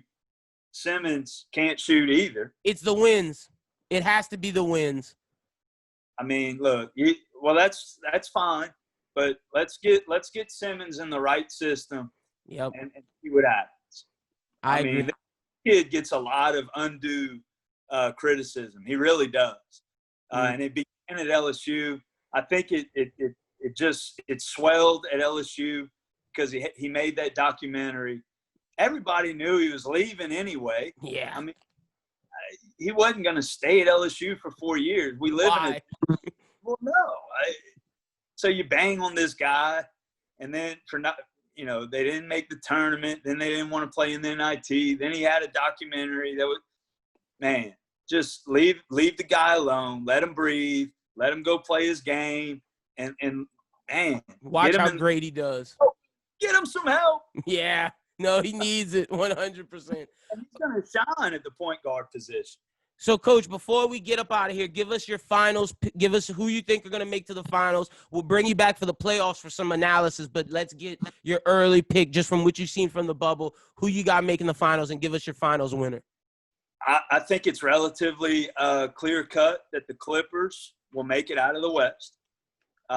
Now, if Anthony Davis decides to show up at some point, things might change. But they're just doing too much without Sweet Lou and without Montrez. I just think when you bring those two guys back in, they make it. And then in the East, you've got some guys that have done it before. Yes, I know the Raptors are the defending champs, but there's just too many question marks with the Raptors. Is Siakam going to do this? Is Kyle Lowry going to do that? Yep. Too many marks. And then the Bucks, as we talked about, they're just missing a glaring piece on the wing. And they can be defended because the Rockets showed that last night. Got to be the Celtics. It's just got to be the Celtics. Too much talent. Kemba's not playing right now, so they may take a couple of losses. But don't let that fool you because as long as Kemba's on a minute restriction, they're a different team. When he comes back, they'll figure out the rotation to keep those guys rested. Tice is active. Cantor gives you enough offense off the bench. I just think they make their way through the East, and I think the Clippers are going to get it done in 6. Get it done, 100%. We'll see Kawhi Leonard win again. Thank you so much, Coach, for coming on. We will definitely have you back throughout the playoffs because I really enjoyed this conversation and seeing your viewpoint on basketball. Humbled to be on with you, bro. You're doing great things, man. I'm watching you from afar. I know we don't talk too much, but I guarantee this, know this, that I'm watching your career. I'm watching the good things you're doing out there. I'm loving every minute of it, man, and I'm rooting for you. Thank you, Coach. That means a lot. Let's get into our next guest with Josiah Johnson right now. We want to shout out to Coach JP for coming on the pod. Really, really appreciate it. This week, man, we're giving y'all some true basketball inside knowledge. We're breaking down the bubble. Look, not only is this podcast for comedy and entertainment, this podcast is also enlightening. If you like sports, we hope we fulfill that knowledge. But let's get the guys' take on what's going on with the bubble. I want to start off with the race for the 8th, because I think the injury to Jaren Jackson Jr. really changes things for the Grizzlies. The Grizzlies also lost today to the hold on, who'd they lose today? I thought they lost to the Jazz. Did they lose to the Jazz? Yeah, they lost to the Jazz today. So the Grizzlies' record is now 32-37. Their remaining schedule is, let me pull this up. I got it right here. Their remaining schedule is none other than the Bucks, the Celtics, the Raptors, and the Thunder. The Grizzlies not making the playoffs or the play-in game. Am I crazy for saying that, Schubert? I'll start off with you. Being that it's just John Morant, we saw that with when they played the Pelicans. I feel so bad for the kid because he's so good, but he has so much to shoulder. The load on his back is huge. He has to carry that whole team. And Dylan Brooks needs to stop shooting jump shots. Like, he misses so many jumpers, and he keeps taking them like he's the guy who needs to be shooting all these shots. But granted, they don't have a lot of shooting elsewhere, but that dude constantly misses, and I just feel bad for the Grizzlies. I feel bad for John Morant. I don't feel bad for the Grizzlies. I feel bad for John Morant, but I don't think they're making the race for the 8th. I mean, for a while in the Pelicans game, I was thinking, this team looks pretty good. But, with Jaren Jackson going out, it kind That's of – their second star. I would even argue that in a lot of ways he's a, co-star. Yeah, I agree. He has a lot to do with how that offense works and a big force on defense. Yep. So, I mean, there's just no way with the schedule that they have left that they're going to be able to win out of those games. And there's just too many hot teams right now that are more inclined or, more positioned to win, to be playing game. Yeah. Yeah, and that's the thing, man. Like, the race for the 8th is real intense right now. Justin, I want to ask you, now that – because you agree with us that Grizzlies aren't making the 8th seed. They're not making the play-in game. They're not going to be the 9th seed either. What do you think – I'm going to take it this direction with you. What do you think the Grizzlies need to add to get to that next level? Because like Schubert said, they got Jaren Jackson Jr., they got John Morant. They have a dynamic duo in the archetype of the great point guard with the great big. What do they need to add to this team that you think? Is it a wing? Do they need to add multiple shooters? Where would you, if you're the GM of this team, where do you take this next to put it over to the next level? That's a great question, but definitely I'm adding shooting. That's the first step because you got John Morant who can get into the paint. He's a great playmaker. And you got Jaren Jackson who's like, he's a 5-man. He has size and he can spread the floor. He can go inside and out. So I think like today in today's game, you basically need shooters. You need guys who can shoot the ball.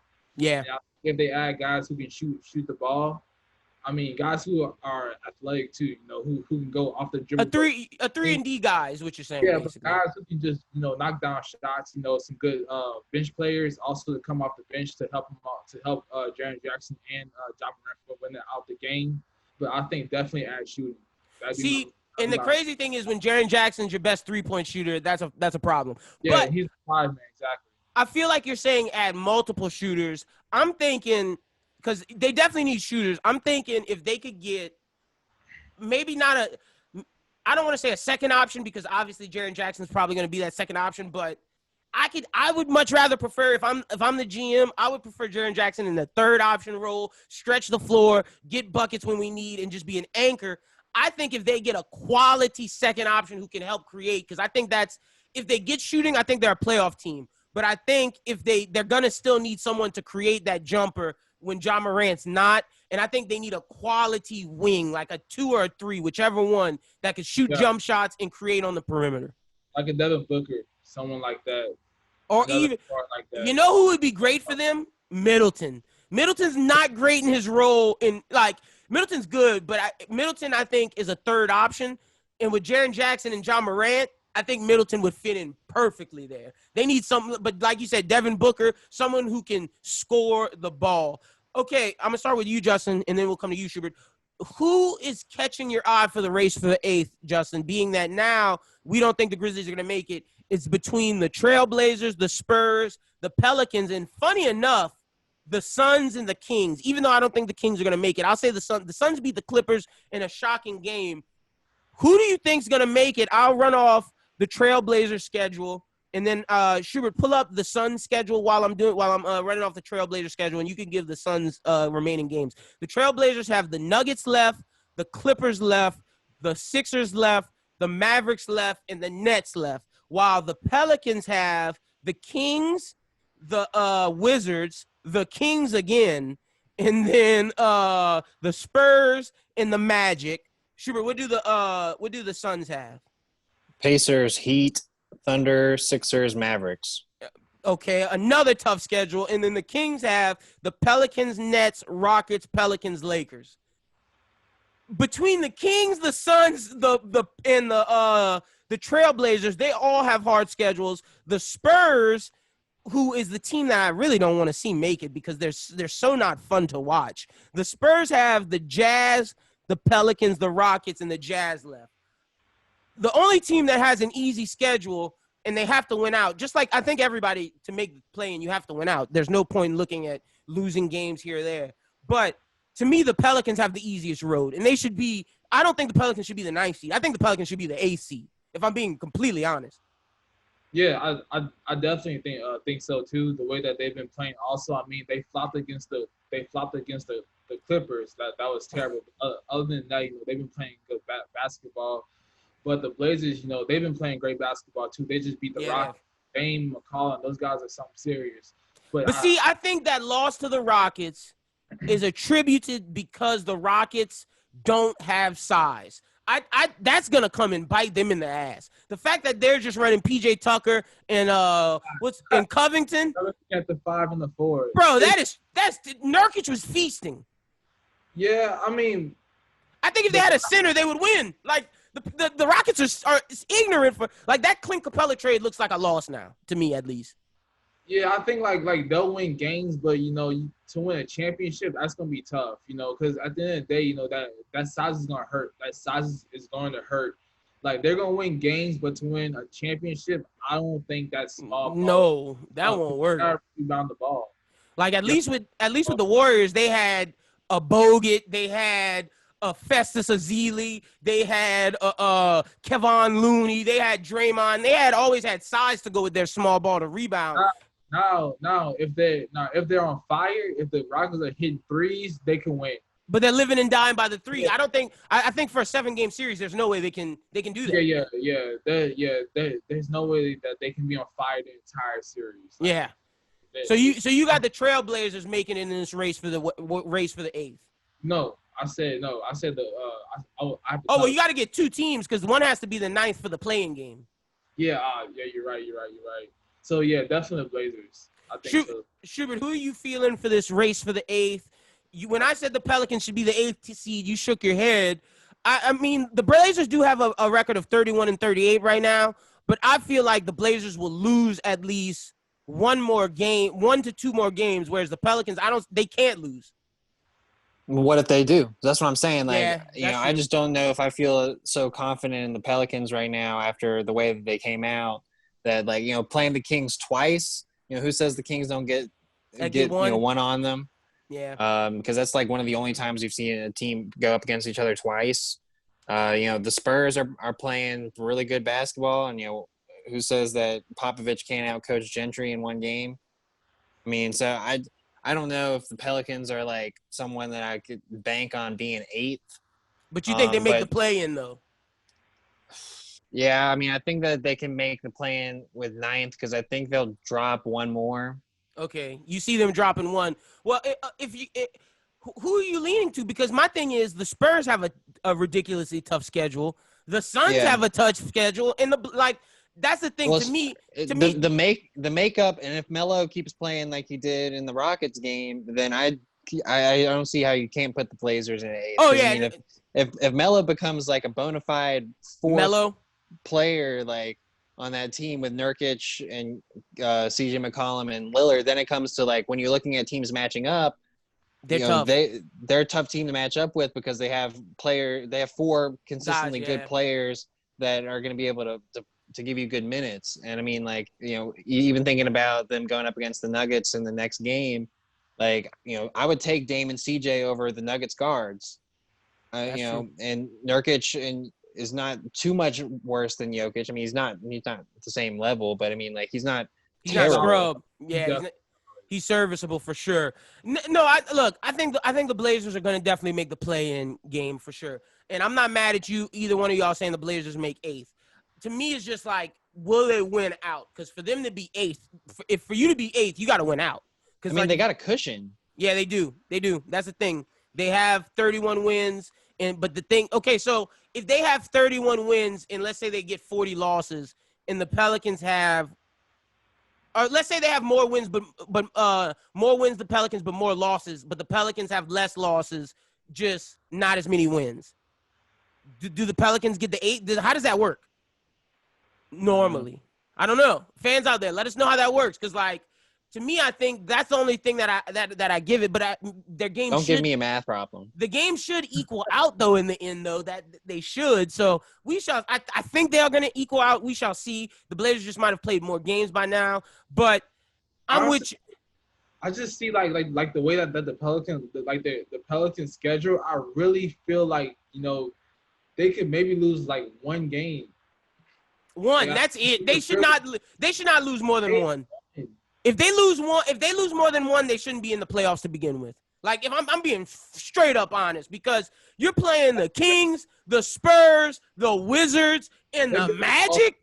Exactly. Y'all are playing people that don't want to be in the bubble right now. Like, what are we talking about? Like, besides the Spurs. Besides the Spurs, and that's because Pop always trying to win.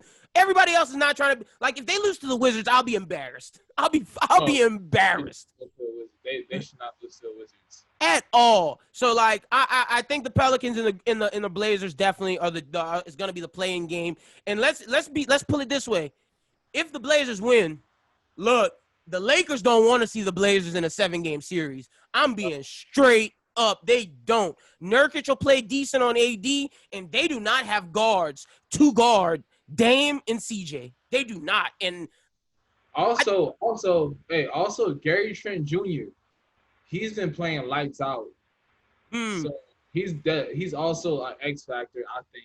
And look, I get LeBron's the best player in the league. We've heard it from both Coach JP and Josiah, but if the Blazers make it to the playoffs and play the Lakers, that's a 7-game series. And I understand LeBron's great.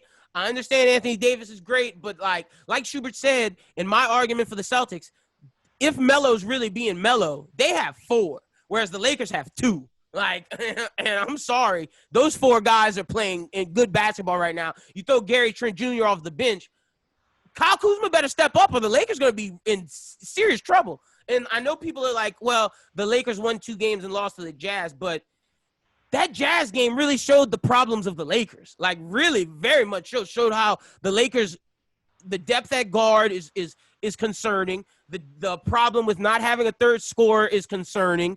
When you rely on either Dion Waiters, JR, or Kuzma to get hot, that's concerning. I mean, Schubert, am I crazy for saying these things about the Lakers?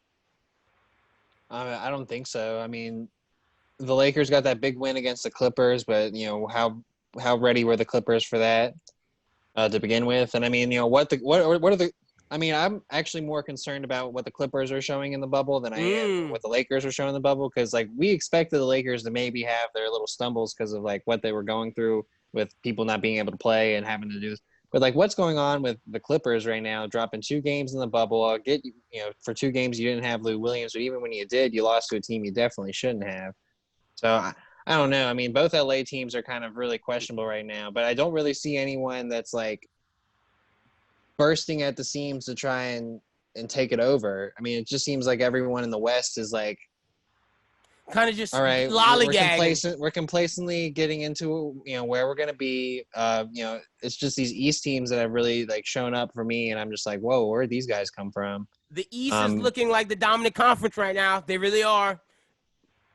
So I don't know. With the Lakers, though, I mean, LeBron is going to do what he does when it comes down to it. Yeah. But, you know, they are going to struggle with a matchup if they have to do the Trailblazers. But yeah. Let's switch to the East, man, and let's talk about some of these teams that are exciting. You can start us off, Schubert. What are some of these teams in the East that, like, are really showing you promise?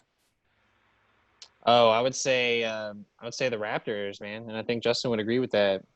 I do. What are y'all seeing from the Raptors?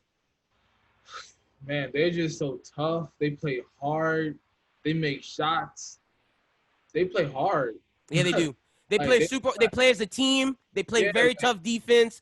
The question with the Raptors is when it comes to playoff basketball, because I think they'll do well in these remaining regular season. But when it comes to the playoffs, and let's say they play a Celtics in the Eastern Conference Finals, when it comes to because both of you know, when it gets to those final games, in the final moments in those games, it becomes a possession by possession thing. The game feels very slowed down. The camera pans in, and it's like, all right, if you don't score in this possession, shit's in trouble. Like, it really feels the pressure's intense. And the question is, who can the Raptors call on in those moments to get them out and score those buckets? Like, do they have a guy that they can lean on heavily? I don't think you're giving them enough credit for what they did last year. I mean, I think that there are enough people out there that understand the big moment. And I mean, you know, just because Kawhi was the one that they could lean on last year doesn't mean that they don't understand like what a big moment is. And like, you know, even Fred VanVleet, I feel like could hit a big shot when it comes down to it. All right, Justin, how do you feel about that as well? He said the right player. He said Fred VanVleet, and you said, you know, I know they don't have a superstar, but they know how to play. Like they know how the thing about the Raptors is they know how to get a good shot. And they have one of the best, in my opinion, I said this earlier, the best coach in the NBA, and with Nick Nurse. You know, strategy-wise, like it's just like they're just a good team, man. Like, you know, normally when it comes down to those type of moments, guys are going one-on-one. They're driving, passing, and they'll get a good shot. Like, no, I don't know how they'll do it, but they'll get a good shot somehow, some way, and they'll hit the shot.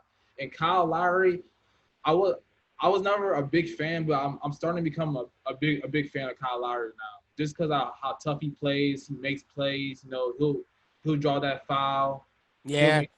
So he'll take the charges. He'll be flopping. Yeah, exactly. You know, they'll go to the limit to win a game. So I'm really like putting some faith in the Raptors. Look, man, I told y'all before we even started this. I said the Raptors is that team that you just got to watch out for because, like Schubert said, and Schubert's right. Earlier, I looked at their championship pedigree and was like, really, that was my whole explanation. And Schubert is right. I'm not giving them enough credit right now. But it's just like, man, the NBA has shown us for the past 3 years, you need that guy when it slows up to get you them buckets. But I like the name he did say with Fred VanVleet because Fred VanVleet did do that in the finals last year when Kawhi wasn't hitting shots. So can Fred VanVleet do it again? Can Pascal Siakam do it? That's what the major questions are for the Raptors. But the Raptors are putting themselves up nicely. I want to ask you about the Celtics because the Celtics have been a hit or miss. They've won 2 games. They've lost 2 games. But the games that they won, I believe when they won against the Trailblazers, Kemba Walker played 22 minutes.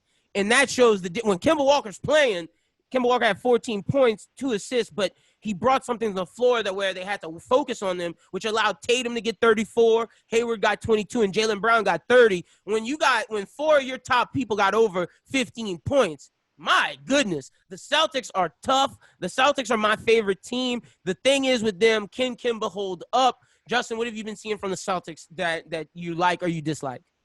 Well, the thing about me is, like, you know, they have some good players. They're a good team. But the thing about them is the consistency. They haven't been consistent.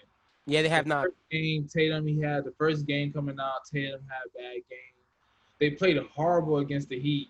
I don't know if you watched that game, but they even had Jimmy Butler, and they dropped that game. So they're kind of – it's just the consistency. You know, if they could bring it every night, you know, you can get 20 from Jaylen Brown and cool. You can get 20 from Jason Tatum. But, you know, I don't think that Jaylen Brown is a consistent 20-point player. Yeah. Score 20, but, you know, can he do it consistently? And they just haven't been consistent. To me, the thing with the problem with the Celtics is not only consistency, because I agree with you. You're 100% right. The problem with the Celtics is who is on their bench? Who is Brad Wanamaker? Who is Romeo Langford? Garrett Williams? Like, these rookies aren't doing nothing. That's all. And also, I think it's been shown too. Like, honestly, like right now, I have the Miami Heat over them. Ooh. I really do. Andrew, let's talk about that in a second. But like Coach JP said, he said we got to watch for Semi Ojeleye. But like, Schubert, is the depth issue for the Celtics? I think we've seen that. Like, because you were high on the Celtics like me. What are you thinking right now? Yeah, I think it is a little bit of a depth issue. There's not a lot of people that they can depend on. But it really is all revolving around whether Kemba, Gordon Hayward, Jaylen Brown, and Jason Tatum are on, or if they're off. It doesn't seem like it's like one night someone's carrying the load while the other ones. It just seems like they're all on or they're all off. Yeah, man. It's like y'all got to have at least one guy that is and like Justin said, consistency. Y'all got to have one guy that's consistent. And then if Tatum's the consistent force, then Hayward can give one night, which if those two are leading, they win. Or Jaylen Brown's leading one night and him and Tatum do what good, they win. Or Kimba and like one of them has to be consistent constantly. It can't be like you said where all are on or all are off. And what's got to be really concerning for them at this point is that they've kind of lost their way into getting that free ride in the first round. The Bucks and the Raptors, they got a free ride. I mean, they're going to play the Nets and whoever is eighth. So, I mean, like, those are wins. But, you know, if the Celtics, like, you know, Justin's saying, the Heat and the Pacers are both having really strong starts. The Pacers haven't lost. So, see, and the Pacers are the most weird team to me because I thought with Sabonis not being there, they would struggle, and they've been winning. So that's interesting. Let's talk about this Heat team because that's the team that y'all know how I feel about the Heat team. I love this Heat team with Jimmy Butler, Duncan Robinson, my boy Hero, and Bam Adebayo. Justin, you said you like them more than the Celtics. Talk to me why you do. They got the shooters, man.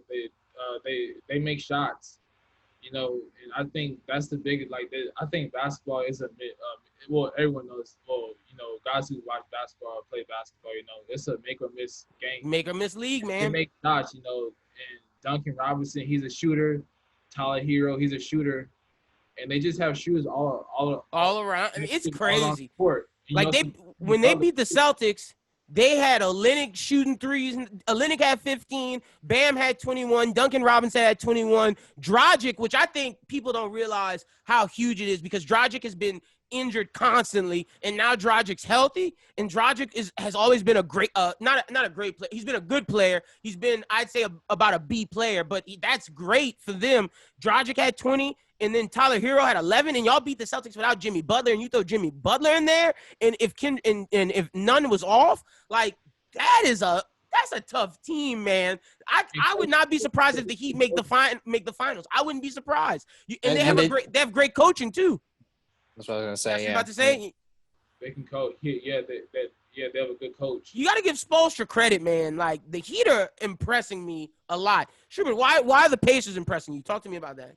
I haven't really gotten a chance to watch them. I'm just like looking through the scores at this moment right now, and I just didn't realize how hot of a start that they've gotten off to. And it's just like, if you think about it, you know, let's say they continue their hot start going into the playoffs, and if Justin's right and the Celtics end up dropping to fourth and they have to play the Pacers in the first round, you know, that's going to be a tough series for them. I mean, if the Pacers are continue to play on, you know, I really think that in this week that I'm going to have to check out their games just to see what's going on. I mean, Oladipo's he's there. Yeah. And I mean, what they got Brogdon too? Like, I want to look at a box score for that. Look at the Magic box score, and it'll tell you who's doing it. It's TJ Warren, man. TJ Warren has stepped up as their scorer, and like Oladipo has been kind of the secondary, and TJ Warren has been balling. TJ Warren had 32, Aaron Holiday had 12, Turner had 21, Brogdon had 12, Oladipo had 13, and TJ McConnell off the bench had 12. The thing is, man, they to me don't have a lot of depth either,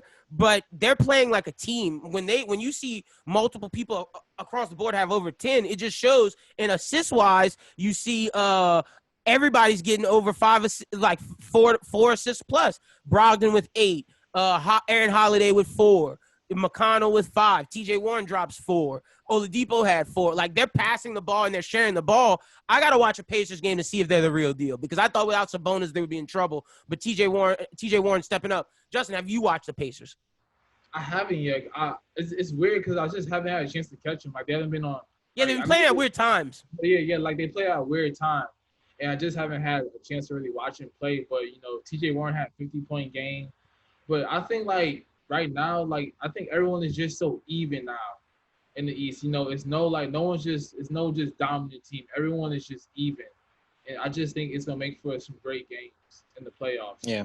The Bucks, Lakers, Pacers on Saturday is the one to watch. That's the one to watch. All right, we will definitely check that out. Let's get some picks in real quick for this week before next week's game. Let's talk about some of these games that are coming up. Let me pull up the schedule. I'm glad you said that, Schubert. That is the major game on Saturday. NBA games. I can't get on my computer because it messes up the Zoom stuff, so I got to do everything on my phone. That's why. Well, that Bucks Mavericks too.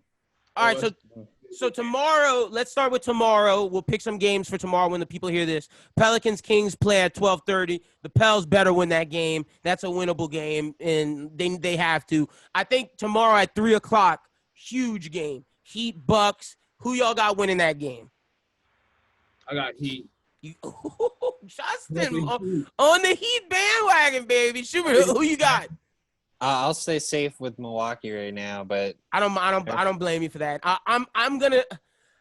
My heart says Heat, but my brain is telling me do like you, Schubert, and stay safe. I'm gonna stay safe and say the Bucks, but I'm not gonna be surprised if the Heat win. And I love that Justin picked them. All right, I don't care about Pacers Suns, even though the Suns beat the Clippers, man. Devin Booker's been balling.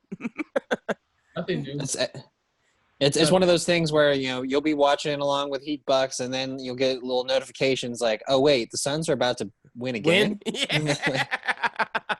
Exactly. We got Clippers Mavericks at 5:30. Is this a must-win game for the Clippers? For Just sure. to show that they care. I think so. I think so too.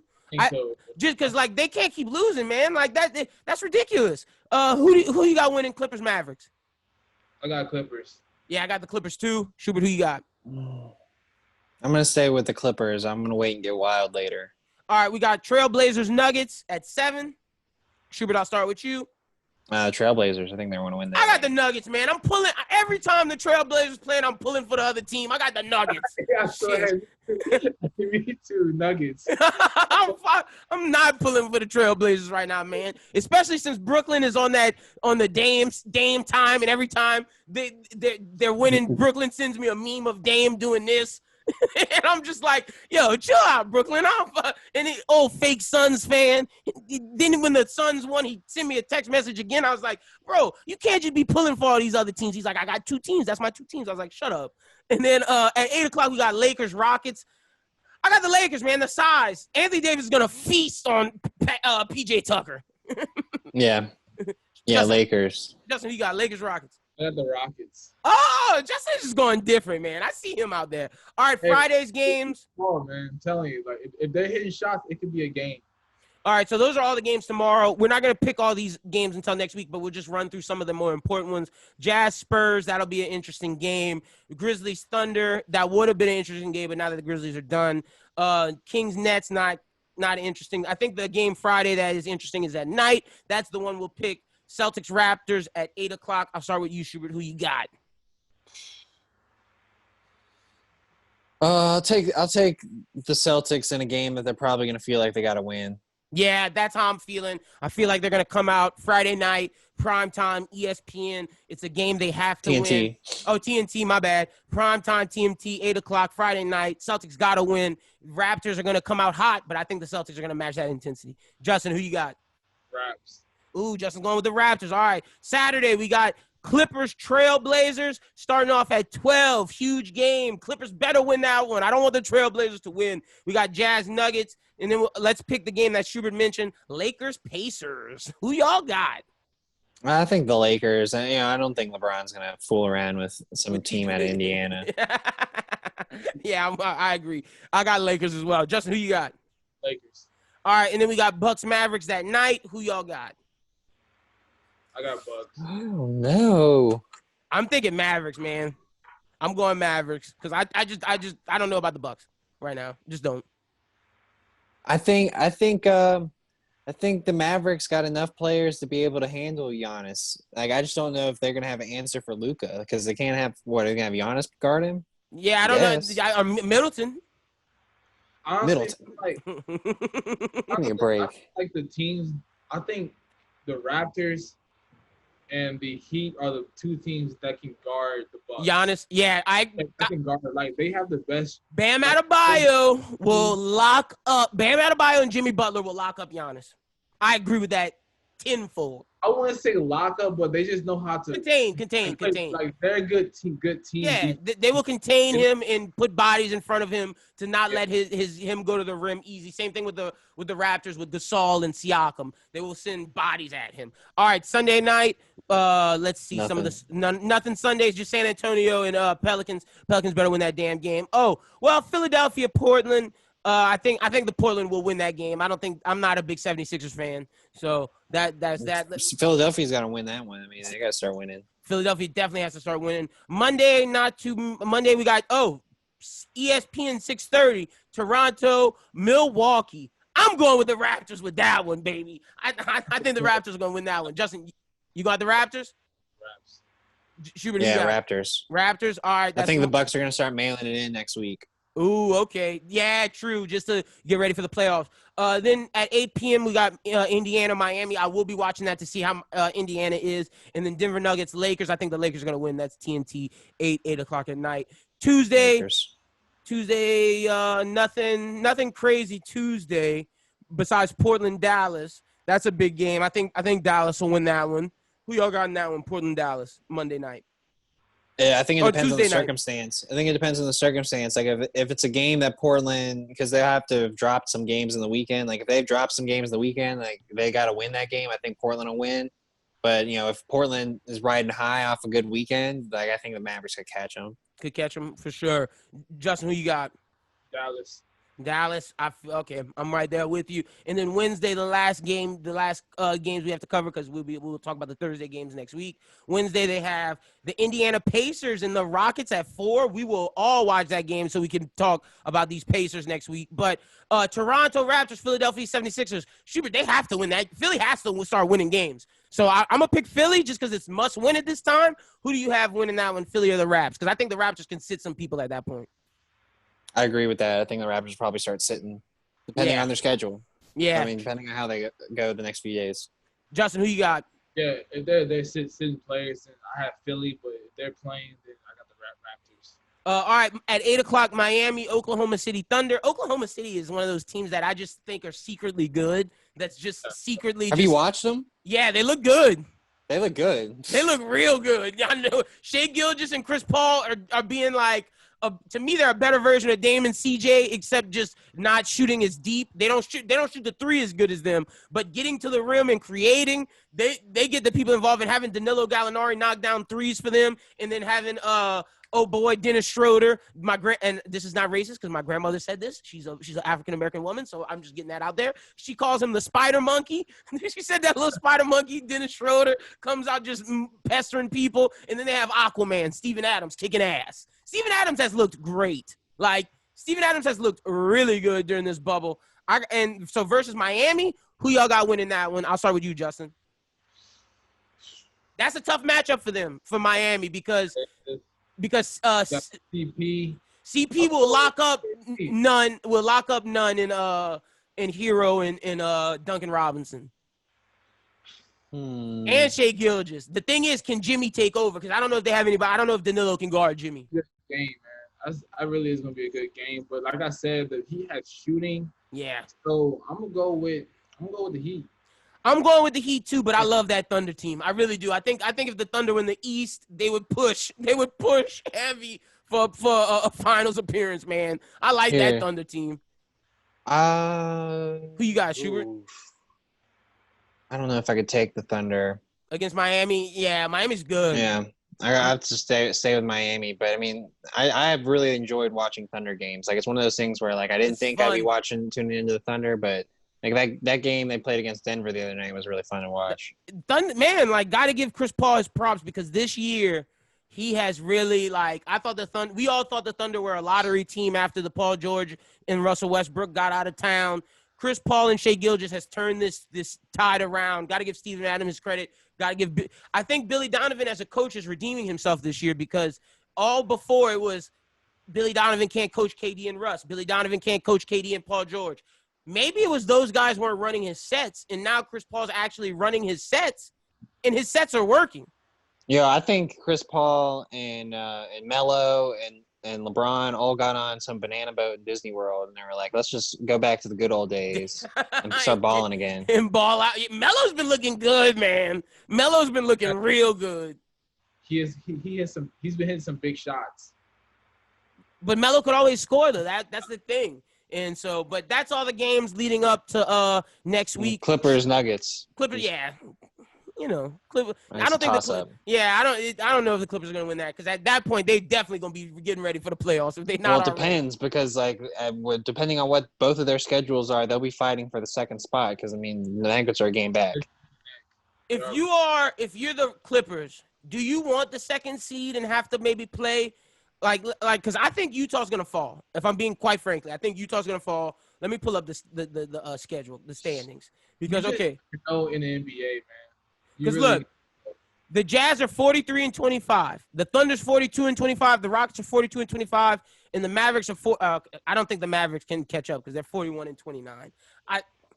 If the Jazz really lose all these games that I think they're gonna lose, and end up 6th or 7th, if I'm the Clippers, I'd rather play the Jazz than the Mavericks. I'm being quite frank, and I would if I'm the Clippers, I'm looking to see what rank the Jazz are, and if they're 7th, I'm gonna try to get 2nd. But if they're 6th, I'm cool with falling to 3. Because if you're the Nuggets, I'd rather play like right now. The Nuggets need to try to win because the Rockets are 6th, but I think the Rockets are gonna win, which is therefore why I think the Jazz are gonna fall. If I'm the Nuggets, I don't want to play the Mavericks. I'm trying to stay at 3 and play the Jazz, because like I think the Mavericks are going to be a tough round 1. Where I think the Jazz is an easy round 1 for a team. I just don't think the Jazz are. I don't think the Jazz look, Justin. I think the Jazz look bad. I think Donovan Mitchell, Rudy Gobert have chemistry issues right now. I don't think Mike Conley's there helping create, and I just think they're missing Bogdanovich terribly. I mean, yeah, you have a point, but I still think, like, you know, as far as, like, player-wise, they have some good players. I just think Ingles, you know, he can shoot it. That's true. Donovan Mitchell, he can score. So I still think they're a threat to any team that plays them. We shall. Schubert, how you feel about the Jazz? I think we'll know a lot after we watch them play the Spurs on Friday. Yeah. Because, I mean, like, if the Spurs beat them, then, like, you know, that tells us a lot about the Spurs and the Jazz. Exactly. Like, the Pels should not have lost to the Jazz, bro. They shouldn't have lost that first game. The Jazz is just – That goes to another question, and it's a big question that's going on in New Orleans right now. It's one I get asked all the time is, you know, Zion, the minutes, you know, is Gentry doing the team wrong? And I where do you guys stand on all that? Because, I mean, I'm out here feeling like the only person that's saying, like, my big thing with NBA coaching is people are telling me, oh, fire Gentry. And, like, for who? Who are you gonna go get? That's the big question for me. Mark Jackson, baby. No, I think they should go get Monty Williams and do another run with him. But someone told me they needed to get Atkinson. I was like, what? Oh, I look, Kenny Atkinson. Kenny Atkinson's a good coach, man. I think the thing is Kenny Atkinson just couldn't run his sets with Kevin Durant and Irving because obviously they want to play how they want to play. But I think Kenny Atkinson's system with these guys wouldn't be too bad. But look. The Zion thing, I feel like he wasn't in shape, and they didn't want a chance hurting him. And I think now he's more in shape because he played 25. Like, I think we're going to see him get to the right minutes. I just think he wasn't in full shape when he came back, and that was them making sure he was. I don't think that's a Gentry issue. I think the issue with Gentry is him doing substitutions. His lineups are weird. His substitution pattern is weird. And I think through the first and third quarter, he's a good coach. But see, come that fourth quarter, something about him in closing out games. He's not good at coaching closeout games, and he's not the best motivator of his players. Because to me, the Pelicans look morally defeated against the Clippers, and that was in the first quarter. And Gentry didn't say anything to light a fire under them. It just kept getting worse and worse and worse. If Drew Holiday and the players don't light a fire under themselves, then they don't have someone lighting a fire. So that's my whole thing with Gentry. Justin, how do you see it? Man, I see it as, you know, I heard David Griffin, you know, they asked him, of course they asked him about, you know, the minutes of Zion, you know, why is he not playing? You know, I really feel like, you know, Gentry, he follows, you know, David Griffin. I think they're all on the same. Oh, yeah, I'm not blaming him. That's what I agree with you. You can't blame Gentry for the Zion stuff. You can't. Yeah. You blame Gentry for other stuff, though. Okay, yeah. So we're talking about like as a coach. What do I think of him as a coach? I mean, like, you know, they've been winning games, so I don't think of him as a bad coach. You know, they've been winning as far as motivating. You know, that game that they were losing to the Clippers, they did look done. You know, they didn't look like they were coming back. It just looked. They looked like they didn't want to be in the bubble. That was embarrassing. I was like, man. Dude, but that reminded me of when we first started doing this pod and the Pels were horrible. That's what this reminded me. That's what that team reminded me of. Season 1, year 1 of bros of prime time, when all of us were on prime time together talking about the Pelicans, and the Pelicans weren't good. I don't know. I thought the first time we were on with the Pelicans was when they made the push. DeMarcus Cousins? Trailblazers. No, I think that's year 2. I don't know. Well, either way, this is pre-DeMarcus Cousins. That they look like pre-DeMarcus Cousins Pelicans. Like they look bad. Like Yeah, it was. That game was bad, but as far as they've been winning games. Yeah. So I feel like they'll be fine. They'll be fine. I just think, like Schubert said, my biggest thing is who do you get, and there's nobody to get right now. If there was somebody to get, I'd be like, I said Jackson. I want someone that's like. I want someone that's like a Brad Stevens. I want someone that's like a Nick. I want a younger coach who can connect with these players and who has a good defensive system. Because these guys can run and gun. He built the Warriors to where they are right now. Bro, Mark Jackson has players. He started that. Justin, bro. He started that, man. Mark Jackson has to change his ways before he get a coaching job. If he don't, he didn't win. Yes, he did. No, he did not. Yes, he did win. He's a good team builder. He didn't win when he had those boys. Because they kicked him out. I don't know, man. Steve Kerr changed a lot about that team. That was Steve Kerr's system. That wasn't Mark Jackson's system.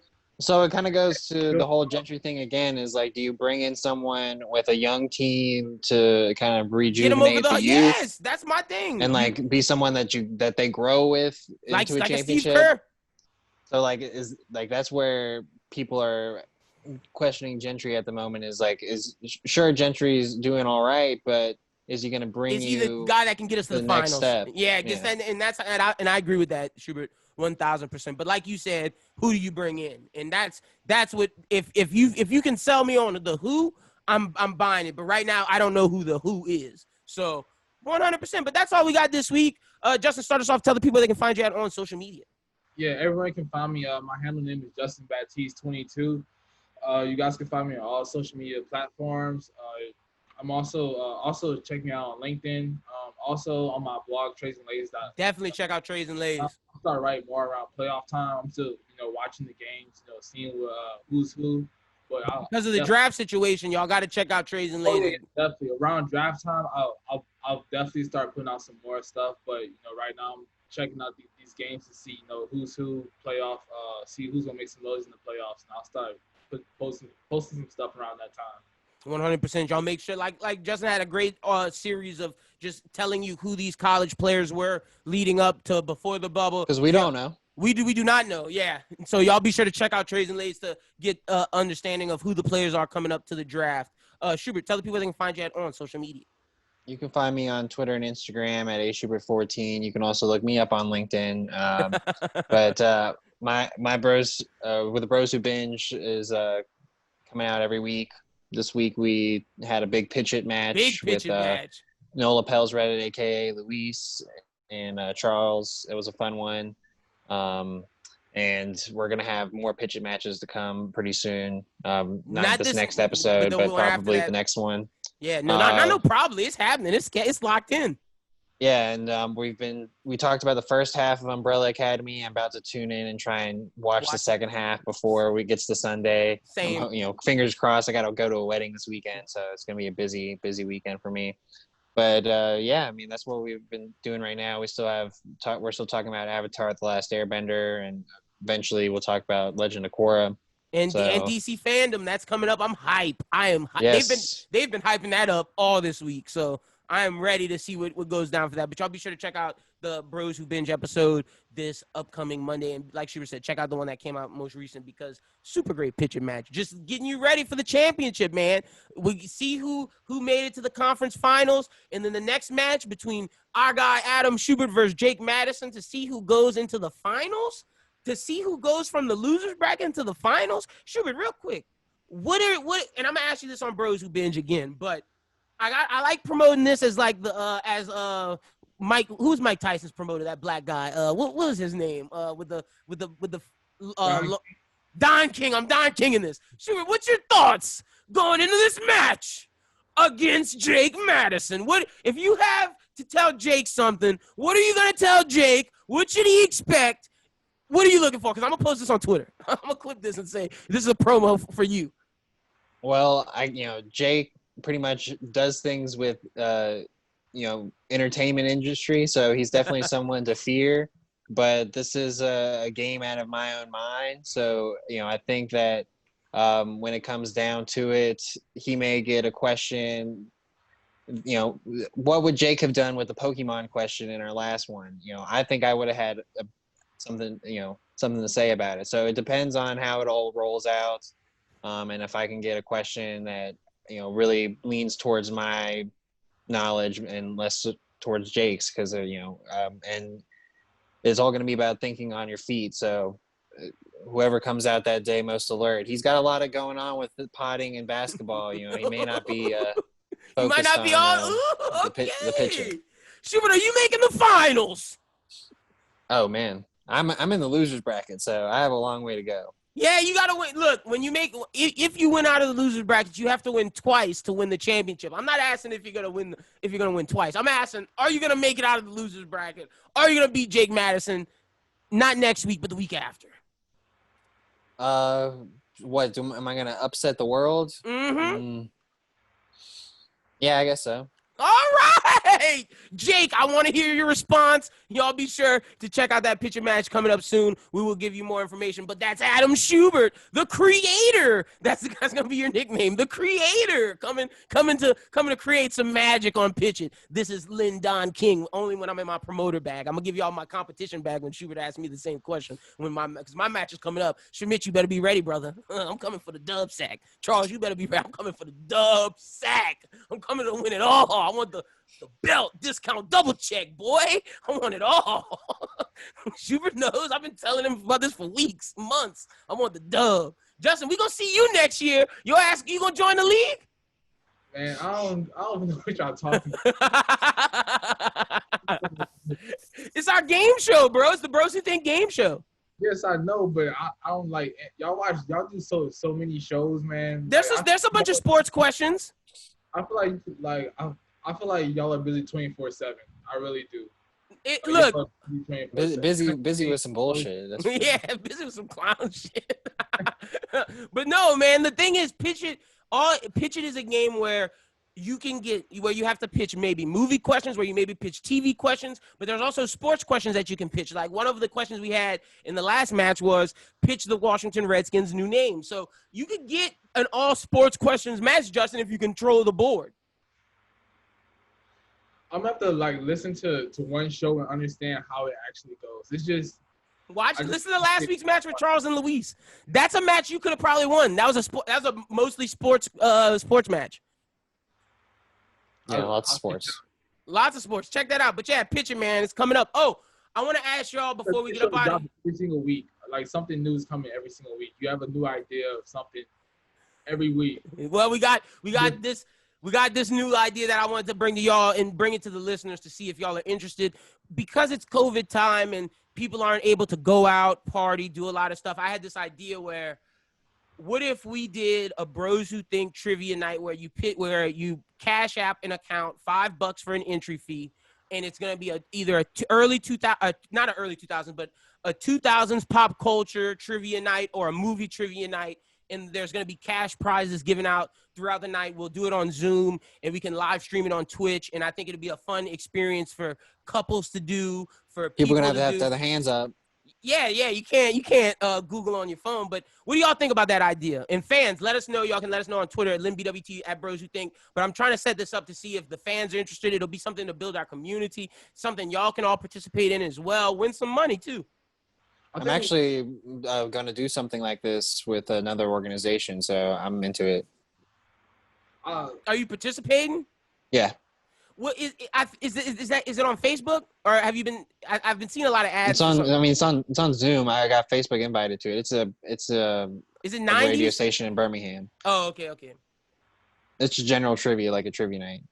Real. So yeah, that's one thing. Like a Bros Who Think Zoom trivia night, where it'll be like an early 2000, like a 2000s pop culture or a movie trivia. We could do a sports trivia one night. Like, I just think it'd just be something for our community of listeners, from whether it's Anime Talk, Bros Who Binge, Bros Who Think, Primetime, can all come together. And it could be like a date night for couples. It could be like if you're a single bro at home alone or a single lady at home alone, you can partake in this and maybe win some money. Justin, what do you think about that? I like it because, especially like right now these times where there's not much to actually do. And, you know, I feel like that's what makes people, you know, most happy is when you know, bring up old stuff. Like, yeah, you know, it's nostalgic. Like from the early 2000s, I think people, you know, that brings excitement back to someone's life. Yeah. So I think that's a good idea. And plus, you know, you have a chance to win money. Exactly. You got a chance to win money, bro. And a $5 entry fee, that's not bad. That's light work. You know, times are pretty hard right now. You know. Yeah, no, for sure. Times are hard, but it's not like I'm asking for $10, 15, 20. It's $5. And I'm putting up a lot of money anyway, because like everybody who enters is just putting up $5. Like I'm gonna have some good cash prizes for first place, second place, and third place. So I think it'll be a fun night. Y'all let us know on Twitter @BrosWhoThink if that's something you're interested in. Also, be sure to check out the most recent episode of Anime Talk out now on YouTube. Subscribe to the YouTube, subscribe to the Twitch, subscribe to the podcast on Spotify, Apple. We really appreciate all the support. If you're a first-time listener, if you've been listening since day one, wherever you came along on this journey, welcome and thank you for being a part of this community. We really love everyone who listens, and we're really trying to build this community to where we can have fan discussions on Twitter, and it's growing. I love when y'all comment or hit me and Schubert up like, yo, what y'all think about this Boys trailer? What do y'all think about this movie? What do y'all think about this and this? I love when y'all talk sports with us. I love when y'all talk anime. It's amazing, and it makes what we do so much worth it, and it makes it better because it's our community. Everyone who listens to this is a bro. Like y'all are all our bros. We're a family, and we appreciate you guys. But for Justin, for Schubert, for Doom, for Brooklyn, for Josiah, and for Coach JP, my name is Lyndon. You guys have a great one. We'll talk to you next Thursday. Until then, peace.